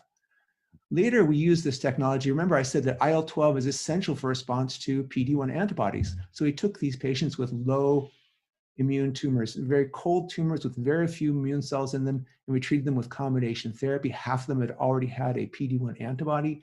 We found triple the response rate that we would expect with monotherapy with a PD-1 antibody like pembrolizumab.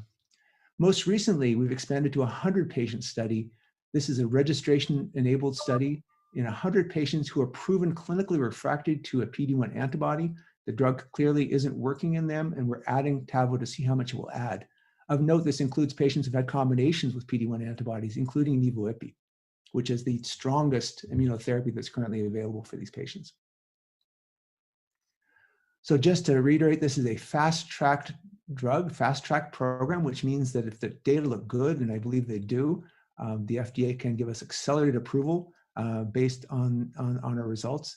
This is for patients with no FDA-approved treatment options, which is exactly our population. And we have to show that the tumors are really shrinking according to our accepted criteria. These are called the RECIST criteria, and we're meeting all of those endpoints. So one of the things that's really essential, I've mentioned to you about whole body responses. We do see whole body responses here, but we also need to show that the drug is what's driving these responses in patients on study. So we have patients who've had immunotherapy. We want to show that these are patients where further immunotherapy wouldn't really help them. We need to add something that's active to really see a whole body response. So we've selected patients who've had enough immunotherapy to see if it's going to work. That's 12 weeks of therapy. We've selected patients who have confirmed disease progression by the accepted RECIST criteria, and this has not only been shown once, but twice. Also, we know that if we take a long break from immunotherapy, sometimes reinitiation of therapy can work again. Here, these patients have to have just progressed. So these patients who have just progressed on treatment, we're adding the Tavo so we can attribute the effect to the Tavo, and there's no intervening therapies. There's no confusion in interpretation.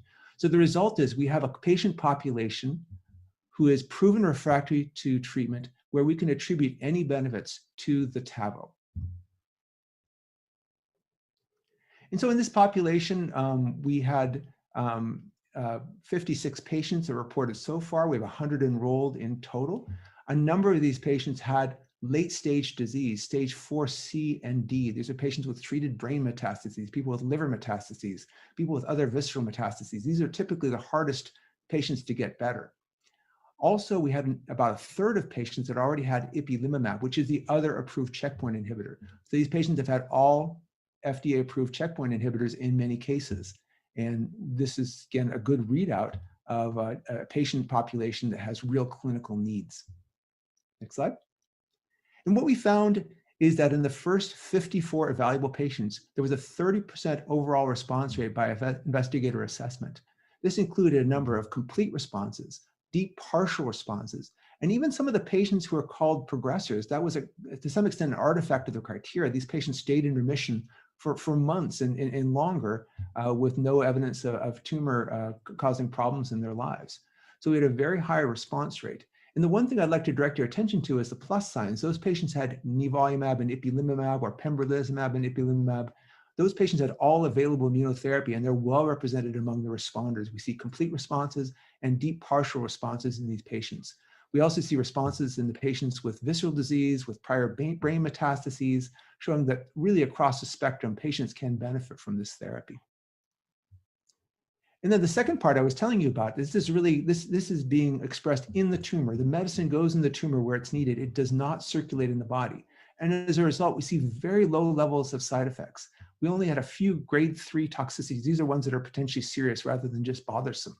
And the only one I think might be attributed to the Tavo is the skin infection cellulitis. The other ones are commonly seen with pembrolizumab.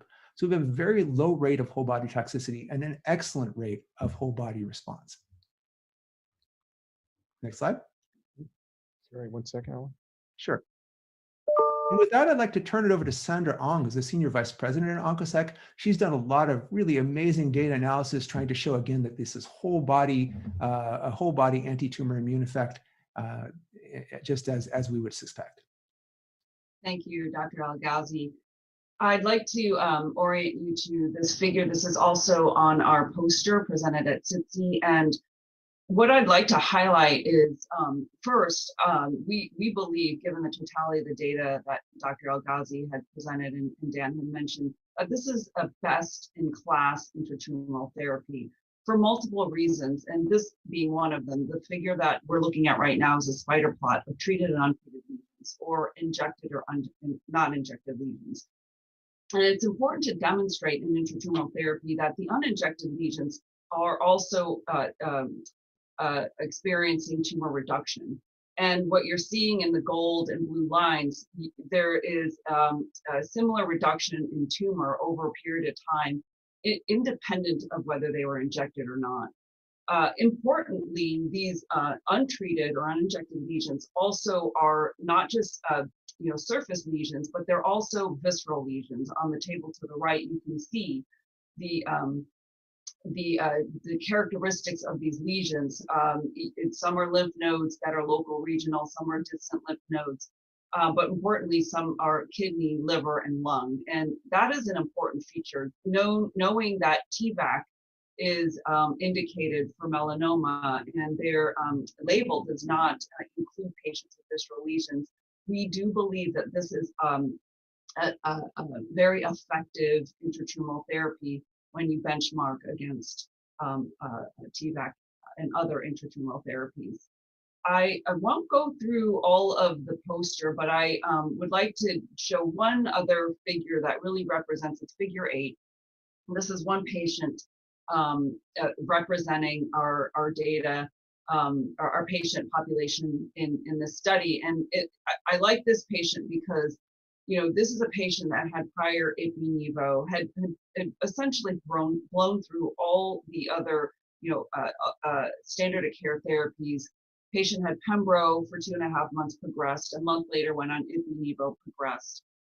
Had confirmed progression of disease, and came on to Keynote 695 study, and pretty quickly had a response. And you can see down below the lesions that were treated in the table. You see there are 5 target lesions, and 2 of those target lesions were treated. And you can see that there is response in lesions that were not treated. And this is, one of many patients on our study that really demonstrate benefit. And this is a patient that had no other options available and continues to have response in our study. So I encourage you to look at this poster. We believe the data on this poster really position our therapy as best in class in intratumoral therapies. And so with that, I'll hand it back to Dan. Thank you very much. Thank you, Dr. Ong, Dr. Al-Ghazi, and Dan O'Connor from OncoSec. Again, the ticker there is ONCS. Thank you very much. Moving right along, my friends, we have an oldie but a goodie, and not old in age, but you guys all know him very well. Spencer Israel, the man, the myth, the legend, the reporter here at Benzinga, producer. What would you call yourself? I don't know. I don't even know what your title is anymore. What are titles anyway? Oh, well, all right, fair. Who are you, Jason Raznick? Yeah. All right, so First off, though, can you hear me okay?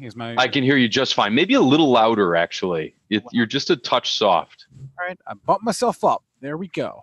There you are. All right, I'm going to get off and let you guys do your thing. All right, everyone, welcome to the panel, How AI is Leading the Fight Against Cancer. With me are Maurizio Curiva Internati, who is the CEO, President, and Chairman of Qualigen Biopharma. Ticker there is KRBP. And Panna Sharma, who's the CEO, President, and Director of Lantern Pharma. Ticker there LTRN. Guys, thank you so much for joining me. Thank you, Spencer. Thank you. Panna, let's just start with you. I'll ask you both the same question, but Panna, we'll start with you. Explain your approach to how you incorporate AI into your drug development. Sure. We have 3 aspects where artificial intelligence plays a role in trying to make our drugs faster and cheaper and with less risk.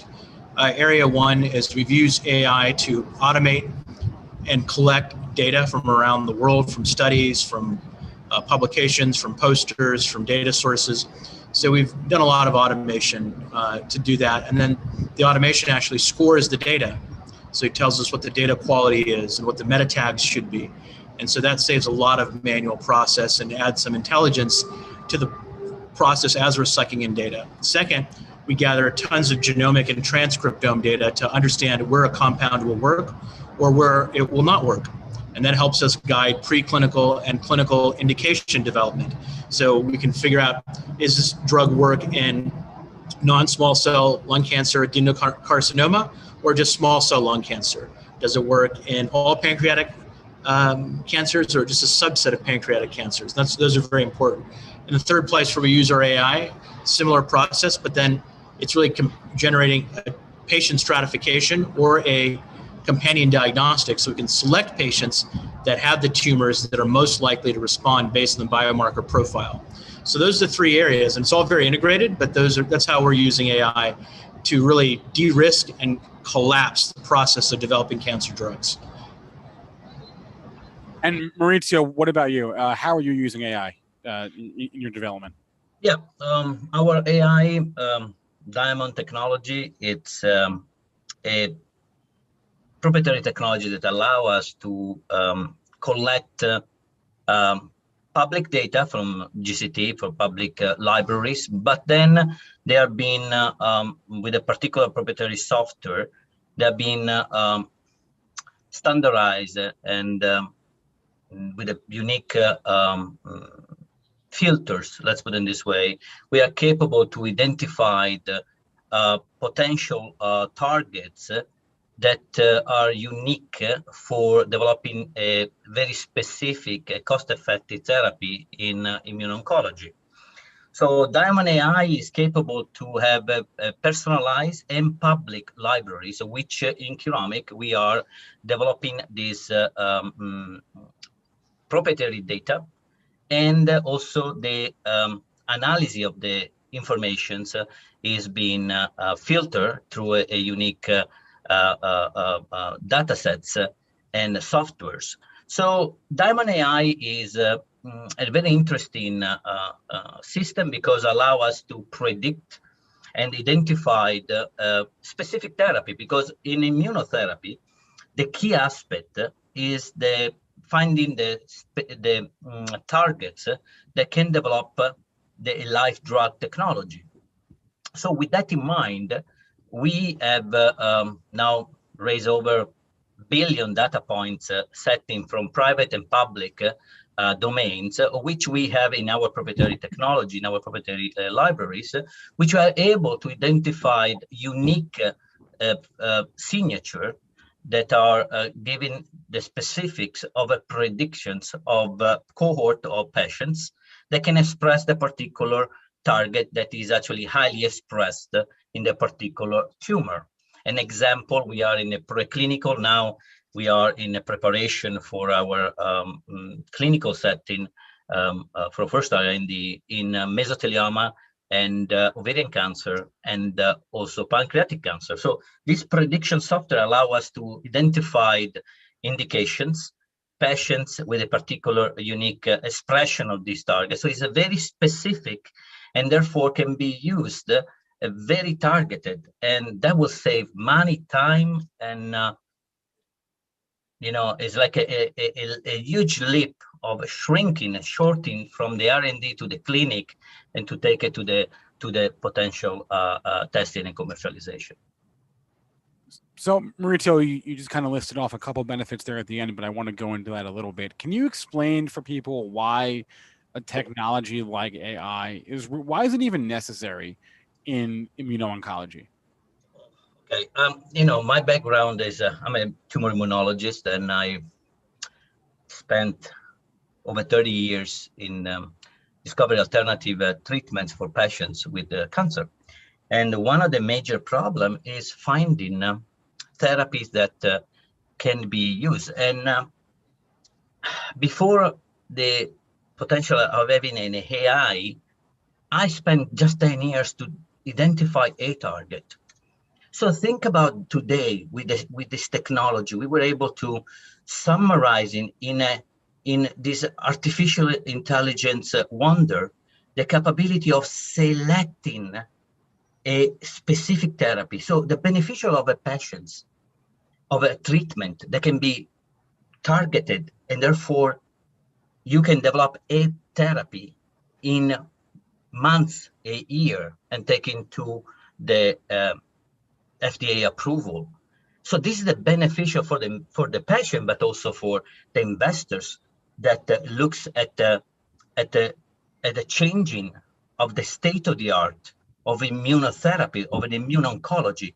As today, we will see more and more AI coming to take the main place of selecting therapy targets, and therefore allow to take a drug, and we call it live drug, to the patients faster and better, on which we will be able to fight the cancer that mutated and therefore the AI in general, what we are doing, we are capable to formulate therapy in real time, which it was extremely difficult for anybody, for a scientist, for translational scientists, for doctors to be able to do so, take years.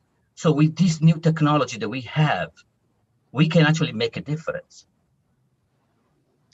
What about you, Panna? Do you have anything to add to that as far as why this technology is so critical or necessary? Yeah, I mean, like Maurizio said, there's so many choices to be made. Maurizio's case, they're using highly personalized T-cell or live cell therapy. So, deciding which items is really a big issue. In our case, it's trying to figure out which compounds or combination of compounds, and then how you direct those compounds to subsets of patients or subsets of tumors. So the core of all this development is a lot of selection, which traditionally has taken months and months or years, and it generates a lot of data, but it's always left to a handful of people to look at this data, typically in Excel sheets and in maybe in some SaaS programs. And so now we're totally eating that process inside out and doing it with AI. And that's, but more importantly, as Maurizio mentioned, we're able to now harness the power of all thousands of global researchers that are working on these problems. COVID-19 taught us nothing else, is that there's tons of data that's publicly available and published in reports and journals and peer-reviewed places. And now we have tools at our disposal to harness the constant analysis of that data. We don't have to wait for a handful of experts. We can train algorithms, we can train machine learning techniques to basically wake themselves up and apply their processes on top of the data. So we have about over half a dozen different algorithms that basically are now able to wake themselves up. And so when a data set is updated or certain types of data are available, they go out and perform certain analyses or correlations or updates to the algorithm on those data sets. And so we are informed almost near time on ways that we can use our drugs in different indications or biomarkers that we should be looking at. And so this de-risks the process and gives you more comfort when you go into the clinic or when you select a patient. And a lot of this wasn't available before because it was theoretical, because the computing power wasn't there. So the computing power is there now, the machine learning techniques are more advanced, and the cost, to do this same types of algorithms that we run today, we run almost all of our stuff on Amazon, costs us a few $1,000s per algorithm, per run of some of these algorithms. And that same run 5 years ago probably would have cost in excess of $25,000. So you can just imagine being able to spin up half a dozen supercomputers to do the number crunching is just phenomenal. This is things that either people would not have done or would have taken weeks and weeks or months or years, and now we can do that literally overnight. We're starting to see game-changing capabilities in early development of drugs. All right, so we've established obviously that AI can speed the process up. It can make the drug development process faster. It can make it cheaper. But I'm wondering, Panna, I'll start with you here. How exactly does this contribute to improving actual therapy outcomes? Because that's what we're talking about, right? We're talking about improving outcomes. Yeah. So I think for improving outcomes, that's ultimately the real goal. Is not just, and for us, you're able to pick the right patients that are most likely to respond. And so one of our drugs that we're in the process of redeveloping or rescuing is a drug that worked really well historically in non-smokers with non-small cell lung cancer. But this wasn't observed until almost after the fact.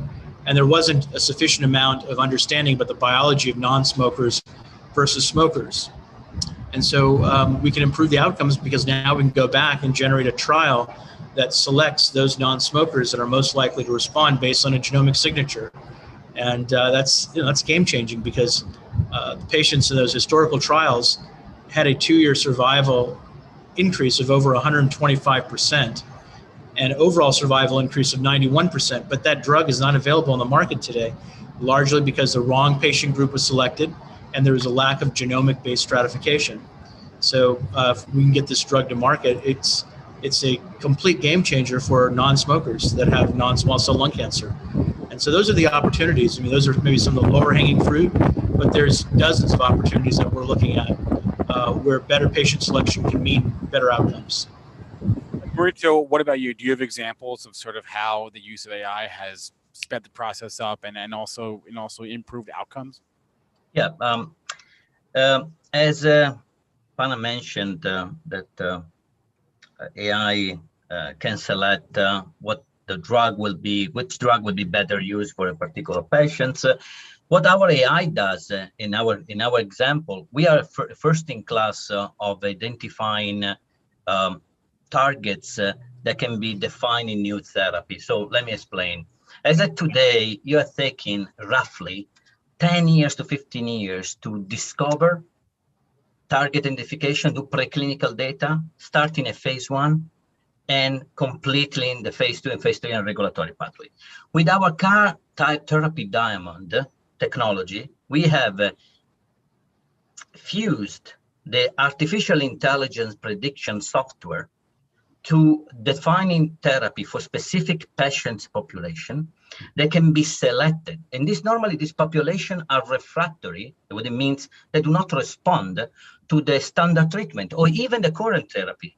So we, with our technology, have fused in Curomic the unique artificial intelligence engine and with a unique allogenic therapy. In other words, we have compressed over 75% of the time of development in a few years, in 2 years, in 24 to 36 years per drug. Think about it.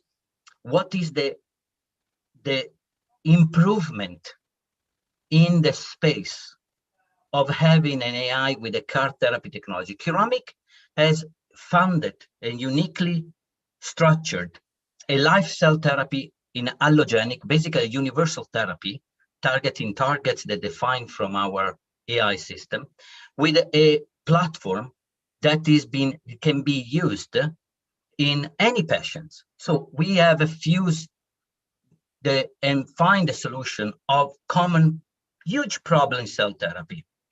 One, selection criteria to compress the time. In other words, how can we really determine and shrinking the time of a R&D preclinical and clinical, and then shrinking also and the use of manufacturing cost logistics. In other words, when you are having a allogenic platform combined a CAR therapy that is state-of-the-art of engineered editing technology together with an artificial intelligence that help you to pinpoint this in this billion data points, the right therapy for the right patients, that is where we make the changes. And we will be the first in class in the second quarter of 2021 with the first clinical trials that is AI driven in live drug technology.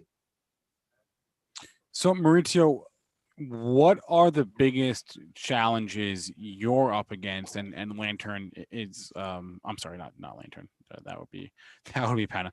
Curomic is up against right now in terms of your AI technology and how you're using that? Like, what are the biggest hurdles as it pertains to AI? As it pertains to AI, yeah, is first of all to set up the right data sets. In other words, it's extremely important. Any expert in the AI will tell you that your AI is good as your data training. And therefore, that was the first major obstacles. How we fixed it?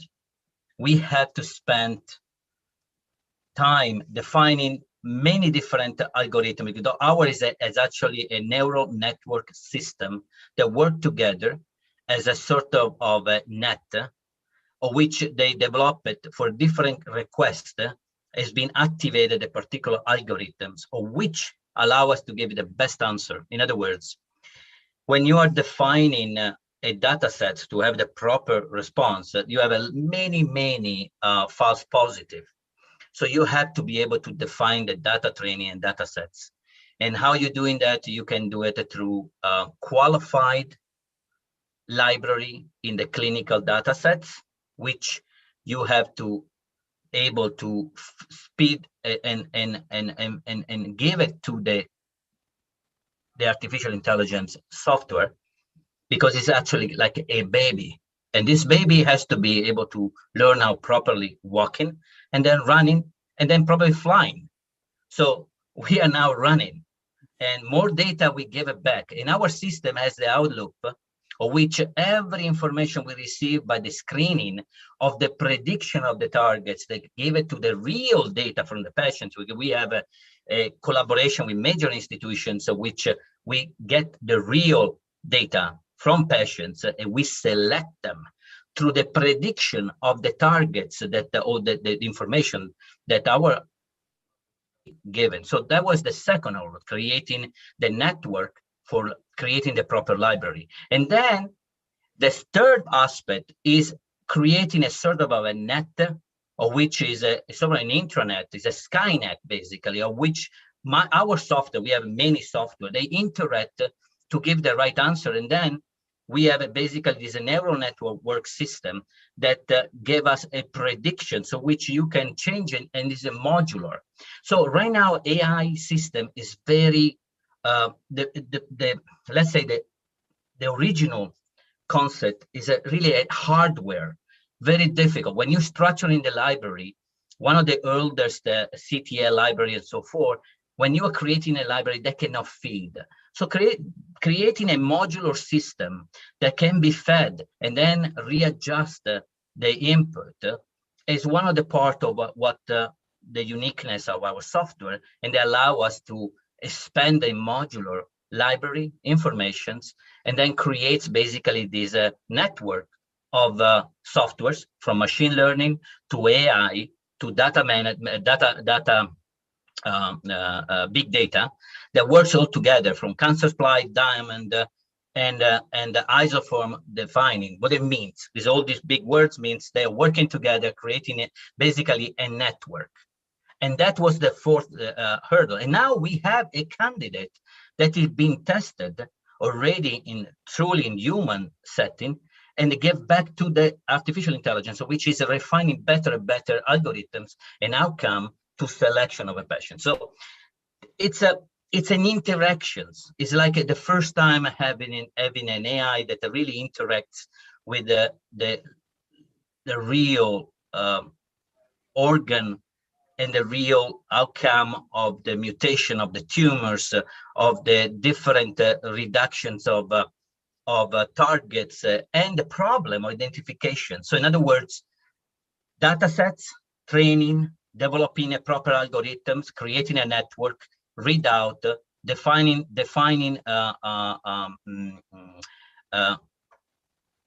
that data that can be properly structured, and also negative data are important, extremely important, so that can really help the learning of the AI. And we spend now many years to do so. So this is some of the issues that we are facing. Yeah, I mean, that sounds like the entire issue right there. Pana, what about you? Are you up against similar hurdles, or is there anything Maurizio said that, or anything he didn't say that you wanted to add? Yeah, I think Maurizio is right. Having the right kind of data, the right quality of data, and having a process to score the quality of the data, especially from a real world setting, is important. But I think now it's more and more table stakes. For me, the biggest challenge really is talent.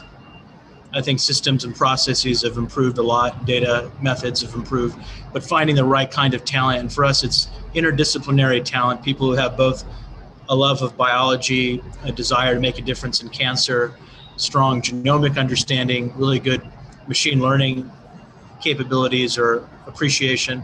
That's a really unique interdisciplinary person. And so for us, finding talent, I would say, is really the big issue today, as opposed to the data issues. I would like to say something, if I may. Yeah. I think I agree with Pana. You're completely right.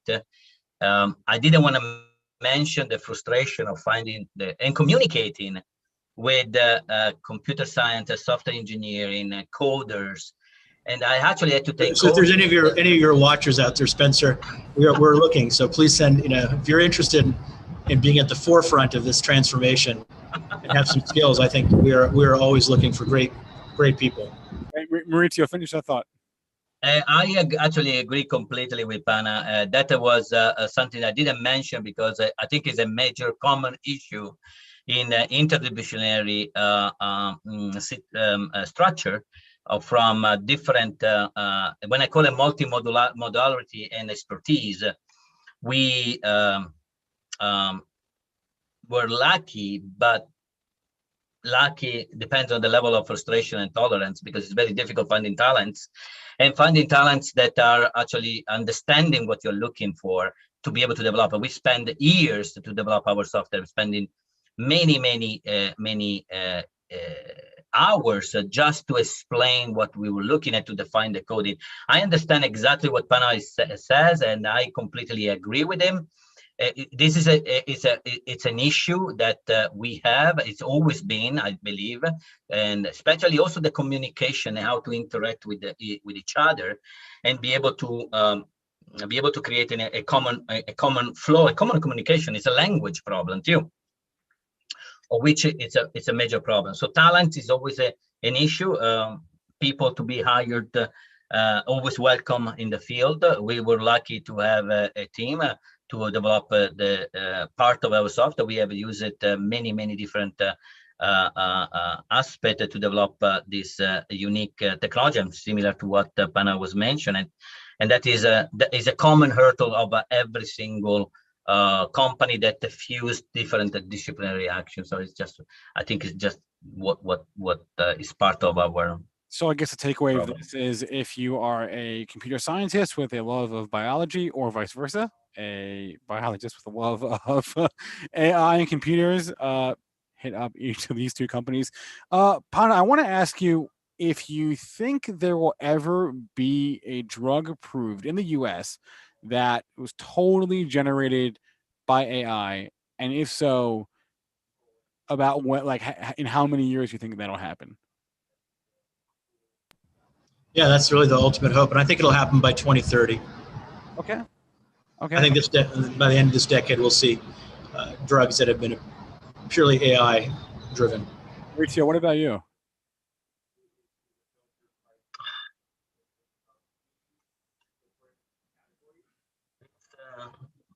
I will hope to, when you say completely AI, I'm looking at a complete package. And I think we have, if we don't have a huge breakthrough, I think another easily 10 years of work. All right. I agree with Pana. We have a couple minutes left, and I just want to give you both a chance. Maurizio, we'll start with you, and then we'll go to Pana.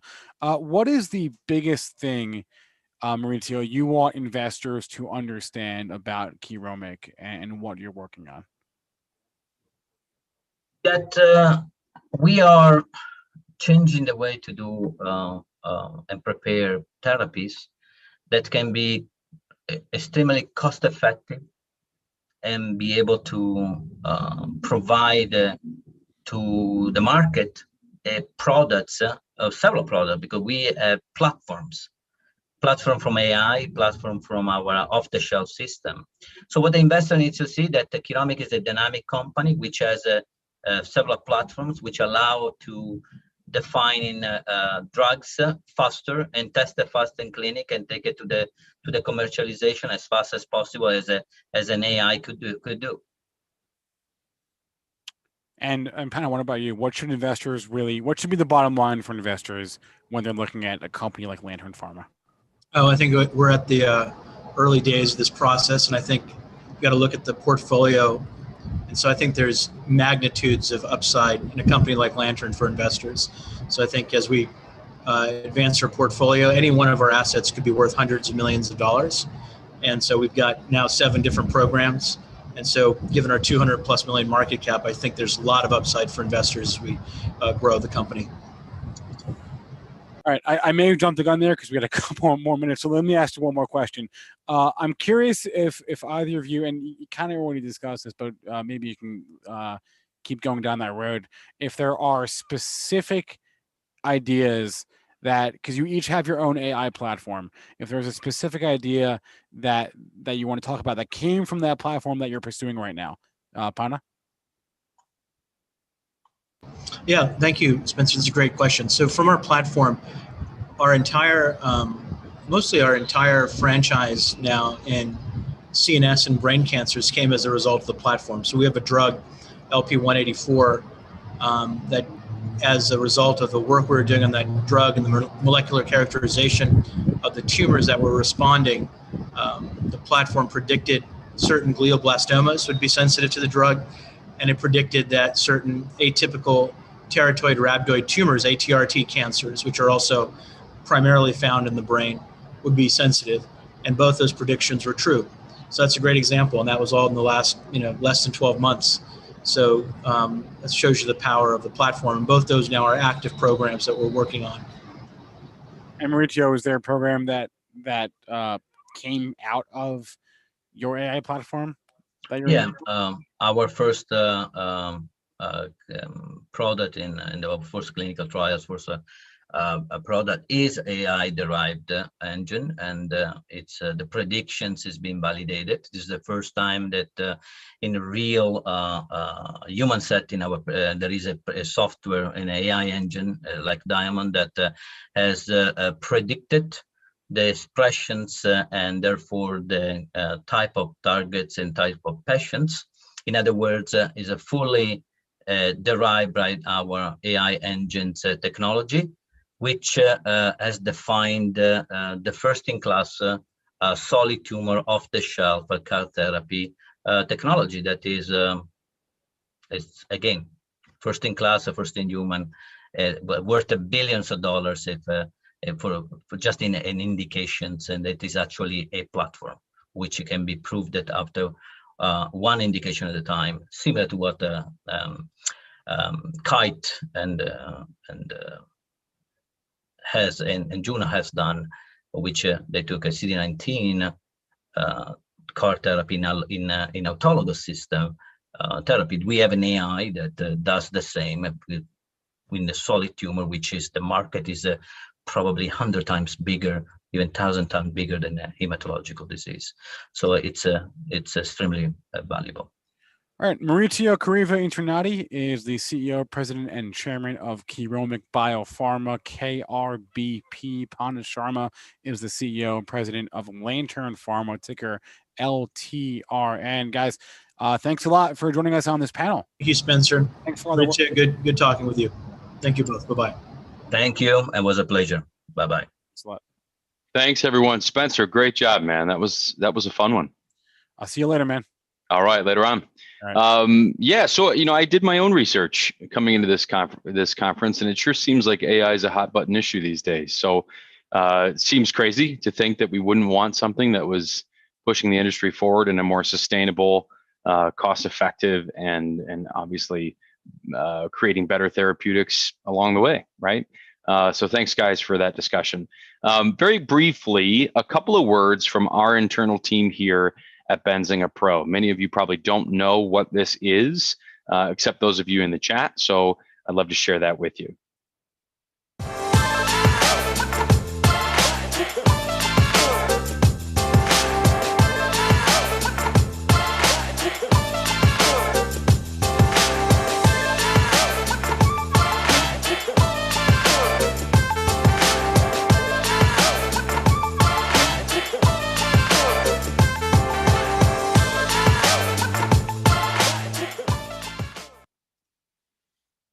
And I wasn't kidding. Brief being the key word there. But Benzinga pro.benzinga.com. Check that out if you haven't already. I've had it open all day. So thank you very much. Mark Voigt is up next. Hello, sir. Welcome. Welcome. You're coming from Immutep. This is IMMP on the NASDAQ, and you are the CEO and Executive Director. Yeah, thank you, Patrick, for having me. It's absolutely my pleasure. And where are you zooming in from today? Actually, from Berlin in Germany. I knew it, and I am so jealous. I am so jealous. A place I've never been, haven't traveled to yet. Maybe we'll host a conference there when all of this is blown over. Who knows? Sounds good. Sounds good. All right, Mark, I'll let you dive in. We share the same issue, so with COVID and everything. And oh God, yeah. But thank you. It's great to be here, and happy to share my screen and present Immutep, if that's okay. Yes, please do. Thank you very much.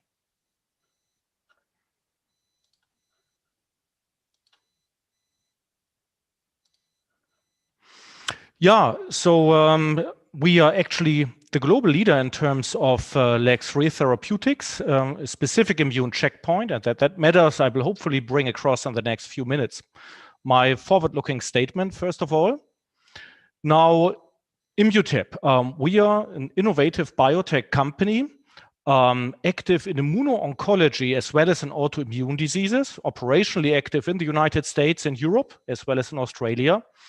And we have here the rare situation that a biotech company is a global leader for a specific so-called immune checkpoint, here LAG-3 or lymphocyte activation gene 3. Many of you know, of course, immune checkpoints like PD-1 or CTLA-4 with multi-billion dollar blockbuster drugs like Keytruda, Opdivo, Yervoy based upon that. So it's a big space, it's a big promise, and of course we try to deliver, and actually I believe we have been delivering in the past. So we have good clinical potential with our different programs, and also I think it's important to know that we actually collaborate with the big pharmaceutical industry like Novartis or Pfizer or Merck in the US or Merck in Germany, GSK, and so on and so forth. Our work is based on the invention of Frédéric Triebel. He is actually the worldwide leading scientist for LAG-3, immunologist, oncologist, and a pioneer in the field of cancer immunotherapy. And actually LAG-3, I believe, is the most promising new and emerging immune checkpoint. And that LAG-3 matters, you can see over here.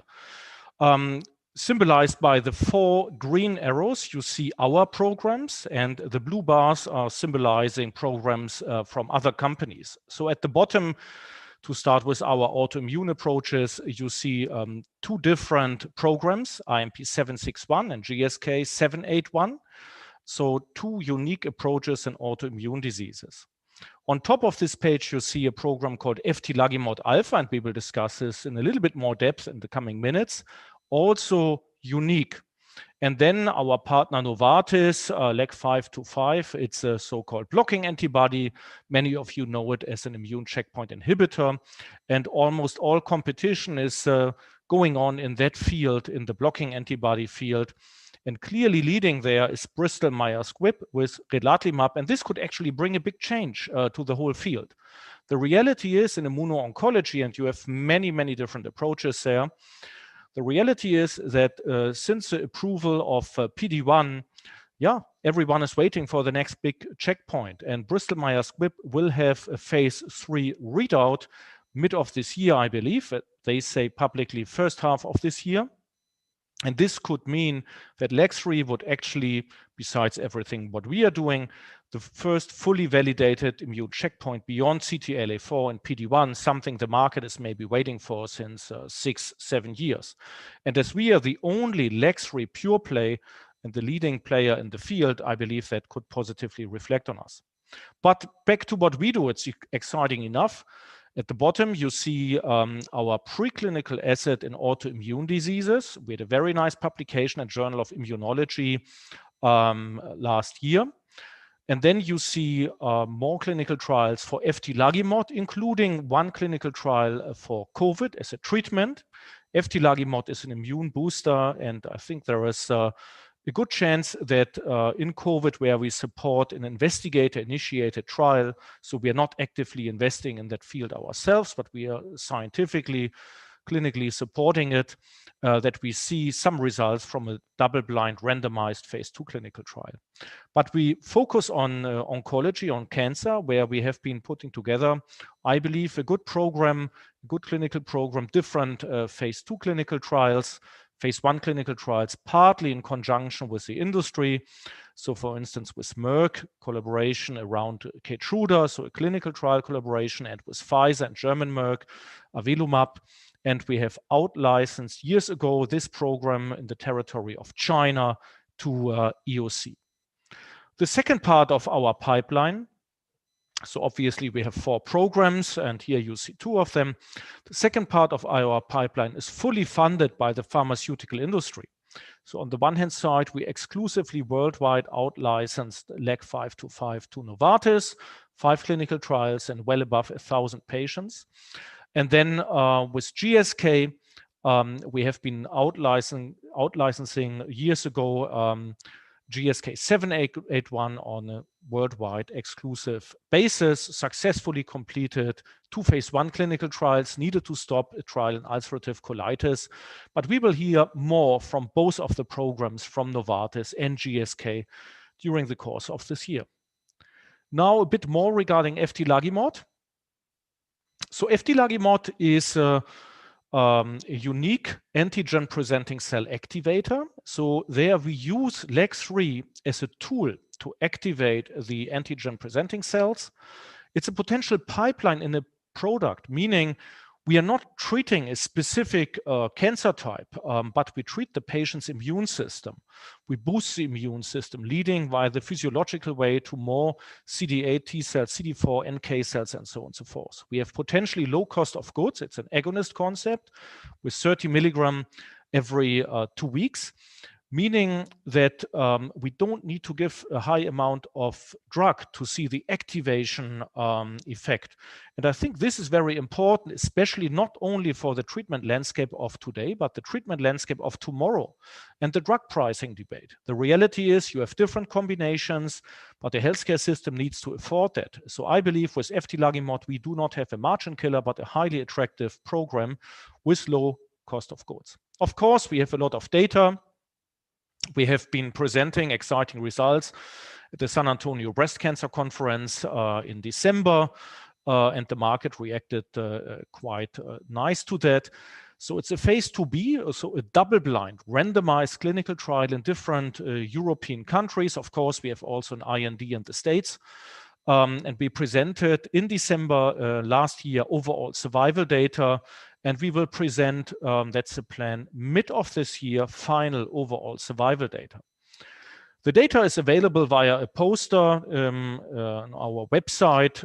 I just would like to show a glimpse of the data. So out of the immune monitoring on fresh blood cells and up to 70 patients out of the 226 patients. So what we saw was a statistically significant increase of cytotoxic CD8 T cells of the eftilagimod group versus the placebo group, and it's a combination of chemotherapy plus eftilagimod versus chemotherapy plus placebo. So in placebo and active control, and we saw a statistically significant increase over the course of time in terms of having more CD8 T cells. And I think this is a good proof of principle. And actually, we also saw an impact on overall survival that we can link in a statistically significant way to the cytotoxic CD8 T cell count. So proof of concept, proof of principle in a double-blind randomized clinical trial.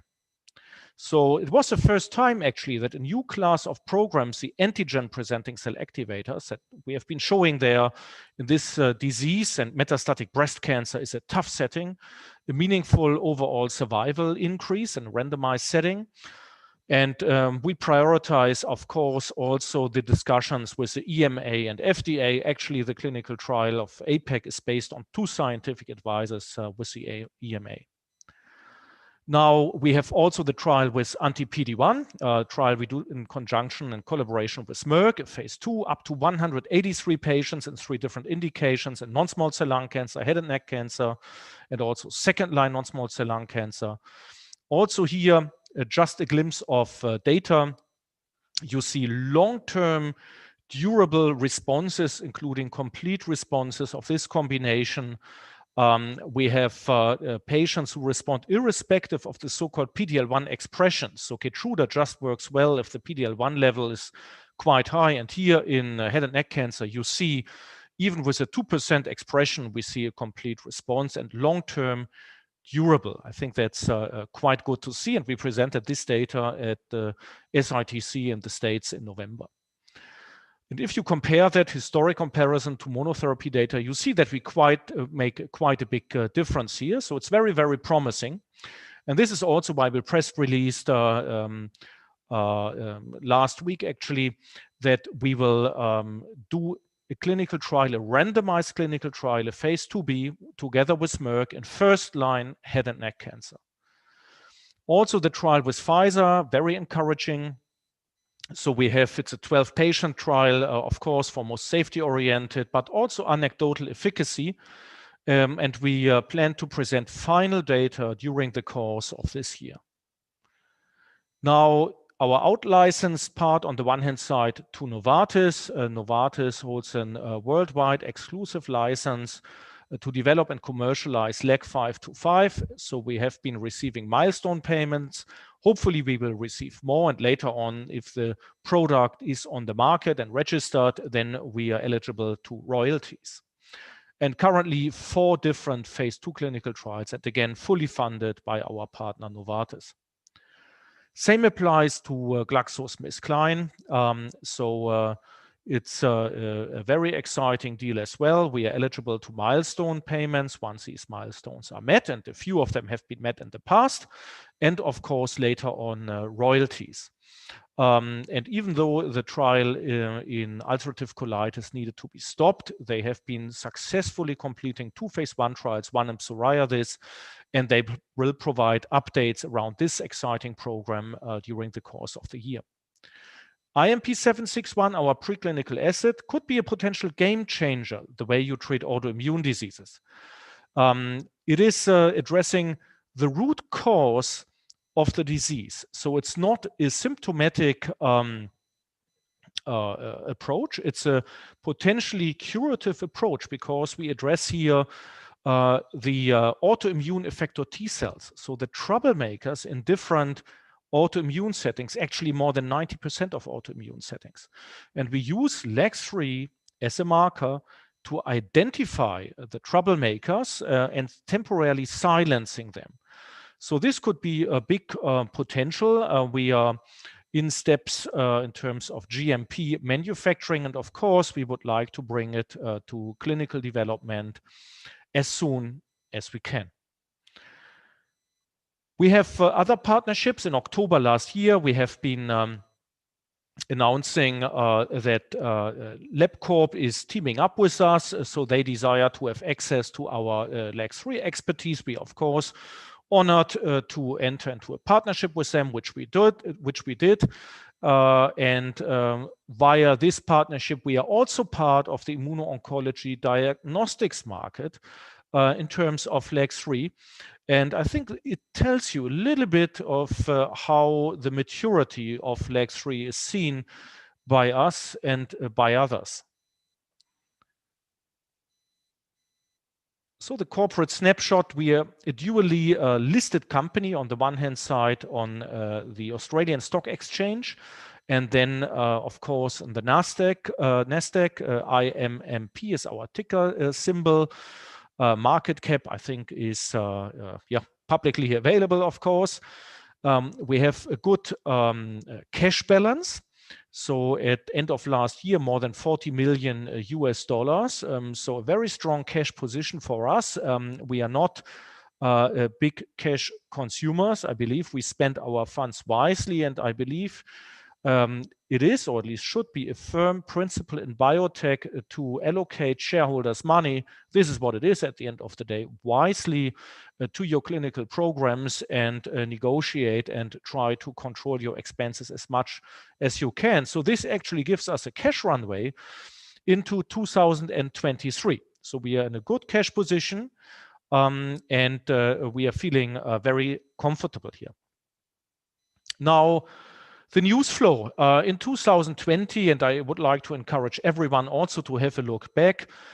I believe we delivered. Of course, we have also been subject to the turbulences in terms of COVID, and the data seen in that light, but we delivered in terms of APAC. We delivered in terms of our other clinical trials together with Merck and Pfizer. We entered into a new partnership, and I believe in partnerships as a firm principle, just to stress that point, of biotech. At the end of the day, for most biotechs, big pharma is practically the customer, and you should know your customer, and you should discuss with them, and you should enter into collaborations in order to speed up your development and to have a drug development which is on target. And of course, we have been expanding also our intellectual property portfolio, and we are in a strong financial position, supported by many Australian and US institutional investors, as well as retail investors, of course. In 2021 now, we are facing hopefully an even more exciting year. We plan to see final data from APAC, the double-blind randomized trial. So we saw the first overall survival, and now the second overall survival follow-up should be due during mid of this year. Also data in terms of non-small cell lung cancer, head and neck cancer. So from the other phase 2, TACTI-002. Actually, in November last year, we expanded that clinical trial to have more than 100 patients in non-small cell lung cancer first line, a very big market. And very exciting that we will start up a new randomized clinical trial in first line head and neck cancer. So again, a different indication which we can address, and where we have hopefully a good chance to change the treatment landscape for the benefit of the patients. Also, final data from the INSIGHT trial, an investigator-initiated trial we do together with Pfizer. Updates from IMP761. And of course, we hope also for data from and updates from our other collaborations. And we have, as you saw, many of those. And I would like to point again to the fact that we may see a very important change for the LAG-3 and immuno-oncology landscape as a whole, because on the one hand side, we are on the way to validate LAG-3, and everyone has access to our data.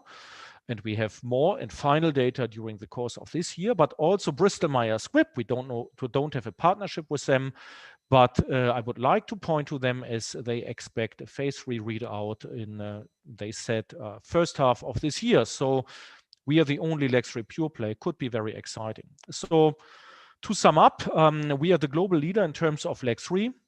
We have 4 different programs. 2 of them are out-licensed. We have multiple active clinical trials, multiple catalysts, and many readouts during 2021. The data in the past provides us, I believe, with a robust and strong fundament. And of course, we are discussing with the regulatory authorities about the things to come. And we will continue also with business development. And yeah, I mentioned the partnerships we are having in place already. So yeah, thank you very much. Again, quite exciting to be here, and I hope I was able to show you a little bit of what we're doing. Thank you, Mark. We very much appreciate that. Again, before I ask you a couple of quick questions, folks in the chat, this is IMMP Immutep. So Mark, a couple of questions for you, but first of all, let's highlight some of these partnerships. And I know you did that, but I'm curious as to what it means, or perhaps what significance it might have for your company and for the trajectory of your company long term to already have such partnerships with folks like Novartis, GlaxoSmithKline, Merck, Pfizer, and not yet with Bristol Myers Squibb, but good Lord, it sounds like you probably could. So yeah, I'm interested to learn more about what that means for you guys in the long term. Yeah, thank you. First of all, I believe it's important to have a balanced portfolio so that you have, and we have 4 different approaches, that you also team up in terms of exclusive worldwide licenses so that other partners can also fund the ongoing clinical work. And obviously big pharma, they know what they are doing. And we can have, of course, and we had that in the past, income via that, revenues via that. And if one of those programs reaches the market, I mean, yeah, that could be actually very, very attractive. And for the other part of the pipeline where we have either license, like with EOC in China, or clinical trial collaborations, we have access to the knowledge base. We can design clinical trials which are on target. We can identify the hurdles, and we can combine strengths. As a biotech company, we are naturally maybe a little bit more aggressive, but we always have an ongoing good dialogue. Big Pharma is a sounding board, and who knows, down the track, maybe 2 more as you see deals are being done in the industry. This is not uncommon. Yeah, no, and I very much enjoy it, right? And not staying in your own lane is kind of fun, especially in this space. So, okay, and I think you covered this towards the end of your presentation, but I'd love to just highlight this again for our investors who are watching. The timelines around some of these trials, especially those that are late stage. And I think you referenced a few of them, the APAC trial that you expect data from quite soon, and then the head and neck cancer. There was one other, but they're late stage at this point. So I wonder if you have a specific timeline there. Yeah, our public guidance is around mid of this year. If you look back, we present or try or prefer to present at meaningful clinical conferences. So this may provide everyone with an idea what we are aiming for. Wonderful, wonderful. Thank you very much for that.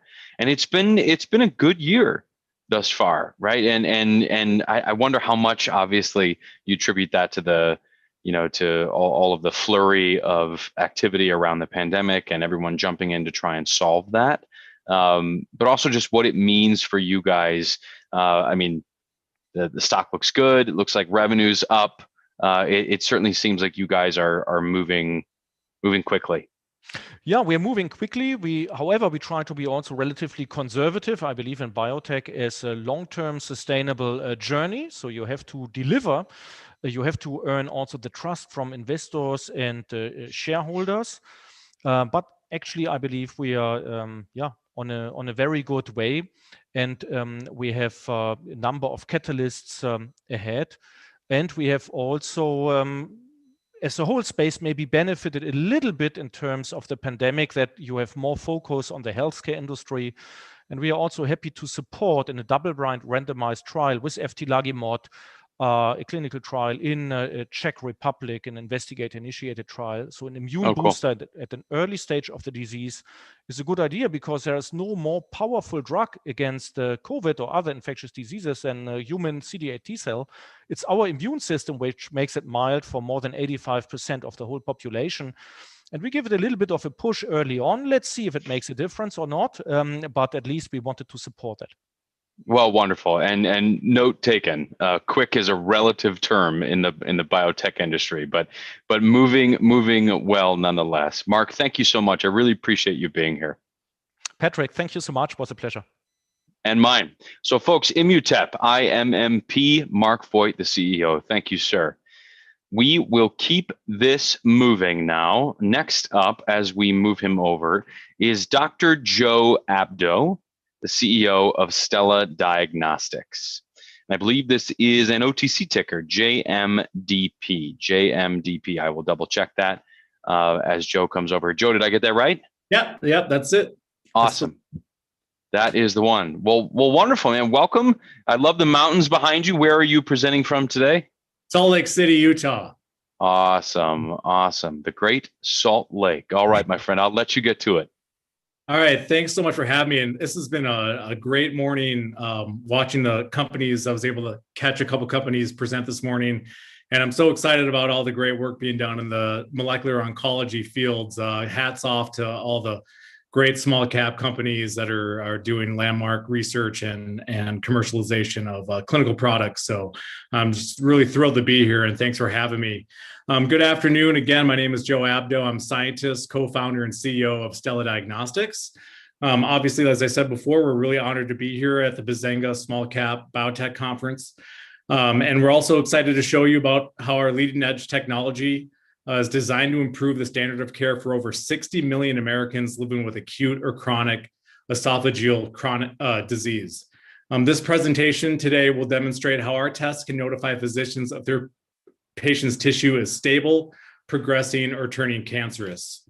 Here are our forward-looking statements, which can be found on our website, www.stelladx.com. So Stella Diagnostics is currently based in Salt Lake City, but we are a pan-national organization operating multiple functions coast to coast. Stella DX uses targeted mass spec proteomics, and we believe that informing physicians of the expression patterns playing a role in the pathogenesis of GERD, Barrett's esophagus, and esophageal cancer early in the treatment plan may extend or even save lives. A subtype of esophageal cancer called esophageal adenocarcinoma, which will hear and be referred to as EAC, is a cancer of great public importance because of rapid increase in incidence and poor survival outcomes. The cancer arises from a premalignant condition called Barrett's esophagus, which is a complication of gastroesophageal reflux disease, commonly known as GERD. Chronic injury to the esophagus because of acid reflux initiates a metaplastic change in the bottom of the esophagus, resulting in the conversion of normal epithelium to a premalignant dysplastic surface. Patients diagnosed with Barrett's have a 100-fold higher risk of developing esophageal cancer compared to the general population. The reasons for poor survival are twofold: late diagnosis and limited treatment options, with a specific deficit of biology-guided therapies. Esophageal adenocarcinoma is the deadliest form of cancer relative to incidence in the United States, but is also one of the least understood or publicized malignancies. Indeed, EAC is the fastest rising cancer in North America, with a 600% increase over the past 25 years. 4 out of 5 esophageal cancer patients present to their oncologist in the advanced stages of cancer progression, which is why the average overall survival duration is only 13 months from the day of diagnosis. Stella Diagnostics aims to make that percentage of late-stage presentation significantly lower with a multi-pronged diagnostic approach so that high-risk patients will be identified earlier when the disease is still in a curable state. Every 30 minutes, someone in the United States dies from esophageal cancer, in part due to inefficient screening. The current pathology standard of prognosis for these diseases is gross and microscopic inspection of esophageal biopsies.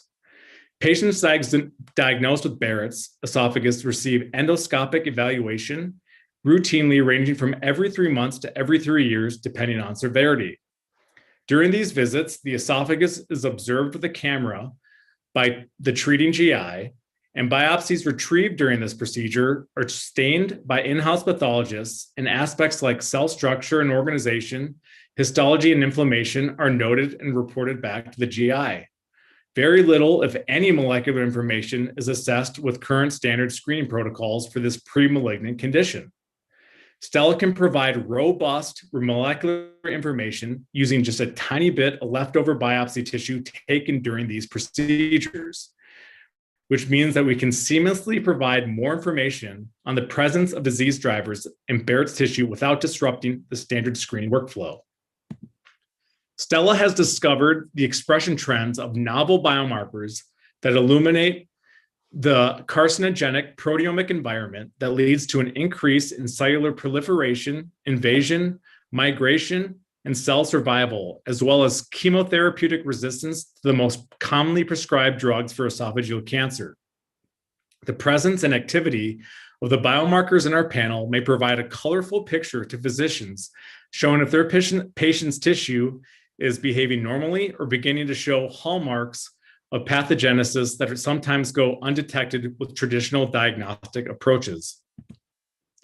Stella's first aim is to offer physicians insight into molecular properties of patients' esophageal tissue to reliably determine if the disease is stable, progressing, or turning cancerous.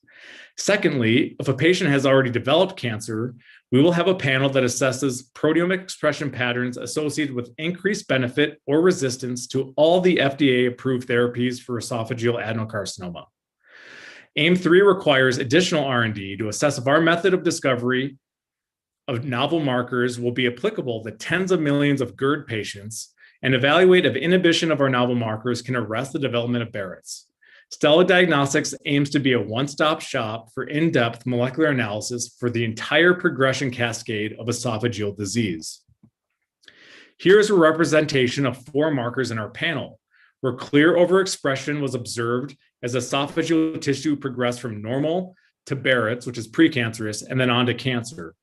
Our bioinformatics algorithm elucidated these markers that were upregulated in this fashion, filtering by their roles in carcinogenic processes that are well described in the literature. The majority of these proteins are viable drug targets with proper binding sites, which could lead to therapeutic programs down the road. Stella's diagnostics assays utilize mass spectrometry to offer high throughput, multiplexable, and confident data assessing multiple disease-specific biomarkers simultaneously. To assure highly accurate quantification, we spike in a known amount of our synthesized markers representing the proteins in our panel. The markers are isotopically labeled so we can detect them with ease and subtract the amount of protein spiked in from the endogenous signal yielded by the patient's tissue. This gives us extremely accurate and precise quantification of all biomarkers concurrently. The results of the expression trends of the entire panel will translate into a risk score, notifying physicians if the biopsy represents low, intermediate, or high risk for disease progression. Our Stella 102 panel consists of proteomic biomarkers affiliated with improved response to targeted therapies represented by green boxes, or chemotherapy shown in red, as well as resistance to various chemotherapeutic agents that are FDA approved for esophageal cancer.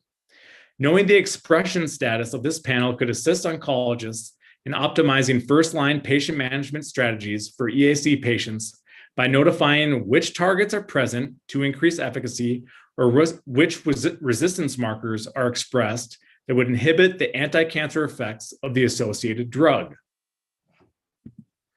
The crux of our technology relies on the most superior platform for detection and quantification of human proteomics known as mass spectrometry. Utilizing this method allows Stella to deliver accurate results void of subjective interpretation and false positives from a very small piece of fresh or fixed tissue in a timely manner. The runtime is about 45 minutes on the mass spec, and all markers are detected and quantified simultaneously. Stella's tests require only 8 millimeters squared of tissue, and we can deliver the results to the ordering physician within 1 to 2 weeks of clinical biopsy retrieval. The novel markers we discovered may be the most consistently expressed proto-oncogenes in EAC.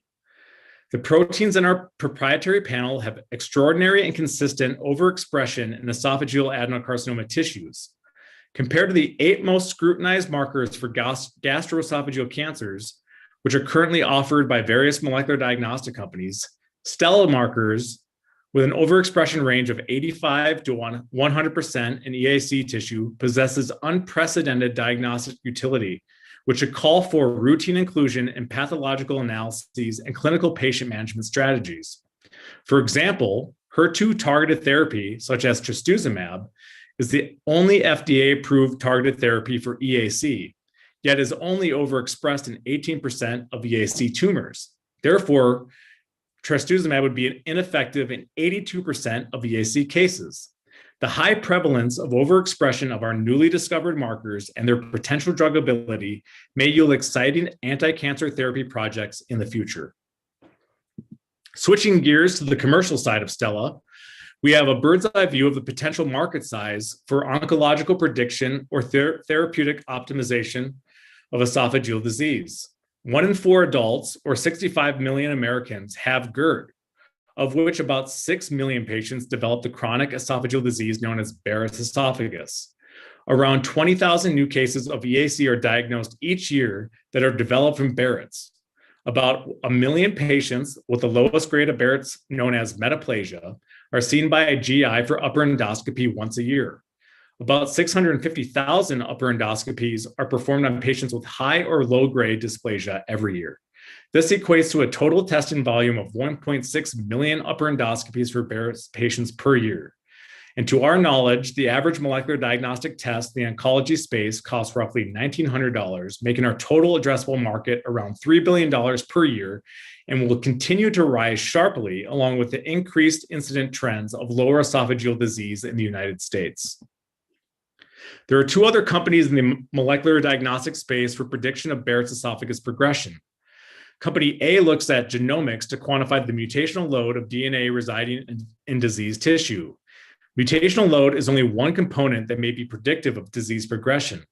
Additionally, no actionable data can be retrieved from this test because, very simply, therapies target proteins, not genes. Company B and Stella both examine the proteome, which consists of real-time proto-oncogenic markers and disease drivers in the patient's tissue. The main difference between Stella and Company B is Stella's mass spec technology is antibody-free, which avoids issues such as nonspecific binding and subjective interpretation. Mass spec provides a more reliable and accurate test for physician decision-making, which we will pair with our penetration pricing model.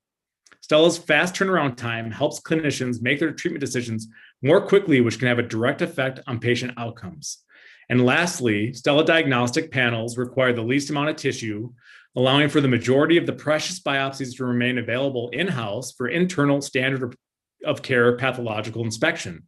Ultimately, Stella's goal is to make supplemental diagnostic processes easier, cheaper, faster, and more reliable for everyone involved, while delivering the most actionable molecular information to the providers.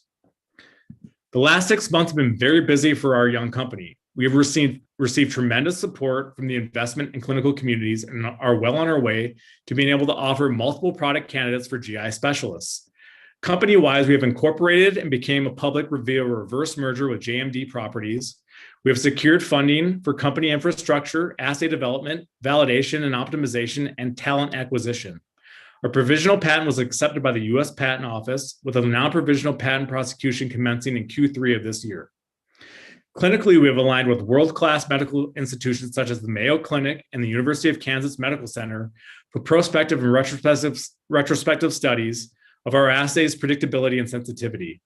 The Stella 101 diagnostic test is built and validated for targeted mass spec and will continue to be optimized via ongoing multi-institutional studies. We have presented data at global oncology conferences, and our work has been published in the European Journal of Cancer and in other publications under review at the Journal of Gastrointestinal Oncology. We were honored to receive the 2020 Buzz of Bio Award by the Biotechnology Innovation Organization for our breakthrough technology and team of domain experts developing our product candidates. Lastly, our stock ticker symbol change to STLA has been submitted to FINRA and is pending. A listing of our up-to-date achievements and milestones can be found on our website. This quarter, we have had consistent news flow covering our landmark clinical research partnerships and recruitment of key board members with decades of experience of asset management, investment banking, and corporate development. Our collaborations and achievements have been published in the Wall Street Journal, Genome Web, Precision Oncology News, Yahoo Finance, and many other outlets. We expect to maintain this consistent cadence of press coverage and accomplishments for the remainder of the year. Here we have a 30,000-foot view of the upcoming company milestones for our next 4 quarters, which include finalizing data analysis of multi-institutional studies and assessing clinical utility of the Stella 101 assay. With these results, we will finish a non-provisional patent prosecution, present data at conferences, engage key opinion leaders, continue robust R&D, including assessing our assay's compatibility with less invasive esophageal tissue retrieval techniques, perform prospective studies, develop and validate our second product candidate, build or partner with a centralized CAP-accredited and CLIA-certified laboratory, ultimately leading towards commercialization.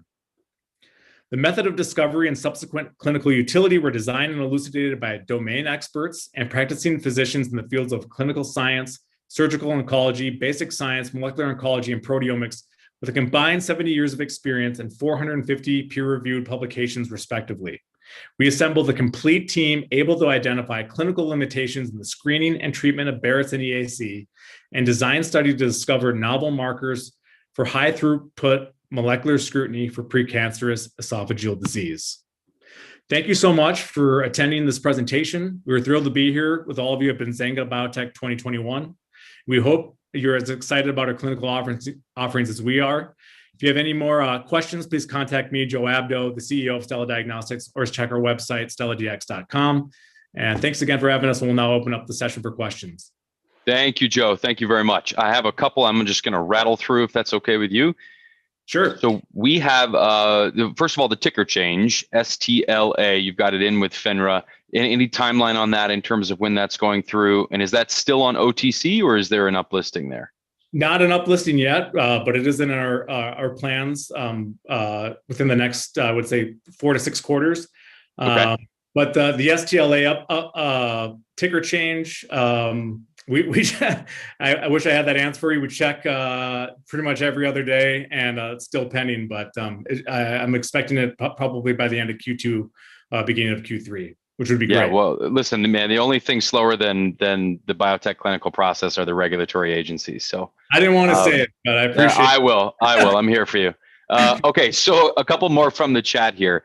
The biopsies themselves, right? I just want some clarity for this investor who's asking.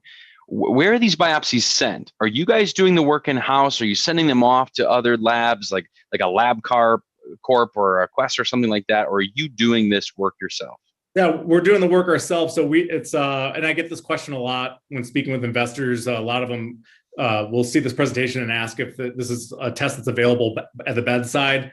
And we work as a centralized laboratory, kind of like, Foundation Medicine and companies like that, where, we have a CAP accredited CLIA certified lab that we're working with currently. We will at some point build our own brick and mortar CAP accredited CLIA certified lab. But we'll do all of that stuff in-house. And the nice part about our clinical workflow is that the biopsy gets taken by the GIs. They send that down to their in-house pathologists. And all we do is ask for a test requisition form. And we just require 2 slices of that biopsy that's typically left over after they do their in-house pathology. And they send it to us at our centralized lab, which is currently located in Rockville, Maryland. And we do our testing there. Great. So one final note to close on here, and we have about 30 seconds left, but I think a good note to leave our audience with here. What is it about these novel biomarkers that you guys are focusing in on and the data that you're collecting that makes Stella Diagnostics uniquely qualified to be informing these physicians, to be helping them improve their diagnostic processes and to obviously improve patients' lives? Yeah, great question. When I was working with my clinical and academic collaborators, we made these discoveries. We designed this, beautiful, what I call a molecular dragnet using discovery mass spec, not using targeted mass spec like we use at Stella Diagnostic, but discovery setting, which is we didn't know what we were looking for. We found about 20 biomarkers that we thought were playing a role in the pathogenesis of this esophageal disease. And the majority of them we typed into PubMed using every combination possible, and there is no link to these biomarkers with esophageal disease or progression. It has been well described in other cancers as disease progression, but nothing in esophageal disease. So the only people that know about these markers are us. And that's why we're going through an arduous patent process right now so that we can get this novel information protected, and then we can share it with the world.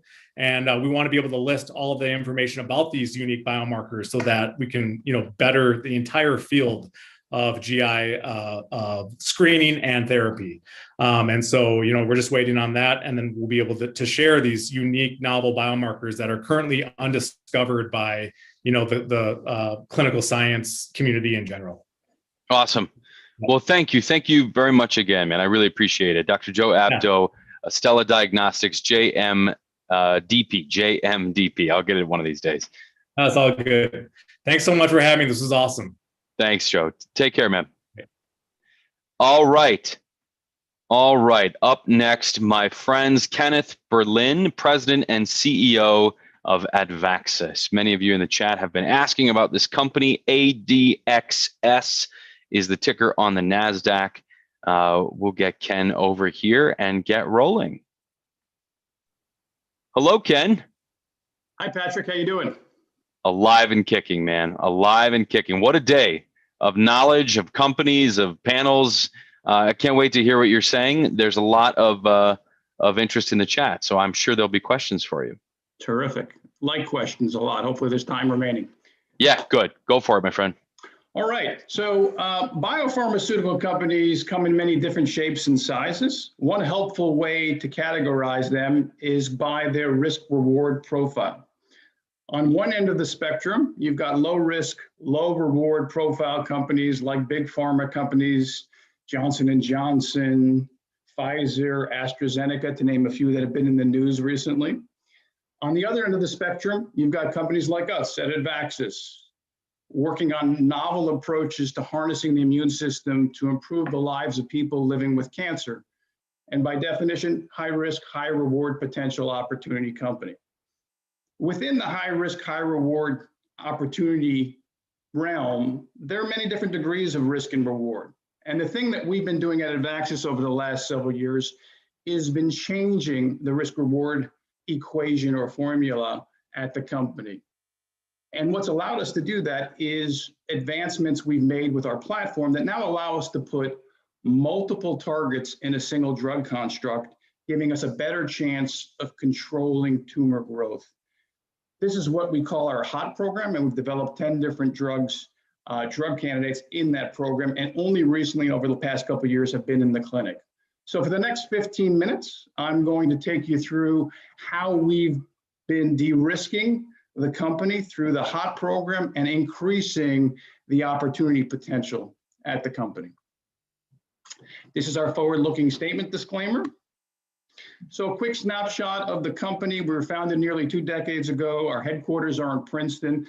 Technology was licensed in from the University of Pennsylvania.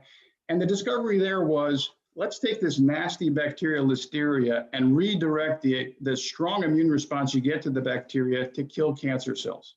And we've been working on improving that platform, and that latest improvement that I referenced earlier has led us to really focusing in on the HOT program, which we believe has the highest chance of success.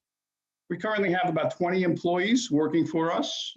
We have continued to focus on improving our cash expense and our cash runway. So currently, as we recently announced with our Q1 numbers, we have a cash runway anticipated into the fiscal third quarter of 2022. We have almost 120 million shares outstanding as of early March. And as I've mentioned, we have a platform technology that we continue to improve upon. It's been in the clinic. We've dosed nearly 500 patients with drugs from this platform. So we know very well how these drugs work from a safety perspective. And it's a unique approach. And we use a bacterial vector, and we equip that vector with different targets. And like I said, now we can put multiple targets, upwards of 40 different targets in a single drug construct that gives us a better chance of controlling tumor growth. Our pipeline today consists mainly of our HOT program. Our first 2 constructs off the deck are our 503 program in non-small cell lung cancer, currently in a phase 1/2 study. And the next program will be in prostate cancer. It's another construct from the HOT program, uses a different set, mostly of different antigens and different targets, and we expect to enter the clinic in the second quarter of this year. And finally, we have some earlier stage programs, or I should say older programs, like our HPV program that's partnered with a partner in Taiwan that's pursuing clinical studies in HPV positive cancers. In terms of upcoming milestones, the focus is on 503 and then 504. So the focus is on HOT. We continue to generate data from our HOT programs, particularly our 503 program in non-small cell lung cancer, and we expect to be presenting some additional data at AACR next month, that I'll talk about in a little bit, and continue to generate clinical data to demonstrate that this product can control tumor growth in certain types of non-small cell lung cancer patients. 504 in early stage prostate cancer should be initiated next quarter. We've had a few delays, mostly due to the fact that we've been working with very low doses that we haven't used before and trying to make sure that we're getting enough drug for the patients to benefit. So we've had some really good clinical momentum and some clinical signals. We focused the pipeline and we've got several near-term milestones at hand. We have encouraging clinical signals, mostly durable partial response and stable diseases in a truly refractory patient population with non-small cell lung cancer. And this was with the very first drug candidate from our HOT program, Advaxis 503. We've seen in earlier generation studies and in this study, very nice synergies with the big players in immuno-oncology, namely the checkpoint inhibitors. And as we've seen recently with some stumbles with checkpoint inhibitors in phase 3 studies, that there's more work that needs to be done to help enhance the efficacy of checkpoint inhibitors. And that's what we're trying to do, at least with our lung cancer program. And we believe there is a potential to restore or enhance responses to checkpoint inhibitors by virtue of the way our LM drug constructs work. We'll be continuing to execute with our HOT program. We expanded our Part B in non-small cell lung cancer based on very encouraging early results in the safety part of that Part B study. We are enrolling patients in Part C for non-small cell lung cancer, and that's in first-line therapy, whereas in Part B, we're looking at refractory patients who have progressed on a checkpoint inhibitor. As I've mentioned, we expect to dose our first patient with our HOT prostate construct, also known as Advaxis 504, in the next quarter. And we have an ability to expand to additional indications with this platform because we've designed over 10 different drug constructs with the same approach. Here's a snapshot of the pipeline. As I mentioned, 503 at the top, that's where our main focus is today. We're in the phase 2 part of our phase 1/2 study, looking at efficacy in the refractory patient population in Part B and in Part C in the first-line patient population. Prostate cancer is the next one to go. Again, these are large indications. Lung and prostate cancers are very big tumor types. And that's what I mean by increasing the reward potential by focusing on large unmet needs in these cancer types. And finally, PSA is an older construct that we were testing in late stage prostate cancer. That showed us that we can combine very well with Keytruda, which is what we're using in our 503 program. And we can also generate some interesting clinical signals, whereas Keytruda alone in this late stage prostate cancer population couldn't prolong survival as well as it does in combination with our Advaxis PSA construct. And we're looking to monetize this construct because our focus is on our HOT program. So a little bit about the platform technology, and I'll refer you to our full-blown corporate presentation. It has many more slides, but in the interest of time, I've selected one slide that talks about how our platform works.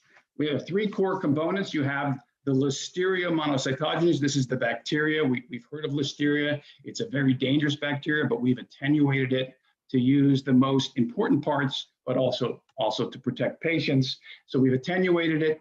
And what it does is when it enters the bloodstream, it mimics an infection, and we're redirecting that immune response to the infection to kill cancer cells. And because we've been at this a while and have dosed, like I said, nearly 500 patients with LM drugs, we have a well understood and manageable safety profile. Then there's the TLLO part of the protein you see here, and that gives us the adjuvant property. So we don't need a separate adjuvant. And it also generates a powerful CD8 positive T cell response. And finally, it's not just sufficient to generate T cell responses. You need to do something about the tumor suppressive environment in the tumor microenvironment. And we have shown through our various studies that we neutralize Tregs and MDSCs that do prevent the T cells from getting into the tumor microenvironment. It's a very malleable platform and vector, and we use diverse antigens in different drug constructs. We have cancer type specific constructs like our HOT program, which looks at very different tumor types, and PSA, as I mentioned before, in prostate cancer. And then we've got a viral approach in HPV that our partner in Taiwan is working with. So let's talk about HOT, which is really the main thrust of the company right now. We like to refer to it as our off-the-shelf hotspot neoantigen directed therapy. It's a mouthful, and I'll take you through what those different elements are. what we're looking at are multiple hotspots, which are what I call prevalent mutations in a particular cancer type, say lung or prostate or breast, which have different prevalent mutations. Those are public mutations or hotspot mutations. And we've added to each drug construct oncofetal antigens, or OFAs, and cancer testis antigens, CTAs, which play a central role in cancer cell biology. And we put them all together in a single construct for a particular cancer type. And as I've mentioned, we can put a lot of targets. It's one of the wonders of this vector. We can put in over 30 different targets in a single drug candidate, which we think allows for broad patient coverage and in a particular tumor type. We have about 10 that we've designed. We have the first 2, lung is in the clinic and prostate's going next. We have some proof of mechanism in preclinical models and in our personalized neoantigen approach, which we call NEO, where we saw rapid and strong immunogenicity and antigen spreading, which allows us to get more shots on goal to kill tumor cells. Already, we've seen encouraging signals in our lung cancer program that I'll talk about in a little bit. And it can be used as monotherapy, like we're doing in our prostate cancer study that will kick off next quarter, or in combination with other treatments such as checkpoint inhibitors, as we're doing with our lung study. These are off the shelf. So what do we mean by that? That means they're ready to go as opposed to customized and personalized. And we've had experience with customizing and personalizing with our NEO program. And that takes a long time. It takes 8 weeks, and these patients don't have that time to wait. So the good news is this is off the shelf, and because it's off the shelf, you can make it in bulk, and it gives you a lower cost of goods than these more individualized drug constructs. So here's a look at our lung cancer study, hot lung or Advaxis 503, phase 1/2 study in non-small cell lung cancer. You see to the left, part A is the safety phase. We completed that. Again, it was a high-risk program to begin with because none of these constructs had ever been in humans, but we were able to demonstrate safety as a monotherapy at 2 dose levels, 1 × 10⁸ and 5 × 10⁸. And then we wanted to make sure that it was safe in combination with Keytruda. We believed it would be because, again, we've had the experience in our PSA program, but again, we were able to demonstrate safety at 1 × 10⁸, and we decided to stick with the 1 × 10⁸ in our combination study in the next phase. So we moved over to the efficacy phase, which is part B and part C. That's where we currently are. We're enrolling patients in both the part B, which is for patients who have progressed on a checkpoint inhibitor, and part C, which we are combining with a checkpoint inhibitor, Keytruda, in first-line patients who haven't been dosed yet with a checkpoint inhibitor. So what have the results been to date? As I mentioned, we completed monotherapy, part A, and part B safety phase, and safety was very, very well established. And now we've moved to the efficacy phase where we intend to enroll up to 15 additional patients in part B at that first dose level, 1 × 10⁸. And then if we see what we hope to see is additional responses, we'll move to a larger study, which is the second stage of assignment, 2-stage design, enrolling up to 28 additional patients, which should give us enough data to keep moving forward. So far, 18 patients have been dosed, 7 in the monotherapy arm, 9 thus far in part B, and 2 in part C, and 12 are evaluable. And so far, 9 patients dosed, of which are evaluable in part B dose level 1, in other words. So we have the patients from part A, but now we're talking about part B, the combination phase. So we've had 9 patients dosed in part B dose level 1, 6 are evaluable. And we have an overall response rate of 17%. So we had a partial response in 1 patient and a disease control rate of 67%.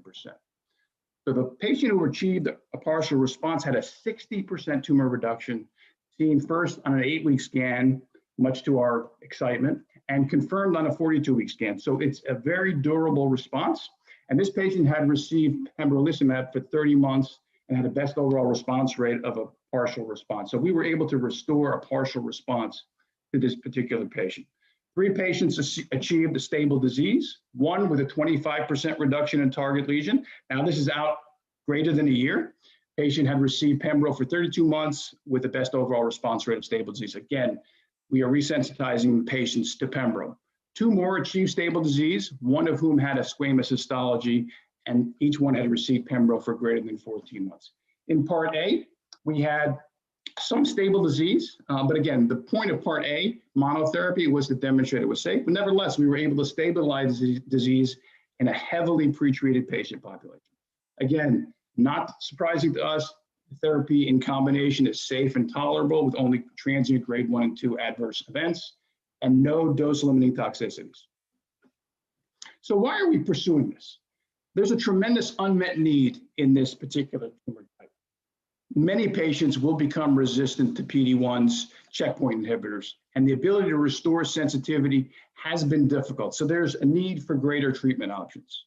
And so we believe that we have a tremendous opportunity to improve on the modest benefits seen in checkpoint rechallenge in these patients. And we're starting to see some early signals that we can do this with durable tumor control in patients that have failed Keytruda as last therapy. So this is our Part B study where we're trying to resensitize patients to checkpoint inhibitors. Part C, we're trying to improve checkpoint inhibitors upfront, in this case, Keytruda. About 30% of non-small cell lung cancer patients cannot receive chemo. They will receive a checkpoint inhibitor alone. Here, in this patient population, we're adding our 503 to see if we can't improve on these pretty modest progression-free survival data.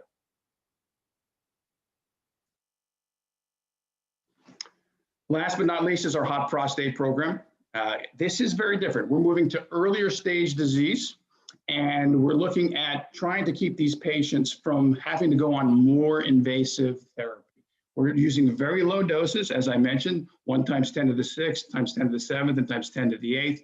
And the goal here is to delay progression after a radical prostatectomy or radiotherapy in these low-risk biochemical resistant patients. And the point here is to make these patients more chronic disease than acute disease type patients.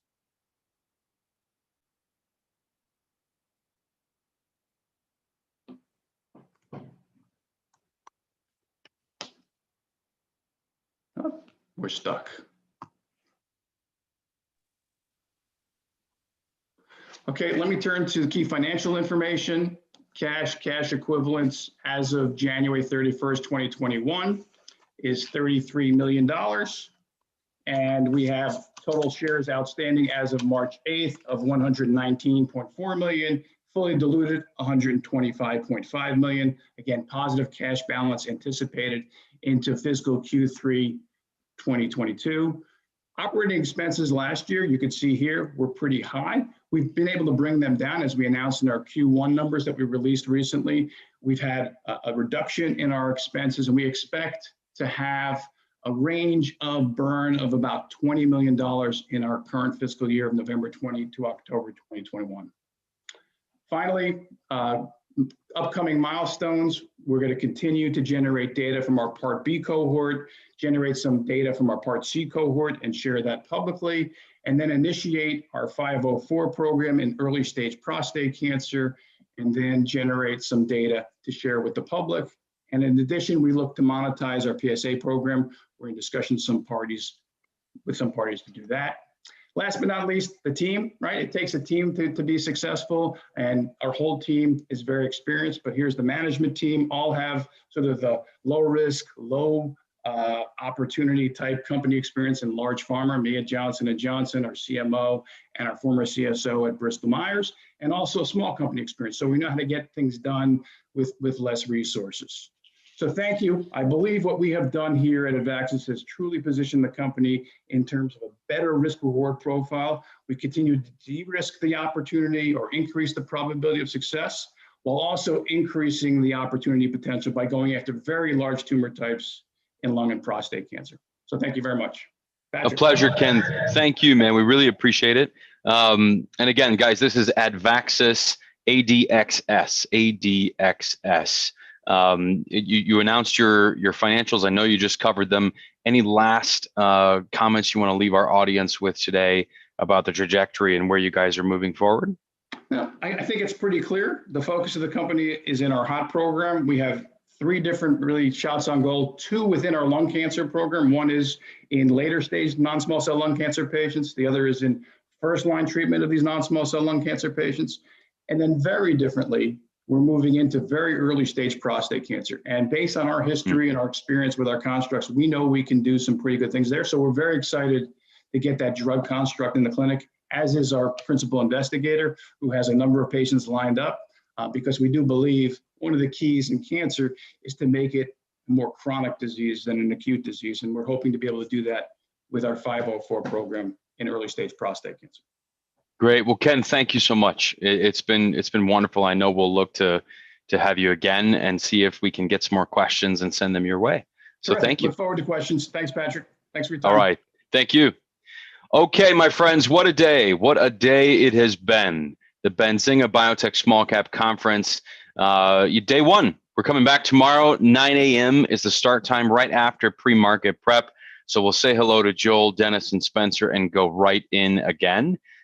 Today we covered cancer, we covered COVID, we covered all kinds of companies who are doing all of the above, maybe starting in infectious diseases with GI and moving into COVID, right? So it's been a really, really fun day, a cool day to see what some of these companies are doing and how some of them are using AI and inventing brand new therapeutics literally every day. So we appreciate what they're doing and obviously all of you for being here. Thanks again. If you have any questions, please do put them in the chat in either YouTube or on the event platform. You can email events@benzinga.com with any other questions about today's programming or what's going on tomorrow. We appreciate you and we'll see you then. Thanks, everyone.